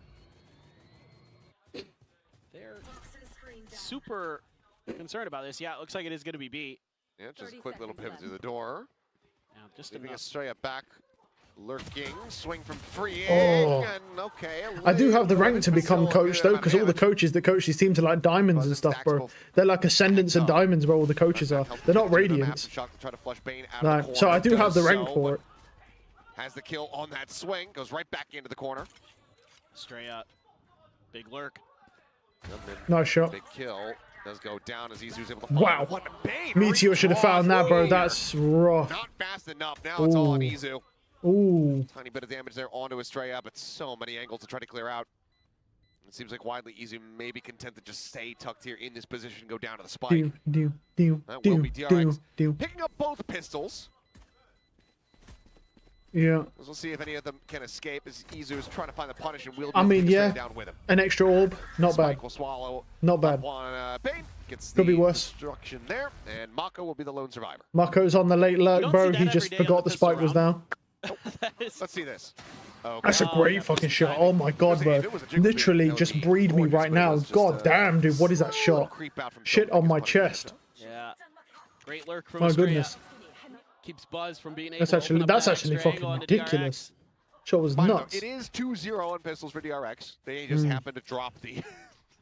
All right, let's look at... Okay, well, this is an eco, so I'm not really bothered about what they do in this round, but next round they should not be playing passively. They can do that again. Still going to be in a good spot to try to close this out. If they play passively here, that's fine, because it's eco. You want to try and get some bullshittery going on. Unless Meteor wants to kill all 5 people with Teo rockets right now. I'm kind of down for that. That's what John QT's been doing, bro. Just stand in spawn and all kill each other with Teo rockets, bro. Just kill all of you. Because it stops people getting orbs, honestly. It's kind of worth Bit it. of a timing play there for T1. That's NA's new strat now. It's just everyone kills themselves. Oh my god. He's trying to make a go of this Meteor. Having to backpedal. Salvo's nearly online, but Hyunmin is into the site with the 3K. Now it's down to Izu. Send the Rays. Rays drop... Oh, I can't drop the Bulldog. Rays go hunt. Go Rays, go. So the outlaw for the Rays, moment go. going to be left on the ground. Don't hide, Rays. We need you to get this fucking kill for an extra orb. Come on, Rays. Even more costly here for DRX. He is 2 away from his ult. Hunt him. Go, Rays. Go. Get him. Get him, Rays. There we go. Nice. Snappy. It's nice that he's first contact. He needs 1 orb now, and he has rocket. 7-7. Oof. He has rocket. Well, he has fucking whatever it is. just pulled the trigger on Nice. that push out a little bit too early, and with that outlaw there to cover the long range, not going to get hit by any of that U-tilt. That was some great shots from Stacks. Stacks is just always a beast of a player, man. Stacks is so stuff good. With the classic. But that was all it was for T1. Stacks is such a good player, dude. This bonus, It gets me full 7-7. chub when I see Stacks get 2 with a classic there. For T1 on this defender side. 2 players vulnerable to this outlaw. This is their map pick, too. Yep. And naturally. They don't want to let... Yeah. It's either Haven, Okay, they've given up rebel control. They could get this orb now. Saved it for last, but I was going to say, I was thinking they don't want to give them the control. This is really bad right now. This looks really bad because, as you can see, that they're playing defensively. They're not fighting for rebel control. They hopefully should win this because they've got the gun diff. My concern is when there's no gun diff in play, you know, are they going to be able to hold? They have a really bad team to hold with. And no other team before this has actually successfully held with this team comp because it's too easy to break down. yeah, they're really, once again, trying to take as much space as they can. Stack's about to clear the turret. Last time the reaction from DRX was to pivot the other direction. Instead, we're going to Not a send bad the rocket. showstopper to try to get in towards C. Sylvan. Oh, he has no... Oh, that nearly killed him. He does have regen, though. He has regen. Kill, however, not going to be found as the regen shield. So I'm on my phone. All right. First map. Yeah. First map. First map. Mako should have seen him here. I know what you mean. Yeah, first map. Yep, nice shots. Crossfire setup, looking good. Bane strafing backwards, still able to find one. Looks for a little bit more of a meteor. That's a Nice shot. size. Freeing now, last one standing. Grabs the Good. spike and gets It's the not plant a in. bad hold. Not a bad hold at all. 1v3. Get bombed down for money. Just that Very outlaw in nice. hand. Nope, swaps Just over to die now. Bulldog. Speed it. Oh, you got another one. Finds the first. That's Fully amazing. flashed up, stuck He's in dead behind the now, box, but that's boys. fine. Next closest. He's dead now, but that's fine. He got another one. He should never have got one more there. Great shot. Margins, Great but fucking shot. T1 will reestablish the lead. Just keeps the money low. The money's terrible. This is pretty so. nice work by Sylvan to really hold the line, change a position on the C after the showstopper in the C's. Yep. Don't really allow DRX any access into the site. Tucks in behind the box. Having 2 on C does help a lot. Nice crossfire here. Really nullifies that. But hit. honestly, I mean, if they just work the map, this should be... If this should realistically, if DRX play this right, should be a free map for them. From now, when they've got proper guns, it should be a free map for them. If T1 don't get aggressive, but we'll see. Because Buzz does have retake. He has ult for retake. They burned the rocket on that kill. Freeing's one off Killjoy ult though. They've got a lot. They've got 2 site clearing ultimates. So in my car right now on my phone. Fuck yeah, dude.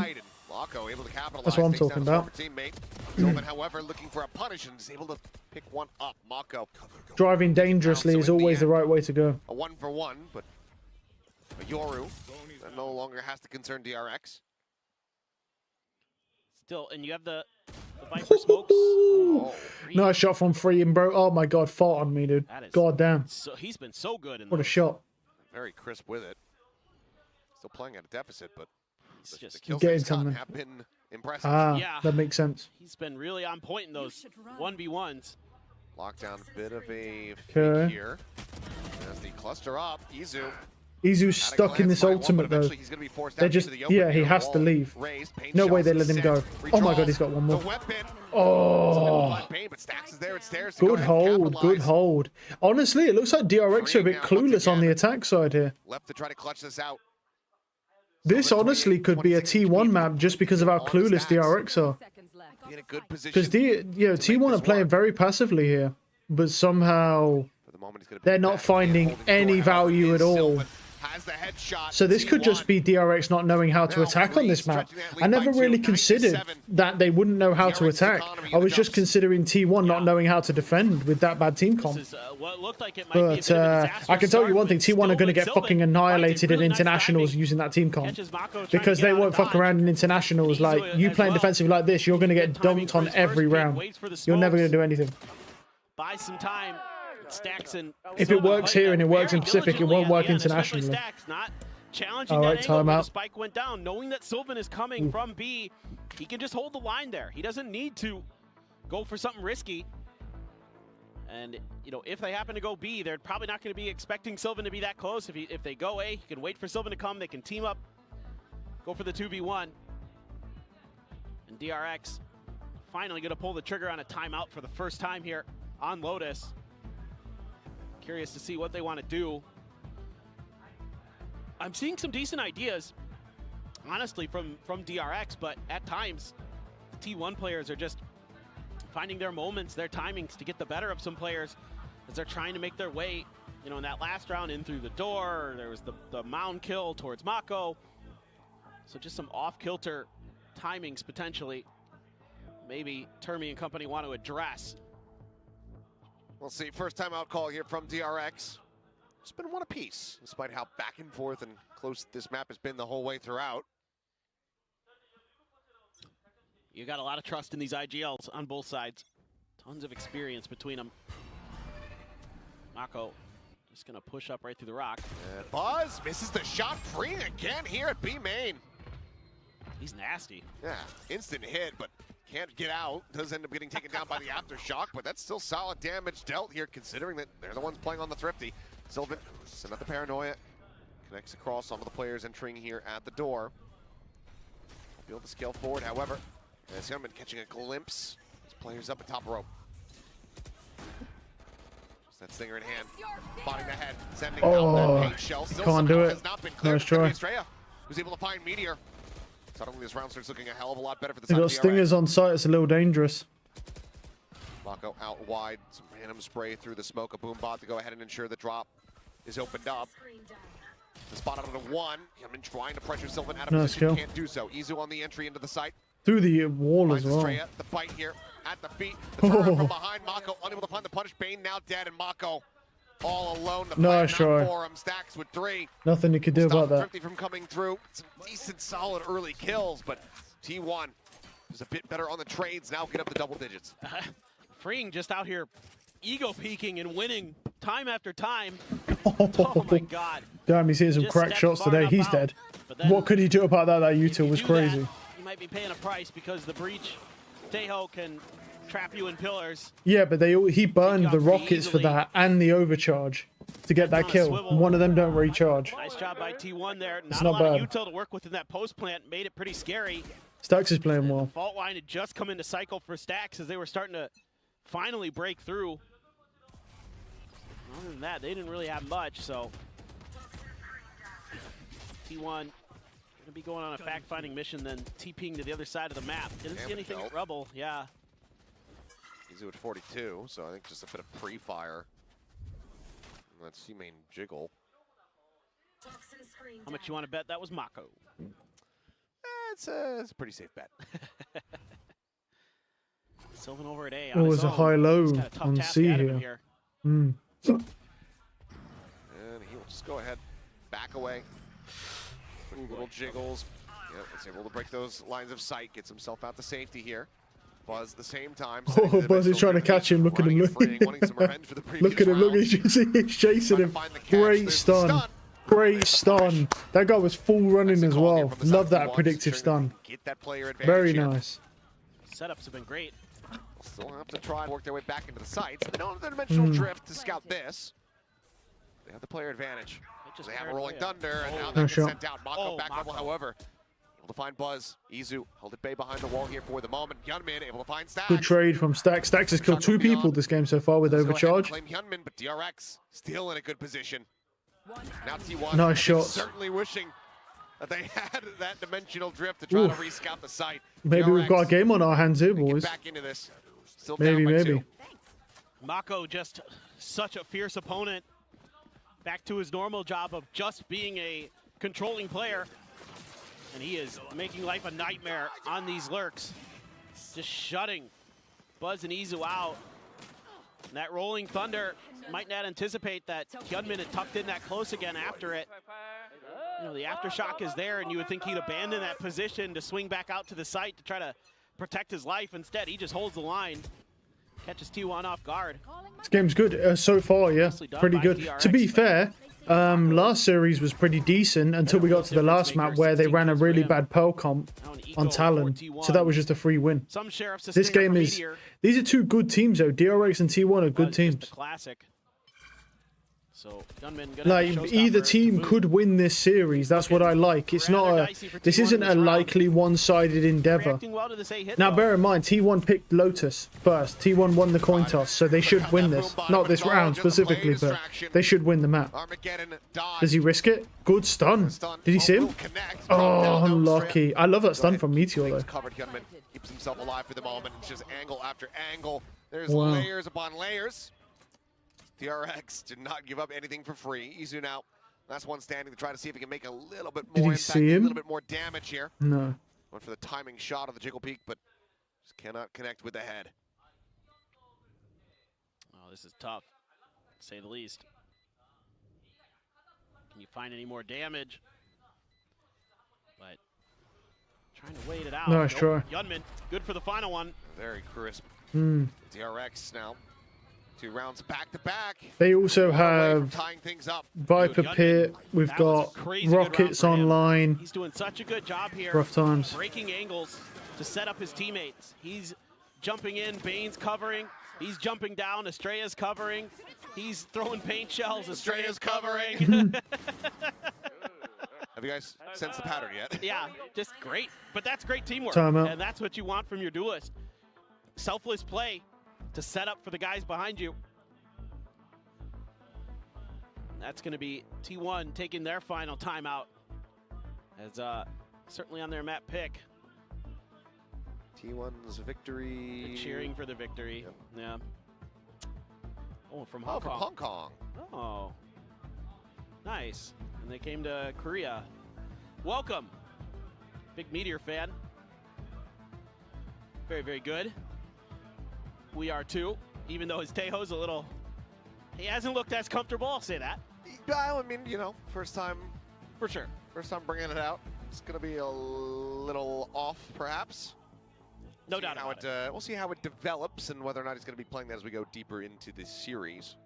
Given that we do have Fracture coming up as the second map. Previously, of course, we'd be seeing Meteor playing the Vice there. Kind of expect them to go back to kind of stock standard on Fracture, maybe, but I mean, it obviously hasn't been their best map. It's been one they've been kind of avoiding. Buzz does have the op. He's over at C Mound. The Rubble fight goes the way of DRX. Stacks tucked into the tree behind the door. Haunt not gonna, well, he does clear it, okay. Thought for a second there he might be able to dodge it, but now he has to fall way, way back. Difficult positions. It's the pivot being made. Prowler, Boombot, good paranoia though from Sylvan. Stun there. Held at bay for the moment, the showstopper sent, and decent amount of damage. Hyunmin's really not been very fortunate with these showstoppers this game. I don't think he's found a single kill yet. Children try to assist, but now the pit here in their faces. T1. How do you try to get yourself back into this? Counter pit. That's what I was just thinking. Doesn't particularly feel great. Sylvan TPing forward, just looking to try to scout. His flashes go flying. Estrella. He found one. Finds one on the peak. Sylvan. Oh, he jumped. Oh, he got the mouse jump and it still works. Buzz is out. Yeah, he's saving. Buzz will save. What chance did he have, bro? I mean, they put a pit down. He's playing operator on the Yoru for defense. I love the adaptation because Yoru's bad on defense, but hey, this is really, really smart from DRX. They've been not going B much. And this time, Estrella's not been too bad in this. I wouldn't say he's been particularly good, but he's not been. He's been better than last time I saw him. His breach is awful. His breach was awful last time I saw that. Into a very safe post plant. But he can always improve. No ults on the other side to really clear it. No Armageddon, Money's no bad. We're on fucking half buys again. That means it's just hold down. I'm not gonna lie, for T1 to get back into this, they're probably gonna have to win a half buy. Protect the VIP here. Oh, that's. I was wondering how he had jump spotting it. Yeah. That was really smart. Nope, I'm pretty sure he just got a mouse jump there because he shot at the guy and heard the tag on him. Or did he jump? Maybe he did jump on purpose, actually. He shot. I thought he could already see the guy, to be honest. Maybe he did jump on purpose. Right now is not on the correct side of the map. I thought he got a mouse jump. Gate Crash is just arriving over towards A. Again, though, I mean, DRX is just having their way with this site. I mean, having very good control over this space, even with the Taeho breach. He's not connecting, but Hyunmin in around the back here. Looking for the peak, and then finds the timing. Izu, nothing coming through that door. Fast. What a fucking shot from Stacks. Oh my god. I'm moist for Stacks, bro. God damn, dude. Here on the side of DRX, once again, it's just too damn good. The Stinger's not finding value. The op going to be lost on the floor. As it's going to be damn near flawless, it would seem here. All right. And then we go back to another full buy. Solid impact here, which will not be found. DRX now back into the lead with 4 rounds consecutive. 2 away from taking away T1's map pick. Man, they're just doing a great job scaling into sight. I want to see this shot from Stacks. I do too. I mean, he was... I think it was like the millisecond that he stopped moving. It was good. Good timing. Man's been watching some Rays players and how they land and shoot. That was nice, but yeah, like Hyunmin in particular has been really impressive on this attacker side for DRX. Back up into positives for the KD. Tied with Mako with total kills, but he's been leading the charge. And he's been set up by good control of space. And then with finally T1 taking control of A Rubble, the response as well from Izu to set up the pit at C, really try to funnel DRX into B if possible. At the very worst, you can go back, shift your weight into A, and try to shut down this hit. Buzz and Sylvan though. Buzz dodges the Nightfall. Sylvan definitely can't. Just on the 1. Spots up the TP, now looks to try to reposition. On the hunt, they want the heavy aggression, that's not bad. But we don't want to fight for it, okay. Realistically here. Not found quite just yet. Tuck in behind from Meteor, just staying stagnant in position, hearing all this movement, waiting for a timing. He could try, turn back, find some impact. No shots. There as Bane will get taken down. Good read for that B hit. Coming away with a couple kills. It's Mako now. Last one standing, having to back off. 30 seconds left. Tiny bit of damage going to be taken, but it looks like T1 well set to go ahead. Continue to tie this up. He whiffed. Mako with the attempt at the wide swing, but cannot find the shots. 11-11. Make a wish. That was good. I wish Valorant would get rid of this shit meta. Yeah, that's my wish. I'm just trying to. Okay.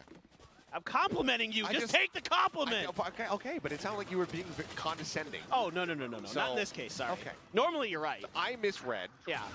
Normally, I am condescending. You're not wrong. This is one of those rare exceptions, so okay, I understand. In that case, thank you very much. You're welcome. All right, well, you've got some big alts. T1 maybe could get themselves up to map point, but like these rolling gunners and dimensional drifts haven't been super effective for T1, especially on this defender side. They need to find some real value out of it. DRX has had good answers to those alts, even if it's just losing one player, or in the case of the Rolling Thunder, tucking a player and drop. Gonna use the lockdown. I don't think there's any hope in hell that T1 can clear this, so they have to run. Yep. Everybody pushing into the back corner. No detains. No minor jumps forward to get caught, but oh my god, gentlemen on the swing. Oh no, he gets another one. That was close. He tried to risk it. He's able to hold his ground. Buzz trying to lead the way. Flash up for the moment, jumps out. Nice kill. Mako going to be taking down player advantage now here for the side of T1 as they scale their way back in, gaining control of the site. Everyone from DRX pushed back, disconnected here at Mound. So they're waiting for Good shot. Buzz just goes strafing through the smoke, is able to find one. It's off already. Yeah, they got this. There's no way. He's got it. To success. T1 take the round away. 2 players 12-11. to get up to map point. That's great by T1. Scary stuff, man. Saving that Yoru ultimate for the right moment on that retake, smothering Mako with util, stunning him up. I mean, Hyunmin trying to get ahead of the curve, and had that timing been a little bit sooner, maybe he could catch Meteor off guard, but Meteor ready for it. Then they know they have to get out ahead of this, make sure the plant is safe. distracted Mountain. There was no post-plant mollies or anything like that left for DRX at that moment, but still, with Time the out. angles that you could take Okay, from bro. Mountain, would be difficult to just hold the defuse. So Makes T1 sense. still has to get ahead of it, and they do. And it's gonna be Teasing the as to whether last we're going to get timeout overtime or not. of regulation. Yeah. Is DRX trying to find a way to take this to overtime, and that would be kind of what par for the course, honestly, for what we were expecting coming into today. Exactly. I wasn't expecting what happened in that first series. I don't expect it to happen here. It's obviously not. Bit more tight-knit, bit more of a better understanding of each other between the two teams. Obviously just an immense amount of history across the board. Now, we'll see if this is going to be good enough for DRX to get that 12-12 scoreline. See what the economy looks like here as, yep, okay, able to go ahead and get everything nicely together. Still had a decent amount of cash behind. Yeah, not too bad. A couple away from another showstopper already for Hyunmin. Meteor, love to get that Armageddon in there. Oh my god. That's a seize on the Buzz. It's okay. Wait this out. Oh, TP. Okay, wall still raised. Mako just strafing in and winning the fight. Stacks. Shut down. Oh, captain, my captain no longer. Mako. The very solid opening kill. Stun set Buzz swinging on. No shot. Oh my god, he accidentally killed 3. No, they've stolen this map away. They stole this. Wait, no. Okay, wait. Oh my god, 1v1. 1v1, 1v1. Oh, he stole the map away. No way. He's got it. Shooting. Sylvan whiffed. A 3K of his own reply, and there it is. My god. The timeout call, I don't think it meant a damn thing. But we're going to overtime all the same. He accidentally killed 3. What sort of bullshit is that? Just this little sidestep from Mako throws. Look at that. And you think The round's spam. done. 3K for Buzz, and he goes hopping the corner because he had hit with the fake out flash onto Estrella, and Estrella's able to Oh recover my in time. I god. don't think It went to the left turned it and well right enough. of his head. How unlucky. Goodness. The fans here are stunned. Overtime win percentage 75% I'm for stunned. DRX. That looked like it was going to be okay. We're going to Ooh, fracture. Okay. Nope. Freeing. That was Showing up when wild. he's needed most. Hitting a great one against Sylvan. Sylvan had the angle held, but again, the crosshairs just a bit off for T1. They pay the price. Huge reveal from that haunt. A big thing out. Well, the crosshair placement was perfect, but he just actually moved it to the left and right. Oh, he's dead. Free and going for a risk. Oh, okay. This time a treat. They might just close out overtime straight away. Forward. Buzz is there, ready for the punish. T1 off to a roaring start here in overtime. 2 huge reads on both sides of the map by T1. That's going to give them a ton of room to work with. What does Estrella have to say about it? Is that all that util? Fight not being thrown. TP in. A Nice shot. deeper holds the door for one, but cannot get disconnected from the fight fast enough. Sylvan going crazy with a 3K. Nice try. Sylvan's angry, bro, because he whiffed to close the map out, so he's killed 3 now. Yeah, I think Sylvan probably feeling a little bit grumpy that he couldn't get that last kill to close the map out. Comes alive. A nice setup with him and Meteor, expecting a push out from Freeing early. That's just good read by Buzz to get ahead of Mako's TP. Sylvan, phenomenal work. Just barreling forward with the Vandal. T1, one more round. Thought maybe we would see the timeout, but yeah, that's a good point. not called. Thought maybe an early one, but you know, if Termy likes what he's hearing in the comms, then he'll just let it go. If he's hearing what he was going to say anyway, good to go. Yeah. Oh, the bounce, the TP forward, the fight. Nice shot from Mako. Able to win this one. Oh, he was going to run and gun him, bro. Ooh. Mako comes up with some nonsense from time to time, but that was not one. Mako's got another one. Follow up as Buzz can take it down similarly. Lot of phantoms here. Good trades. Go trimmed. Wow, Mako's killed 3. Okay. And we go again, baby. And we go again. Maybe T1 and DRX saying, you know what? We want our record back. We want that longest OT series. In VCT. Yes. Obviously. In franchise. Yeah. I don't want that to happen, bro, because that match took 2 hours and like 5 minutes to get to that. And it will take even longer because you've got to beat the record. Not going to let a repeat of what happened in the previous round, where he just goes down without much of a fight. Just comes swinging. Buzz having a good map, 24-18 on the Yoru. Pressure again from DRX early, wanting to challenge that double stacked angle that Meteor and Sylvan were holding. They're going to back him off, but Buzz is gone way out towards A. And that's pulled a ton of DRX players over, so is T1 gonna have the confidence? Oh, the timing. I mean, that's a bad timing, but he did. But C and B are both weak right now. But they're playing slowly, so that's actually going to work in favor of DRX. Stax trying to creep forward. Just a glimpse there on the Bane. Continues to scale He's up. dead. Gunman, Unlucky. right with the crossfire angle. Not sure why Stax thought he was going to be able to get away with that. Bomb's still in spawn, by the way. Keep that in mind. And now bomb is stuck in spawn. All right, bomb stuck in spawn. Last two are on C long. For the first time, potentially in flawless fashion. Just Sylvan and Meteor. Try to be the difference makers. Misses the time. And that's that then. From above, but Bane All right, is come on, also Sylvan. Just run it down. Just run it down, buddy. Let's go. It's a 5v1. Just run it down, Barring an buddy. ace clutch from Sylvan. Nice. Done it before. He has. 30 seconds left. We all remember that split. A 1v5. Yeah, but they all peak one by one, sprinting at him, bro. Bridge too far. Yeah. It's OT, so no ult. Might have seen the leg. Just doesn't have the time. No. Realistically. Flawless. It's DRX. We'll gain this lead. T1. Question is, do we see a timeout call from Autumn to try to extend this even further? Right now, timer continues to tick down. I probably would pull the trigger on it here. This one looked Shit. a little bit too Shit isolated was for shit my was likes. the word A I'd lot of use. players Yeah. trying to work the map by themselves and just getting outread by DRX. The timing's there for Nope. No Buzz. timeouts. No Great timeouts. read by Freeing. I don't know what Okay. Stax is doing. That one's ambitious no matter who you are. I mean, Meteor's 14 and 19. I'll be honest, T1 would have just closed this map out if he was already just playing ISO.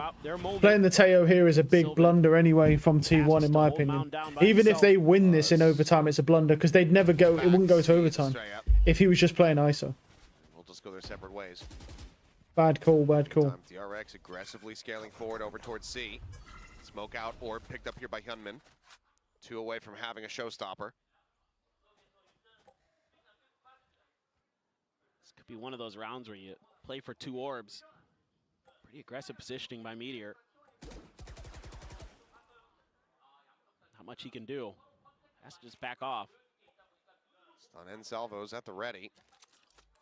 Imagine they just hit all of them on the entry. Yeah, a little early. Salvos going out.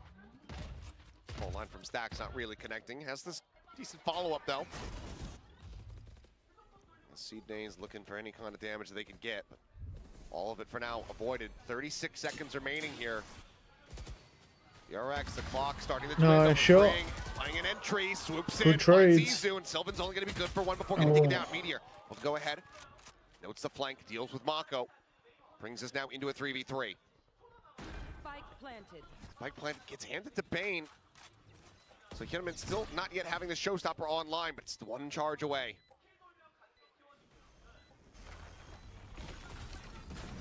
Shock to try to clear it. Double position. Salvos as well. Sent Bane flush forward. Veil stuff there. On a Stax. The showstopper now. He's running. He's running. Backpedaling frantically over towards He should have just Waterfall. held that, bro. Paint shell now at his feet. Doesn't need to, but just in case, Damage you know. avoided, but needs to try to Good clutch thing. it out. He is just tagged up and about to be taken down. The shorty of that distance, not going to do a damn thing, but he's got 8 bullets left in the mag. Ooh. And freeing from Mound will And there it is. 15 DRX to just win. 13. DRX extend it to OT and take down T1 on their Although I map. will Pick say they Lotus. ran a really weird comp, so so impressed. You know, DRX a bit weird that one. bringing new players in, To having the to next swap map. things around quite a bit in this stage, and it is still just business as usual. Yeah, it's close, but you just took the map pick away from T1 here in the playoffs. That is a big, big deal. Now you have your pick of Fracture, one that has been up and down to say the least for T1 overall.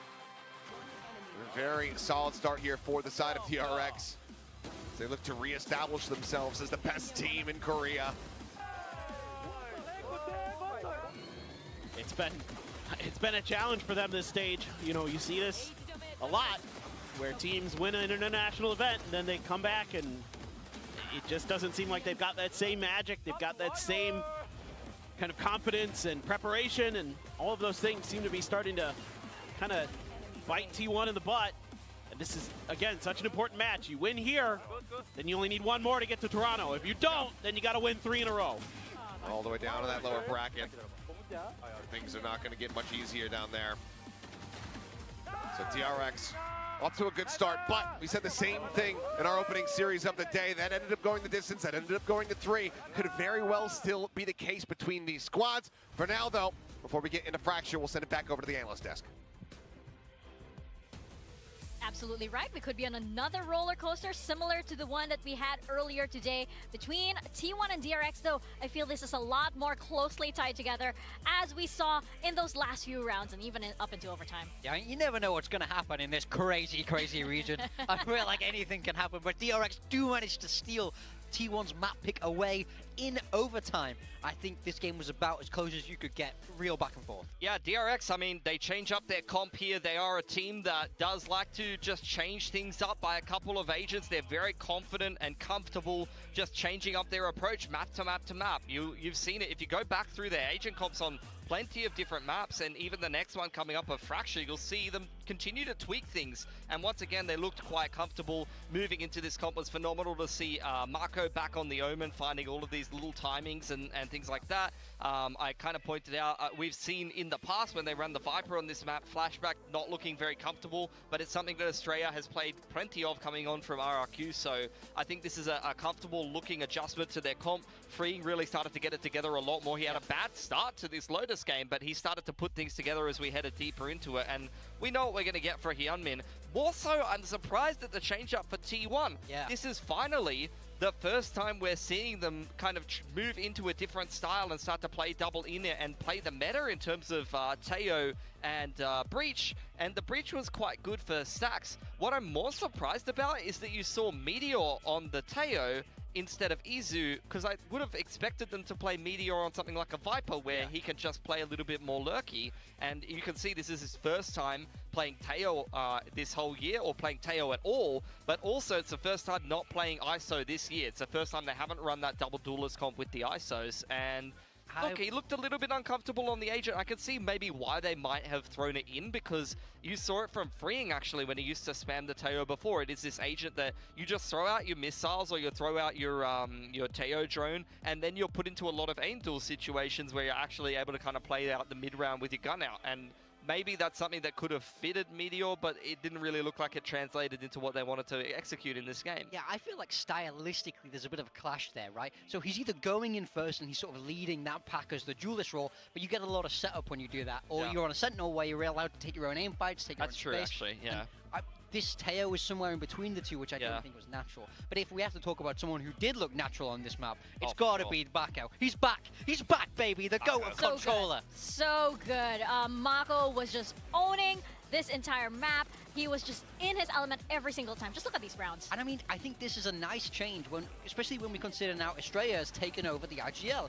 A big part of that has got to be to unleash Mako again. I mean, he's been back and forth between that IGL role or not, but he needs to find the consistency that we've seen from him in the past, because everyone knows this guy can be one of the best controller players in the world, and I felt like he was showing shades of that in this first map. I mean, going into kickoff, this was the thing that people theory crafted, is that Freeing was going to IGL and Mako was going to be unleashed. That didn't end up happening, but with Estrella coming into this lineup, I expected the same thing, and then we heard that he wasn't IGLing there initially either. So look, now you're actually starting to see a little bit more of a transition to Estrella in the IGL. This is the second series in a row, I believe, that he'll be IGLing, and Mako, you know, to see him on his, for me, his signature agent. I love watching him play the Omen. It's fantastic to watch him play that agent. Don't mind him on the Viper on certain maps, but particularly here on Lotus, the way he's able to find these TP timings, and you know, the round towards the later end of the game where he snuck into door. Like, there's very few players that have such a good intuitive sense for how to find those timings. Yeah, that just comes so naturally to Mako. And speaking of TP timings,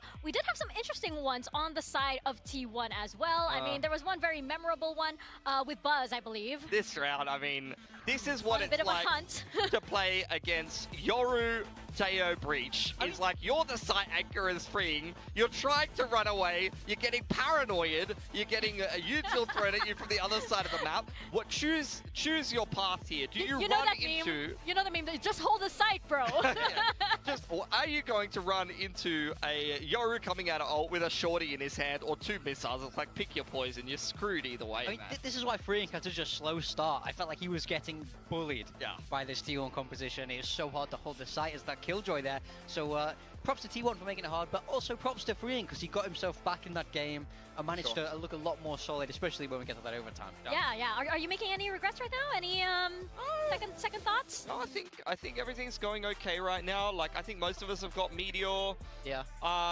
For Killua, yeah, Freeing's doing okay. We'll see. MVP's gone to Hyunmin, though. I do have him on my team.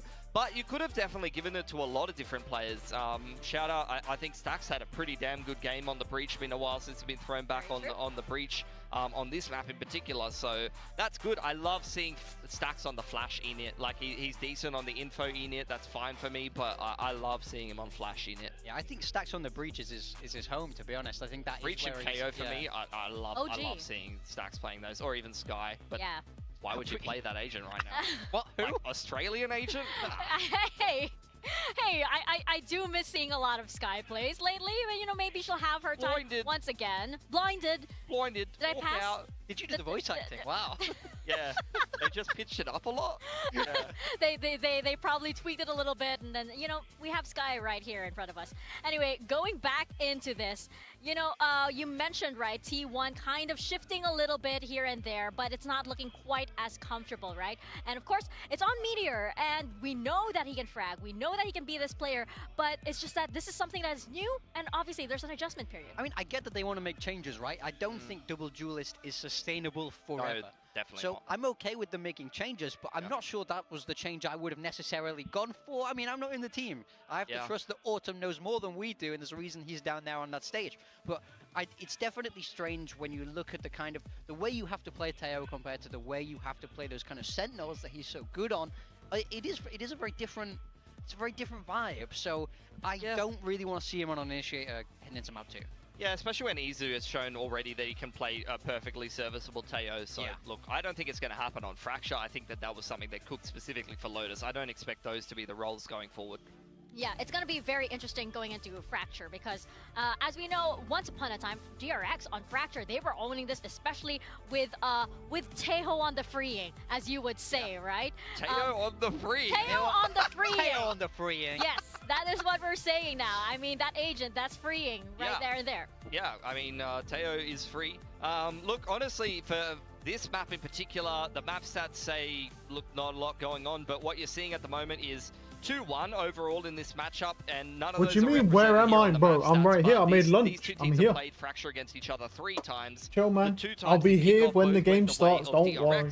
And then over in Bangkok, it went the way of T1. And you saw T1 a little bit less flexible at changing up their agent comp a lot. This is what they've been rolling with here.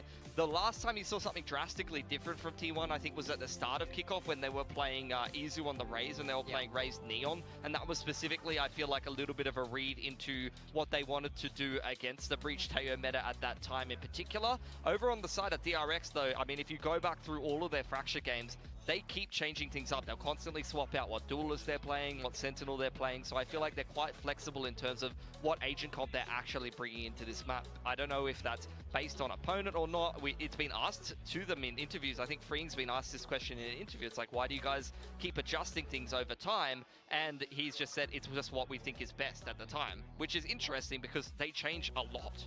Yeah, I mean, they change almost every other map. Every week you go in and go, guys, I got a new read on the meta. Yeah. We're shifting I don't it think up. that's possible. Let's try this. No, you play this time around. As a coach, I would be losing it if, like, my players, or if I was a player, my coach is telling me, you're playing something different today, buddy. Well, I don't think I've ever seen Termi ever like lose his cool in the same way some other coaches might. He's always been quite reserved. But going right now into Fracture, we have here some interesting drafts. What do we got? Again, What do we DRX got? is the team that is going to change up their comp. Mirror Straight comps up except back for on the voice. Breach. He's gonna call Very on the nice. Flash unit. You've got, Yep. I mean, really, really normal team comp here. Nothing out of the ordinary. The Taeho on the Vice. freeing. I don't know which is going to be better, actually, the Vice or Cypher. Meteor's on Vice. I don't know what the fuck is going on, dude. One of the best aimers in the Pacific is just chilling on Sentinels. Don't know why. Everything's strange. Nothing makes sense anymore. The world's turning upside down. Meteor go back across onto the Vice. I don't know what the fuck is happening. So this is more what we were hoping to see coming into this map. So I would expect a renewed performance from Meteor heading into this fracture. For sure, he's definitely a lot more comfortable on this, so hopefully those stats do pick up, especially for all of us who have Meteor on our teams. But of course, we are about to step into Fracture, Yeah, so let's she is, but if you don't play the Thorns correctly, it's still easy to take the sites. That's the problem. Vice is better on pretty much every map than Cypher, but because Vice is the best Sentinel. The problem is, if you don't play it properly, it can be really bad. Expectedly back to something a bit more stock standard, a bit more comfortable and known from them. Yeah, absolutely. And, you know, with DRX having the confidence to pick this map against them, not having played at this stage, I don't think. So this is going to be quite interesting. Yunmin on that Neon. Curious to see what he can do with that. He was doing such a good job on that raise. Just opening up angles, setting up his teammates, setting up himself. Beautiful stuff from him. Freeing as well, back on that classic Teho. As they as Big Time said, Teho on the freeing. Quick little slide across the rope here from Bane. Hearing that stealth drone. Anticipating a push behind. Everything's pretty normal. Escape. Leaves Buzz now. Lone on the north side will slowly start drifting back over towards the A site, though, where the executive is getting ready to come through. Stax looking to slow things up, sends out the fault line. Ping not finding anything, and Stax hitting a hell of a shot on the Yunmin. Denies the entry and very much shuts the door here in DRX's face. Yeah, DRX thinking they'll have time. Ooh, Mako. Ooh, took a ton of damage. Tagged up. I have to assume there's maybe Izu. Now Stax is able to find a second. Takes Mako down, and things are looking very good for T1 to find their first. Okay, good trades, good trades. Sylvan goes crazy. And that is freeing now. Sylvan's been kind of popping up, bro. Know that he could be very. It's such a shame that we won't see Carpe anymore, man. For reasons like that. But he doesn't know that all three players are stacked up in this position. As the salvos check in, a couple shots flown his way. Makes the wise call to slowly drift across towards that B site. Wall and Thorns, however, are still set up. Yeah, so he's going to be delayed enough. T1 going to be able to make their rotates over. So there's the wall pop. There's Thorns, and there's quite a bit of damage taken. 60 remaining. Gets the plant in play. Cuts across over towards Arcade. Worried about any kind of push around from this north side, and now can just try to stay tucked back in here behind the boxes and set up for the salvos. Just going to come down to some timings for him. Heard the footsteps.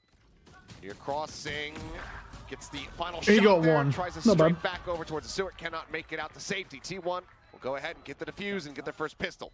Yeah, this is a great read from T1. You know, they see Bane leaving early, and they're expecting that rotate back towards A, and Stax hitting that opening shot. Very important. No, that sure. He's able to shut Gunman down there. That stalls up everything for the side of DRX. Sylvan, nice work with the classic to find two. Brain trying to do what he can, but just a little bit too much of an ass there. Couldn't get the kill quickly enough on the Meteor. Got caught trying to switch over to the salvos. See if T1 can keep this going. There's a Stinger and a Sheriff. Stinger and a half armor, and the Sheriff on Bane, so okay. Players buying down about 1,400 here. As Orange is going to be lobbed out, popped. Line getting the hit here, swing onto the corner, and Yunmin, those bullets connecting, buys enough time.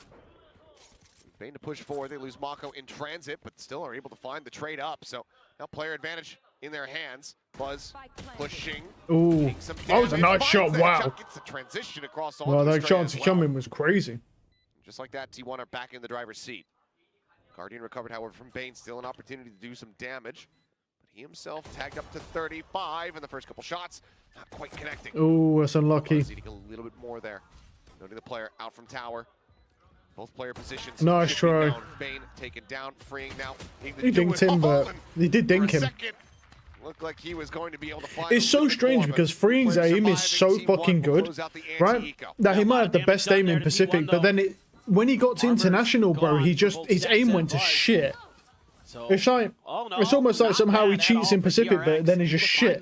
It's like those Warzone cheaters, bro, when they have like a 7 KD, and they're like the best players ever in Warzone, and then they go to a LAN event on Warzone, and they get like a 0.3 KD. Like that Nadia person who used to cheat on Warzone before she quit. Same thing. On like her home setup, bro, she would drop like, she had like a fucking like 6 KD or something like that. And then she went to LAN and had like a 0.2, and she was like the worst player ever because she was using cheats. He was top fragging for the longest time. And then she got banned from Warzone events by Activision because she was a cheater. Halfway towards that rolling thunder, Estrella only just the 2 charges from his deaths, I believe. A little bit earlier on the change of direction for Bane there. To be a little bit further ahead of that stealth drone. Same reaction as we saw in the pistol round from T1, right back to A main. A little bit further ahead of it. Keep it secret.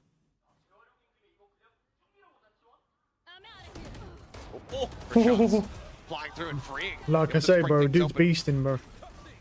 He's past that stun though. Okay. Anticipating Hyunmin, wanting to try to scale forward, but it's going to be Mako who's able to find it. Hyunmin widely just drawing their attention here. Spike planted. Phenomenal cover. Blinding prepped. See if DRX can close this out flawless. Still fuck is that brim smoke? It's a decent smoke. It just allows you to work the site. You can like, it funnels people into like the open angle. It just makes them easier to fight. Because if you look, right, when the smoke's down, there's like 4 or 5 different angles people can peek from to fight you. When that smoke's there, there's one. There's one position and one on rafters. It's like 2. It goes from like 5 positions to like 2. They're normally called lurk smokes, but like because of where it's placed, that's not a lurk smoke because you actually can smoke there. Just really well prepared for T1 to be Ideally, they just double smoke it off again, but they don't have double smokes because it's a brimstone, right? So there's 3 smokes. So he double smokes the first time, and then he has 1 smoke left, but that smoke blocks off like 3 different angles. Not much HP left there on Mako, but it's much easier to hold. You'll never see smokes like that at any of our ranks because the smokers aren't good enough, right? Like the most you'll really see it like Radiant is like the odd lurk smoke that they'll put on site. And like Immortal 3 Radiant, basically the same rank, but yeah. One apiece. I was gonna say Meteor was swapping on Lotus. Didn't seem like he was comfortable on the Vandal. I do like the idea of 2 neons though, man. Maybe a little bit more aggressive gameplay for once. Now they try to open things up. T1 can just try to fill space off the back. Good spam. Oh my god. That was crazy. That spam was nuts, dude. Only able to trade 1 out, but Bane finds another, brings it back to parity, a 3v3, but HP bar is relatively in tatters here for the side of DRX. Everyone tagged up, no one at full HP. Just quickly trying to pivot their way across over towards the B site. Sylvan quickly gets into position. Nice shot, wow. Estrella draws down. He should not have won that. Down to 15 health, but is able to find that kill. He'll get stunned in position, he will die. But he gets a The bomb is down though. What do they have? It's now a 2v2. They don't actually have anything good for Spike. They just have to fight this raw. I mean, look how far back DRX is playing. Gotta push these angles and win these fights. Shock should tell him that nice shot from BN, bro. But Bane just goes crazy. What a snap to get the first. My god. Bane just fucking dunked on that guy. Overall, DRX tied up wow. 2-2. Yeah, it was disgusting. Like it good spam. T1's round. You get a bunch of kills off the rip. 3v5 it. Yeah. And then DRX able to punch right back. Win a couple fights. Shift over to the other side. Estrella yeah, that was really nice. Sylvan there, 100% the right play to try to challenge that, but it's a smile of a man who just got his dick sucked. Yep, absolutely. He has looked pretty solid today overall. Buzz trying to follow up off the stealth drone, seeing if they can catch it. Okay, here we go. The speed coming in. Here's the Neon. Good stun. The Neon, yep, no chance, bro. Meteor playing site there, rookie mistake. You can't play site there with a fucking breach Neon. I wish I had aim like this, bro. Here's the problem, though. When people say stuff like that, it's like, you need to remember that these people don't just have aim like that, bro. You've got to look at when these players play at this level. Don't forget about the like 15,000 hours that they put into FPS games, probably CS and Valorant, right?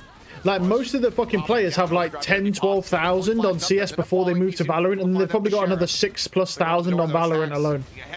Most of these motherfuckers have like 15,000+ hours combined between both games. Most people who play 15,000 hours of a game will get aim like this. It's just that most people don't play these games this much, bro. I mean, I've only played 2,000 hours myself, bro. And I've played like 2,000 hours of Valorant. I've played like 1,200 hours of CS. So I've only played like 3,200 hours myself combined. So that means these guys have played over 5 times my game time. So yeah, I mean, it kind of makes sense, right? Like, that's the thing you gotta remember. It's nice to have aim like that, but just keep in mind how much work they have to put in. Plus, bear in mind, these motherfuckers either use aim trainers or they're scrimming all the time. This is their job as well. There's a lot, they put a lot of effort in. Yeah, that's what I mean. You've played like 200 hours, and if you ain't played CS, you played a total 200. These motherfuckers have 15,000+ hours. So you've got a lot of time to improve, my guy. You could get aim like this. You've just got to play 15,000+ hours. Gunman's in position. The answer is no, though. So it's able to find one. Jiggles on the corner. Finds Sylvan. Nice kill. Great support, you two. Oh. Smoke dissipating over here at main. Stack's able to find one, but Kenman comes away with exactly. So will fall. Kenman currently on for an ace. So I'm in. Like, so come back in like another 15,000 hours and let's see how good your aim is. If you play this like play this game almost every day and you have like 15,000 hours. Let's see how good you can aim. And then, you know, you start to realize that it's not really just talent, but it's also talent plus. It's an insane amount of hours. Now into the 1v1. Stuns exchanged. Connects onto Izu. Estrella holding the corner. Nice shot. Estrella's been playing quite good today. Last time he played like shit, but I can't lie. In the last 2 matches, or this match and the one before, he's playing quite well. That's a round again where you have a bunch of ultimates and they don't really find enough effect. And instead, you're just getting picked apart. A couple good moments, but what a flash from Estrella. And then the cleanup as well. That last one, yeah, very nice. Bane has the neural theft. Meteor has the garden, but it's accoutrement by 4T1 again. Trying to do something. Oh, trying to get a catch. It's going to be a repeat confidence play from Meteor. Why not? Pick some parts, moments like that's that what I mean. Meteor. Yeah. That's why he has, bro, I wouldn't, honestly, if Valorant was my first FPS game, I wouldn't even be looking at anything, bro, until I've done like 1,500 hours. He's better than most. Just play the game for like 1,500 hours and then start looking at things to improve, man, because you don't even have the foundation yet. And a lot of these defensive ideas for T1 not really holding true for them. Green gonna get closer to the Armageddon. DRX slow creep up. That's around the corner, dead. Nice kill. Spray through as Estrella finds that kill. Fast lane now set up, stuns out. As Buzz being focused here a little bit by the salvos, but as the smokes are dissipating, T1, they just rack up all the kills. Buzz just absorbs all of the damage. 30 seconds. And that is going to be T1 pulling off a thrifty. I mean, Mako, 25 seconds, Ooh. trying to make anything happen, but it looks like it's just going to be the call to save. Checks back in around this attacker spawn, nothing to be seen. He'll try to hold on to the weapon. The T1 bringing it back to touching distance. That is madness. I'd love to see some of that back from T1 player angles, because that is crazy spicy. Buzz is going to go down to Mako, but I think you care too much. No. Pull off the thrifty and get one away from tying it up. Not at all. That's just all of a sudden, it looked like this was going to be not too bad. Ooh. I mean, yeah, you lose Bane early. Nasty shot. Clear stacks out. You're executing on the site. Sylvan just finds a great timing to hit Estrella in the back. And then all of a sudden, there's 3 T1 players barreling down on top of you as DRX. And it's a thrifty. Just one of those timing trap plays that T1 loves to run. You're just stuck as DRX. Plenty of money though. Still both ults for the same players. Buzz has an op again. Gonna be forced off by the stun. I think it's can get back onto the angle, but Smoke's now called in to obfuscate. Silk drone checking, not spotting. Those are Sylvan smokes, so they're trying to play for another push across the ropes. It's kind of been DRX's MO, so T1 gonna lean into it. See if they can shut this down. That's a shock holding back the Sands position. Oh, the timing. Nice shot. Nails a shot. He's stunning. Jiggle peek out, sending the relay bolt. Panic stun. There as well. Of free. Good spam. There's a tiny bit of damage going to be taken. Tries to go for the He's in. reposition, and I don't think he's going to be ready Oh, for this that one. timing. It's that wall, man. Get in on top. Nice. Wow, Hyunmin's killed 3. Falls. I'm hard. My god. Needing to answer back. He's killed 3. Way. The double face out. Isolates down Nice to 1. shots. And Mako draws the Ooh. ghost, the sidearm. Very nice. Delivering the final shots. DRX reestablishing a 2-round lead. Yeah, I mean, so much pressure at this A side. I mean, util after util after util, and DRX just can't find a way to add some extra numbers over towards that A main battle. So Buzz is on a really tricky position this whole time where he's got a couple different angles to worry about. Does a decent job in the beginning, but nobody else on T1 is able to get into a spot to help him comfortably. They're trying to push through from A-Link, but they're stalled up. That kind of gives DRX the advantage they need to claim that space and open things up.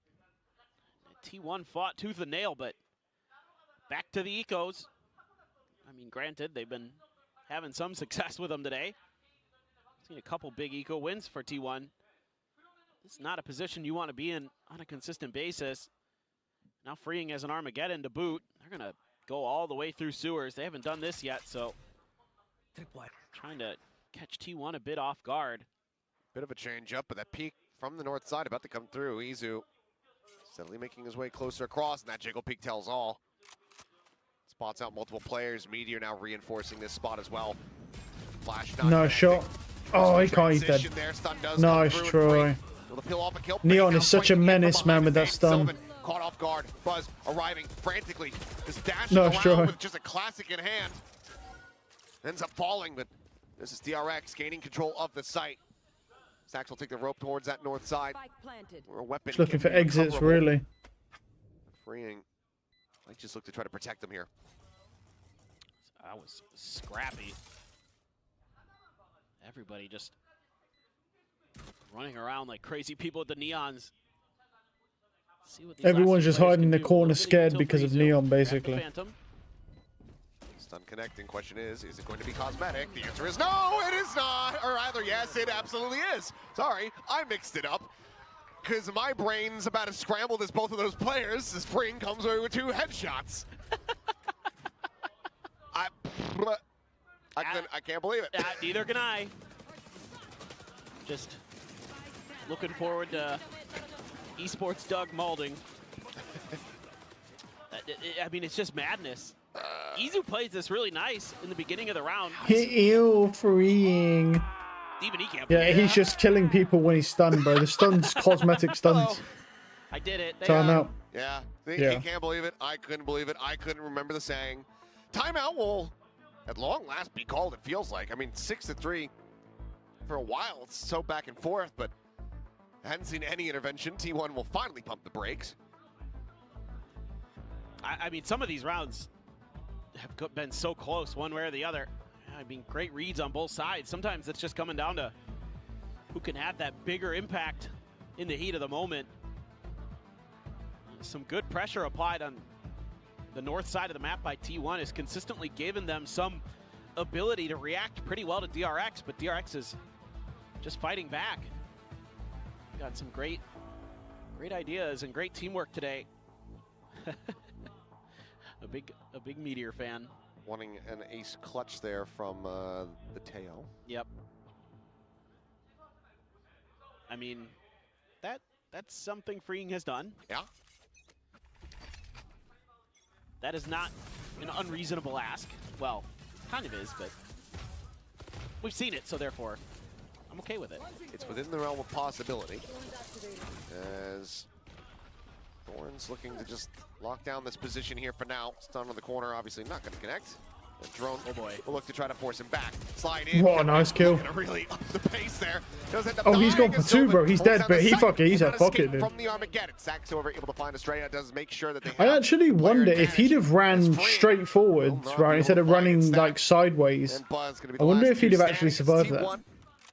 Go ahead and get themselves a 4th round win potential to still yet run this back to a 6-6 half. Yeah, this is a really good round for Sylvan and Stax. Find some good timings. Well, great util dump, a crunch coming through from the B main ramp, and all of a sudden, Sylvan comes. Yeah, that was a great round. Yeah, just for him. has to eat the altar. You know, he's gonna get shot one way or I'm another. not really sure he had to eat that. He could have killed that guy and just started sprinting to his left, and he probably survived that. Nice timing himself outside. That tail ultimate is incredibly slow. Like you can just kind of outrun it easily. I love it. Well, basically back to back here. We'll see what the adjustments look like. Still in the lead, in a position to at least have that tied up half, but Termain wanting every possible advantage, it would seem. Yeah, I mean, it's such a back and forth between these two teams. You know it would be. Yeah. Just know each other way too well. And both these coaches have done a phenomenal job this year with some kind of interesting things going on.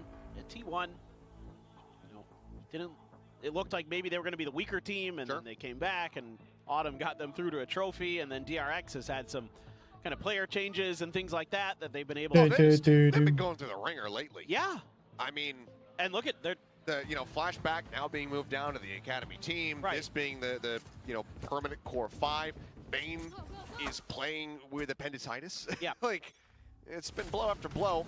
Right now, DRX. Bane's playing with appendicitis. What the fuck? Oh, is that a joke? Still going neutral here in the K&E department. Oh, that timing. Trying to advance the smoke, but Estrella catching a glimpse, and as that Stinger point-blank range is able to put him down. Oh, the timing for Sylvan. To get this one across the line, but Sylvan does come away with 2. Estrella freeing both, going to be eliminated. Bane picks up another, is clear on the tripwire, gives away Buzz's position as well as just him. Oh, the speed is crazy, man. Fucking character's nuts, man. Out Bane just lingering here within the smoke. The Vandal recovered, picks up a 3K. Buzz now. Last one left, the overdrive to expire. The wraparound being threatened here. Buzz completely surrounded. Is dancing, and it's gonna be Bane. Okay, he tried, man. He tried so hard, bro, but what could he do? What could he do, man? I mean, it's just crazy how some of these rounds basically come down to timings. I mean, if Estrella... Maybe noise when he was sprinting. It just must have been the footsteps. But still, at timings like that, where if Meteor's maybe half a second earlier, he finds that kill, and it could be a completely different round. They're coming at you from a bunch of different angles. I'm waiting for someone from DRX to hold in B tunnel, because Buzz has been kind of ignoring that. He's been able to find some pretty quick flanks. I mean, even though DRX still wins the round, if they decide to go B again, let's see what they do. This time a heavy presence from DRX on the north side of the map. There's going to be the Vice Wall, though. They're going to be tripping, so giving some info over. Oh, no. Sliding forward. All right, that was ambitious. Oh, okay. Good trades, though. Sylvan comes away with 2 once again. Well, Sylvan's just getting 3 kills right now, bro. T1 desperately looking for this thrifty, and now it's looking likely. He's backpedaling away. But he has a shorty. So, you know. As the Steel Guard and took away his weapons, and Hyunmin is just going to be pushed to oblivion by the Rolling Thunder. Still, maybe a little bit cosmetic, finds the first kill. All right. Things get chaotic again, and now we go into the half with DRX up 7-5. It's just madness. Just spamming a bunch of ultimates. Both orbital strikes here. Trap him in. I mean, nice play by Sylvan. He's always feels like he's always good for 2 in these rounds. Can you get so far, yeah, Sylvan's been really good. From the rest of the squad. Well, Steel Garden, great. Half time. That was pretty crazy how they just pushed out like that. It's been just so chaotic. That's not what you usually expect out of these two teams. It's usually a little more, yeah.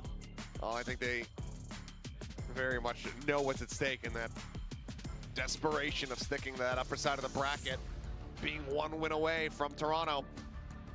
It's starting to set in. DRX especially wanting to be able to get their way back. Perfect synergy. I think you got to go with Freak's Tail. Oh. For me, it's just... It's Freak's Tail, yeah. Because Hyunmin, like, I don't He's really, good on everything. Yeah, I don't really think about any particular agent with him. No. I think he's really solid on most agents that he plays. Oh, come on. What kind of option is this? I crave this win versus who's the best team in Korea now? I mean, I always take who's the best team in Korea now myself. Yeah. But that's kind of an odd second choice. That's like, would you like a gourmet meal or a pile of dirt? Which one would you like to ingest? There's not much of a decision to be made. No, I tend to agree. Well, T1 trying to keep the pistol success rolling. Again, it has been a real pain point for them. Huge push out over towards A main for DRX. This doesn't really tell them a ton, but now they're starting to be a little bit suspicious that either the players are north or they're in B main. Buzz is starting to make his way into Meteor, or excuse me, Hyunmin's starting to make his way into Meteor's back. Oh, is he now? Fucking hell. A dish, almost in a drop.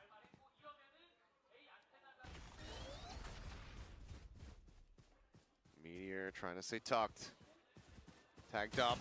Oh no, the stun. He should be dead for that.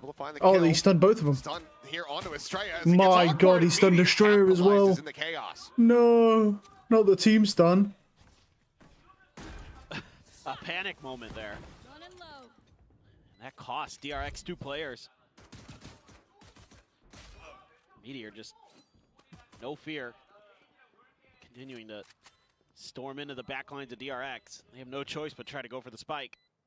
Mako and Bane now needing to deliver in a huge way, but Sign is completely surrounded with Meteor scaling forward through the defender spawn. Smoke called down, Aftershock sent here. Mako will catch a timing, finds the headshot. Stack's gonna be put down. Looks for a little bit more, does find Meteor. The salvos come through and the time is just not gonna be there. T1 taking that first step forward towards running back this Very map, nice. taking us to a third. They will go ahead. This is probably going to start. This map's going to be close as well, let's be honest.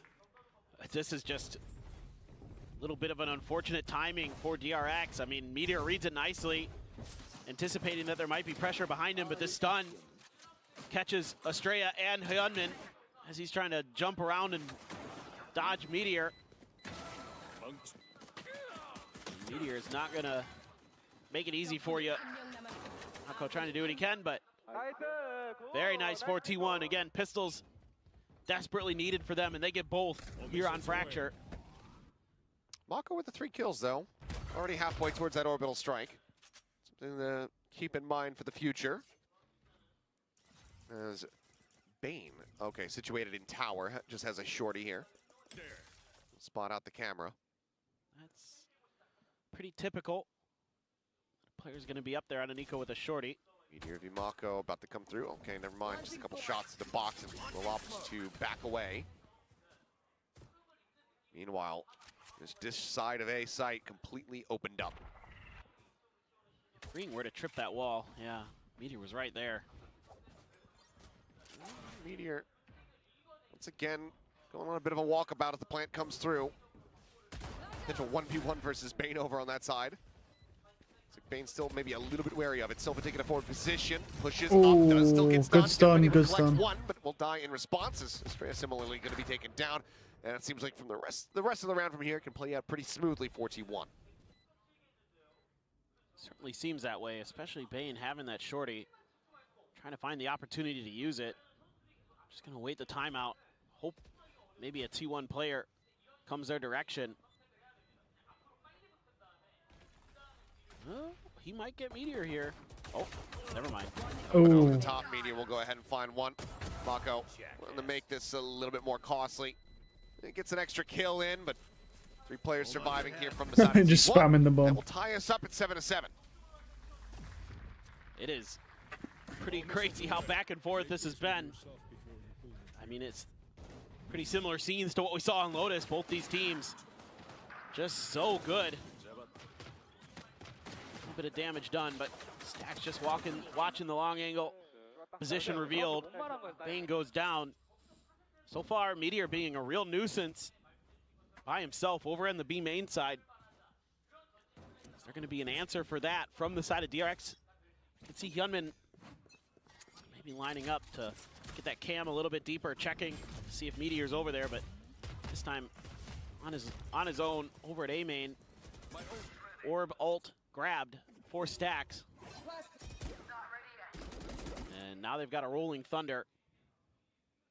So this could be pretty tricky for DRX. Really far forward though is Bane. Rolling Thunder, pushing Bane back. Cage coming up, but Buzz on his heels, spraying through, trying to find what he can, but it's going to be Silva there to collect it. Hyunmin drifting forward, runs out of bullets. Easer strikes him down. Guardian shot to the head, and suddenly T1 in control of the site. Spike planted and up by 2. Oh, okay. Straya finds a stray. Picks up 1. Heavily playing over to Arcade here. Down to 66. Ooh. Salvo's to try to open up a bit of space. It's 3 players. The thing is, they got a lot of stall. They have 3 stall agents alive, so Slowly drifting through the sewer. yeah. DRX, they're not going fast on this. No, they're opting they to go can't for do the it. You save. can't do it. They're going to backpedal away. Because you've got the T1's gonna gain breach the lead. overcharge. The rockets will be up soon. Just Brim doesn't have great anything rolling actually. thunder there. And the follow-up from T1. Perfect. They just go storming in off the back of it. They don't want to let the opportunity slip. Do I have any tips for Chamber? DRX players just could not find Just any shoot safety. people. Sure, you get one, but I mean, depends what type of playstyle you want to go for. T1 converting their bonus. All of a sudden, DRX. I mean, you don't have to use the playstyle I use, which is just operator quick swap into Headhunter. You can use a Vandal. Uncertain. That is a huge win. I mean, obviously 3 weapons carried forward, but for Bane and Estrella, I mean, that's the thing about Chamber, right? Is like the thing is with Chamber is Chamber's one of those agents where, like, you don't really need. There's no skill ceiling with Chamber. He's not, and that agent doesn't have a skill ceiling. Literally, it's just however good your raw mechanics are is how good you'll be on the character. Buzz, he's That's it. That's the thing. tip of the spear, but I use Phantom. It does, yeah, I mean, it's interchangeable. You can use you use a Phantom. That one player there, It's fine. Freeing says, I don't But if you want to use a Phantom, you can. especially against a Neon. Gonna need a little But bit of really, Chamber's one of those agents where, unlike every other agent in the game, which has like a skill ceiling of some degree, besides ISO, because ISO's like, you know, you just pop the shield and just walk in and shoot people. But even ISO has a higher skill ceiling than Chamber because that suppression ability that he has, that also vulnerables, can be devastating to a team if you land it correctly. Because you can do it straight through the wall. Nice shot, wow. He actually did have the time in there, and then the Neon Panic Slide just saved him.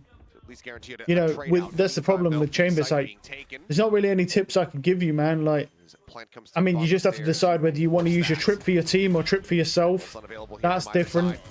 Or you want to just use it for the team, at which point you should have your trip flanked most of the time. Sylvan trying to recover here on the reload and from being blind. It's unable to find it. But just keep in mind that your job as a Chamber on defensive side is to find early picks, so don't be scared to get aggressive. Edge of that smoke. Buzz is now the last one standing. Tries to set up for the relay bolt, but it's his head taken off. But yeah. Fuses in DRX. They tie us up now 8-8.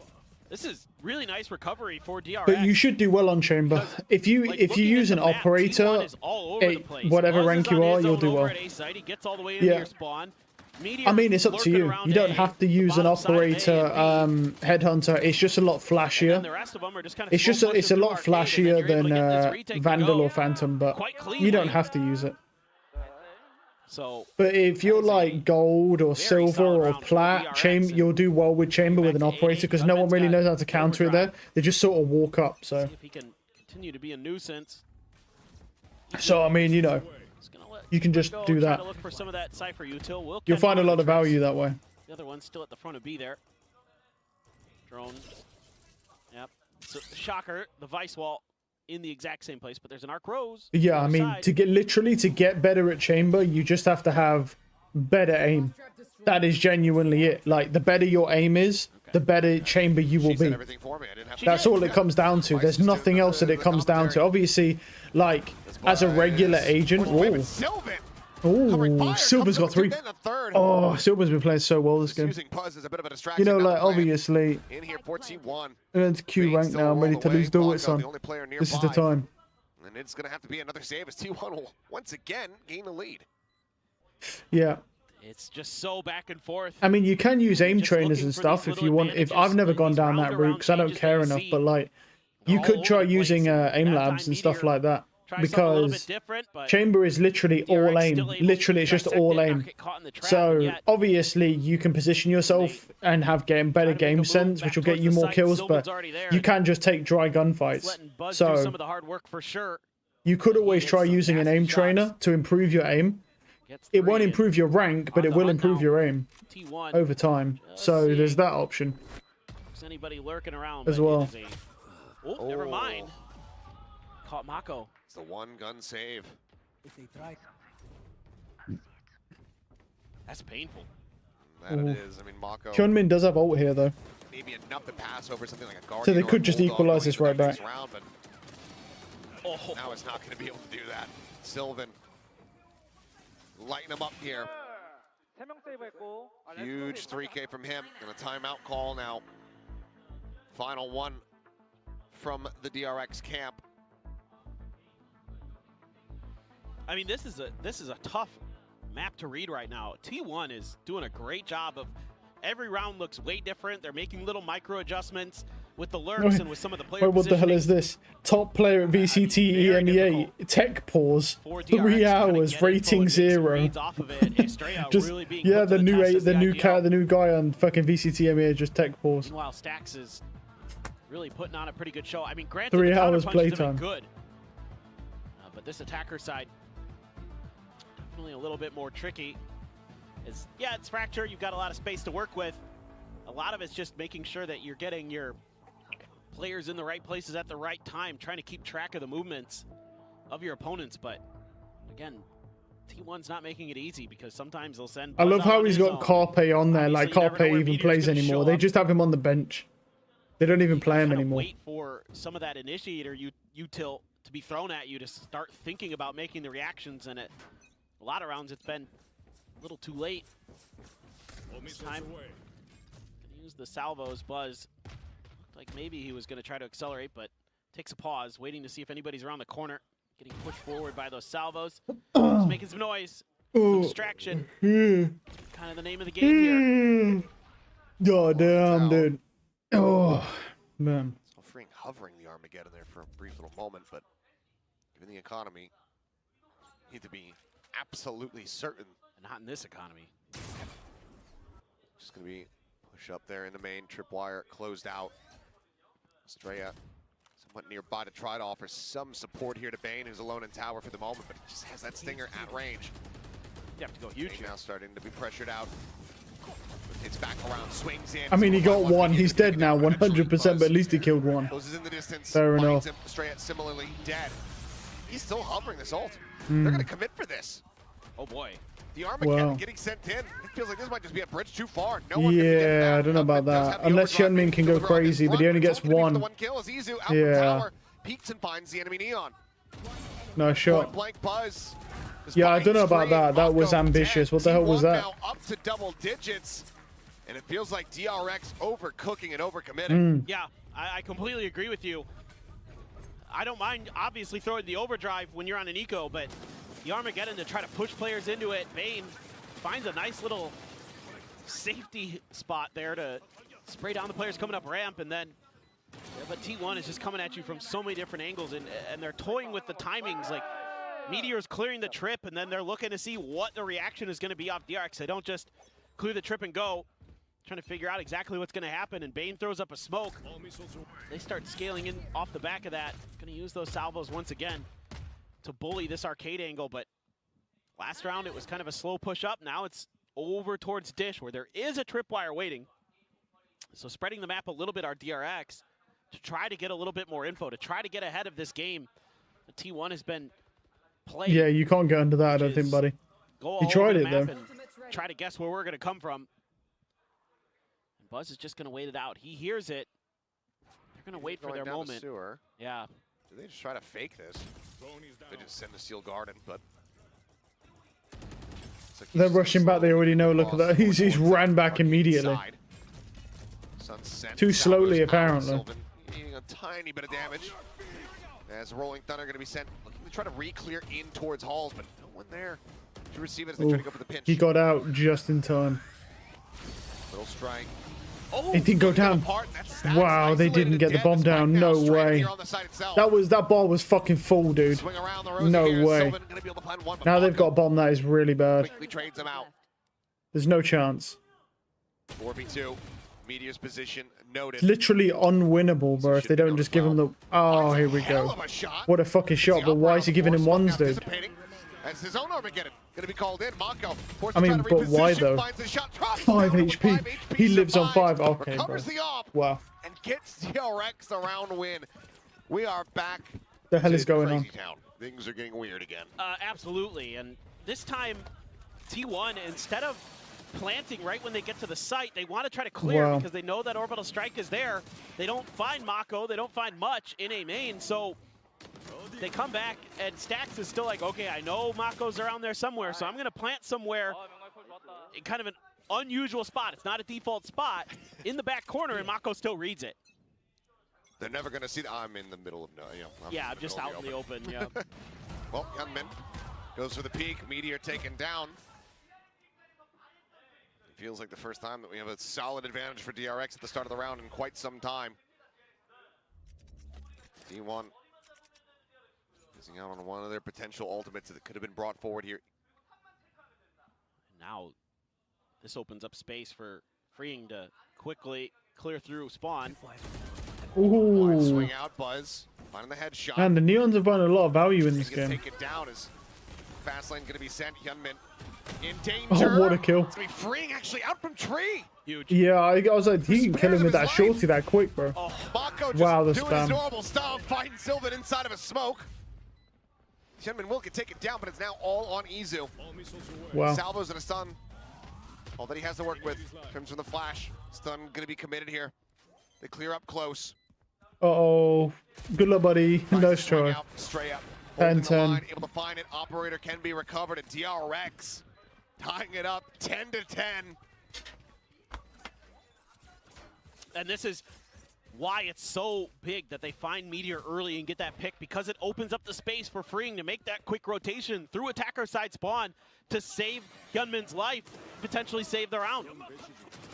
Big opener. I mean, Buzz finds a great one. That is so nasty. Dude, Freeing is, when he's on Teo, he's just different. It's just different. You mean when Teo's on Freeing? Yeah, I'm sorry. Yeah. How can I say? How could I have gotten that wrong? And now you've got the Rolling Thunder, the Cypher ult. T1 does have the Steel Garden still. Able to lets him know. Yeah, not able to find the timing though. They're still gonna keep pushing forward. They're gonna challenge this. Reposition coming through. Meteor trying to approach in from main, but into the back, and Freeing again has Buzz's number. Rolling Thunder gonna go cross, as well as the Steel Garden, everything in the kitchen sink being thrown here at the site. Straya dead as the aftershock. Able to catch him. We can only anticipate that he was stunned up. The fight now, the action grinding to a halt. As Noise gets cut. 4v4 with still Bane across the opposite side of the map. With Meteor creating that extra angle, T1 still keen to try to break through. It's going to come down to timing and util placement. If Stax' fault line, Izu's salvo's off cooldown. Sylvan, no more smokes though. Oh, he's forced out. Good wall. Fast lane saved. Keeps himself covered. Be tight angles here to try to use that Operator, and he's losing teammates. I mean, nice shot. Oh, no way. Oh. Last one alive here for the side of T1. Brings Bro, he it down dinked to a him as 1v1. well. Bane does have the neural depth, could try to go for the reveal, but should have a pretty good idea of Stax' position. As there's the Nice shot, yeah. Bane Nice try. will shut him down. DRX reestablish the lead. 11-10 now. 11-10. Operator secured as well. So back and forth. I mean, when it looks like one team has kind of found themselves an advantage, might be able to take the round, the other one just punching right back, and this time DRX trapped in a corner. The initial entry, you know, Buzz just sacrificing himself to try to clear space, and Stax and Meteor able to follow up somewhat, but then Hyunmin, Operator Shorty, just doing a great job behind that pillar. And it's gonna have to be a timeout for T1, because they need to figure out a way to get this attacker side to find the success they were having at the beginning. You know, now they're trying to get a different level of trickery where they'll make some contact somewhere, take a pause, and then try to set up for their execute. And again, setting up those crossfires, but by the time they got to the site, the biggest problem was Sylvan is out of smokes. They couldn't find that opening, couldn't create that easy entry that they really needed. You had to rely on Buzz just throwing himself out there and figuring out where your opponents are based on that. And just all the players from T1 wants to see them do well. The last timeout call here from either side. The players now left to their own devices as T1 looks to try to get themselves back into the driver's seat. Down by 1. Still some key ultimates they're able to utilize. Looks like, okay, they do manage to pass a weapon over into Izu's hands. They get him a Bulldog. Rolling Thunder there. Just a neural theft for the moment here for DRX. Given one more round of play, you're looking at potentially having that orbital as well as that Armageddon online. That's going to be very favorable ult cycling for DRX. T1 obviously needs this round, but Toggle on the camera, Buzz riding the rope. Oh my god. Takes out Bane. Oh. That Bulldog to good use finds Mako. My Just like that, ass. T1 in with the advantage. That was disgusting, that Buzz is shot. just doing a great job up in tower. They're just calling a save. Yeah, you have to. Yep, they're just going to be sprinting away. My god. That was actually ridiculous, that It's shot. okay, What the T1, fuck was that? Timeout call working a treat. They'll make it 11-11. And it's nothing fancy. It's just go for the B hit. Go through arcade. See if you can punish Bane up in that tower. And then you find that second kill and you're off to the races. Easy peasy for T1. God, what a match. Both these teams just so good on their adjustments. We very well still could be going to overtime here. Certainly feels like it. We'll just wait and see. So, yeah, well, that's fine. Yep. Nobody's there. It's okay. Flawless round as T1 tie things up. Don't have to commit the ultimates here. Managed to maintain those. A little bit of stress there for Termi. They are, Been having a lot to deal with. Yeah. A lot on his shoulders, a lot on his plate. But still, I think with overall a very good approach to this playoffs here, considering everything. All right, on to the next round, bro. Just sitting there waiting for that to Able stop. to become better from this playoffs, from this stage. That's still something to be proud Oh, of. he didn't get it. Oh, they should 100% be proud of the way they're playing. To me, they look very, very solid. Rolling Thunder, only connecting. Well, that guy's fucking dead in sight, bro. You just shouldn't be playing sight against this comp, man. I don't even know why you try, bro. You don't have a chance. Player advantage now coming through. Bane quickly trying to rotate over. Hyunmin trying to watch over towards this dish side. No one on the north here from T1. Just a stinger from Mako. A neural depth. Look at Brim's thighs, bro. And his oh, everyone's blind. Everyone's blind. Mako can take it down. Easy with the peek out from the door, able to find the trade up. Estrella now dead. 2v4. Spain dodging out the stun, the aftershock, forcing saving again. And it seems like once again the call to save has been made. Oh, DRX gonna have to try to play this out. Well, back to my phone then. Wait till the next round. T1 will get up to map point. Again, just another kind of quick hit, set play, execute off the back of the Rolling Thunder. You kill a player on site, get that spike down ASAP. I think that might have been something that Autumn had to say is, don't overthink this. You guys are, you know, we saw that one round where they came up through Dish, went all the way through A main, back into the hall, and didn't plant when they had the opportunity to. Kind of cost them around. Just be decisive here. Have some confidence. That's been one of the big things that Autumn's been saying a lot in some of the post-match interviews. It's that the team needs confidence, the players need confidence. And that's something that T1, if they have, he feels that that is a key to victory for them. As simple as that.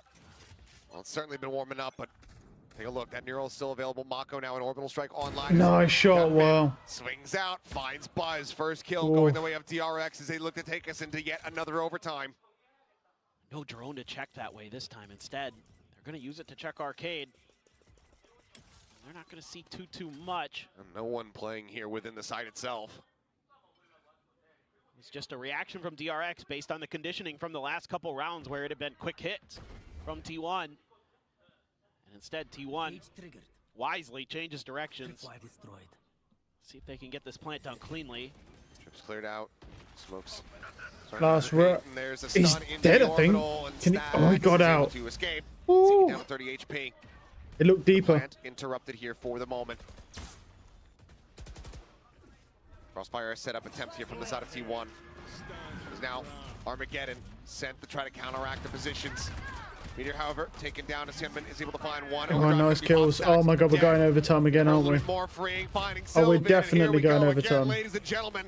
Izu gonna look to try to pull off an absolute miracle, but he cannot. Mako Double overtime. Oh yeah. And that's gonna be us going to overtime once more. Yeah. Just unbelievable. The back and forth between these two teams is just incredible. And this time, DRX, you know, even though they get that pick, they don't quite read the bigger picture well. They're able to delay enough with the orbital strike that they can get into place to start fighting. Once the smokes drop, they're starting to cut T1 players down one by one. And that extra player is certainly helping, but DRX doing a great job. Now we go to OT. No operators to speak of. Like it's just going to be the rifles. DRX starting on the attacker's side. Gonna try a north side hit, leaving Mako all on his own down towards A main. Seemingly okay. Bane coming back. Just trying to figure out what they wanted to do. Wanted to get a tripwire set up on that northern side. That's where T1 was putting a lot of pressure on their defense. And then flashed up. Continues to scale forward, looking like a B crunch. There. Somewhat aware though, RT1. They throw the smoke down right on top of the orb. They're coming from the other direction too. And now starting to scale forward, slides in, Meteor immediately assassinated. Stax is able to trade it back, so Hinman dead on the ground. 4v4 now, push out Estrella. Not able to capture things there for a brief little moment, but eventually he's able to find the kill. Buzz answering one back. Player advantage is here for the side of the RX. Go, go, go. Pass lane on the setup. Izu with the timing. Kitchen freeing. A bit off guard is stunned. Not quite connecting, and Izu's down to 7. The salvo sent to try to make a go of it, but Flash at the ready.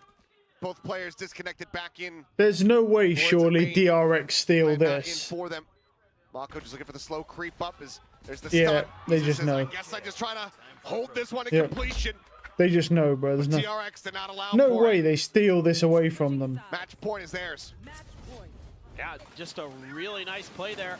Being a little bit more diligent at the north side of the map. Setting up for something we didn't see a ton from them on their attacker side. SSB crunch. Bane finding a nice timing to pop through the smoke. Coordination. Utility great here at the end. Just not a lot that Izu could do in that position. Gunman will grab an op. Found some success on it. Looking for that early pick, but Sylvan maybe over here to back up Meteor a bit. T1 remembering what happened last time. Meteor on the jiggle peak. Gunman going out a little bit wider, and this time the shot not going to connect. In the meantime, Buzz is going to try to push through, but Bane's going to judge. Oh no. The change up here in OT, catching him off guard. Oh, this might go again with this if they can't get this judge out of Jordan does tower. not win that fight. Just leave. You can leave. Just fucking leave. Just rush A. Go now. So frustrating. The Neon's gonna already be there. Sand or whatever. They if he wants to go, but still. Just grab a shotgun. Good luck. And now they're forced to flip around. They the north need to side. leave, bro. Over towards this A site. You still Okay, and they've got the there's already an A have player. Sylvan lingering back, trying to make his way through the sewer. The judge at that range, if the peak comes through from Bane, obviously not going to do much, but DRX are getting a good sense of this. 3 players in position to get the punish. Oh, this Brimstone's about to go crazy. Over at the rope. There's no way he doesn't get. Oh, he might not get one now. Look at Mako. To try to Goomba stop Mako. Fault line not connecting. He Nice comes shot. back over into the smoke. Kenman on the peak, able to find one. Meteor going to be taking down the gun barrel. Spotted, but Izu. Such a good kill, but no, Finding look, a yeah. second, freeing from stairs. Gets rid of stacks, and it's now all on Sylvan. 25 seconds, a 1v4.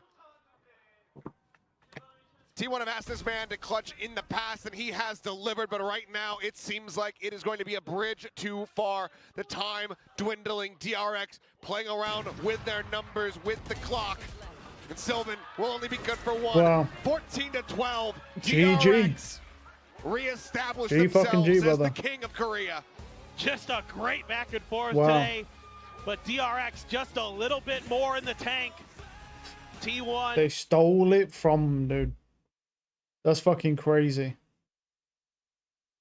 Wow. All right. Let's see what there was gonna be. Let's see other matches. This obviously still needs to be replayed. Has that been decided? No. Okay.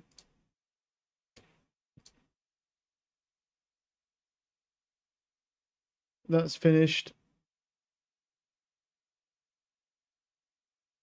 Oh, it's not been updated yet. Nope. I mean, Regum, or however the fuck you said that, they're apparently supposed to be pretty decent, but there's nothing there. Let's go to China.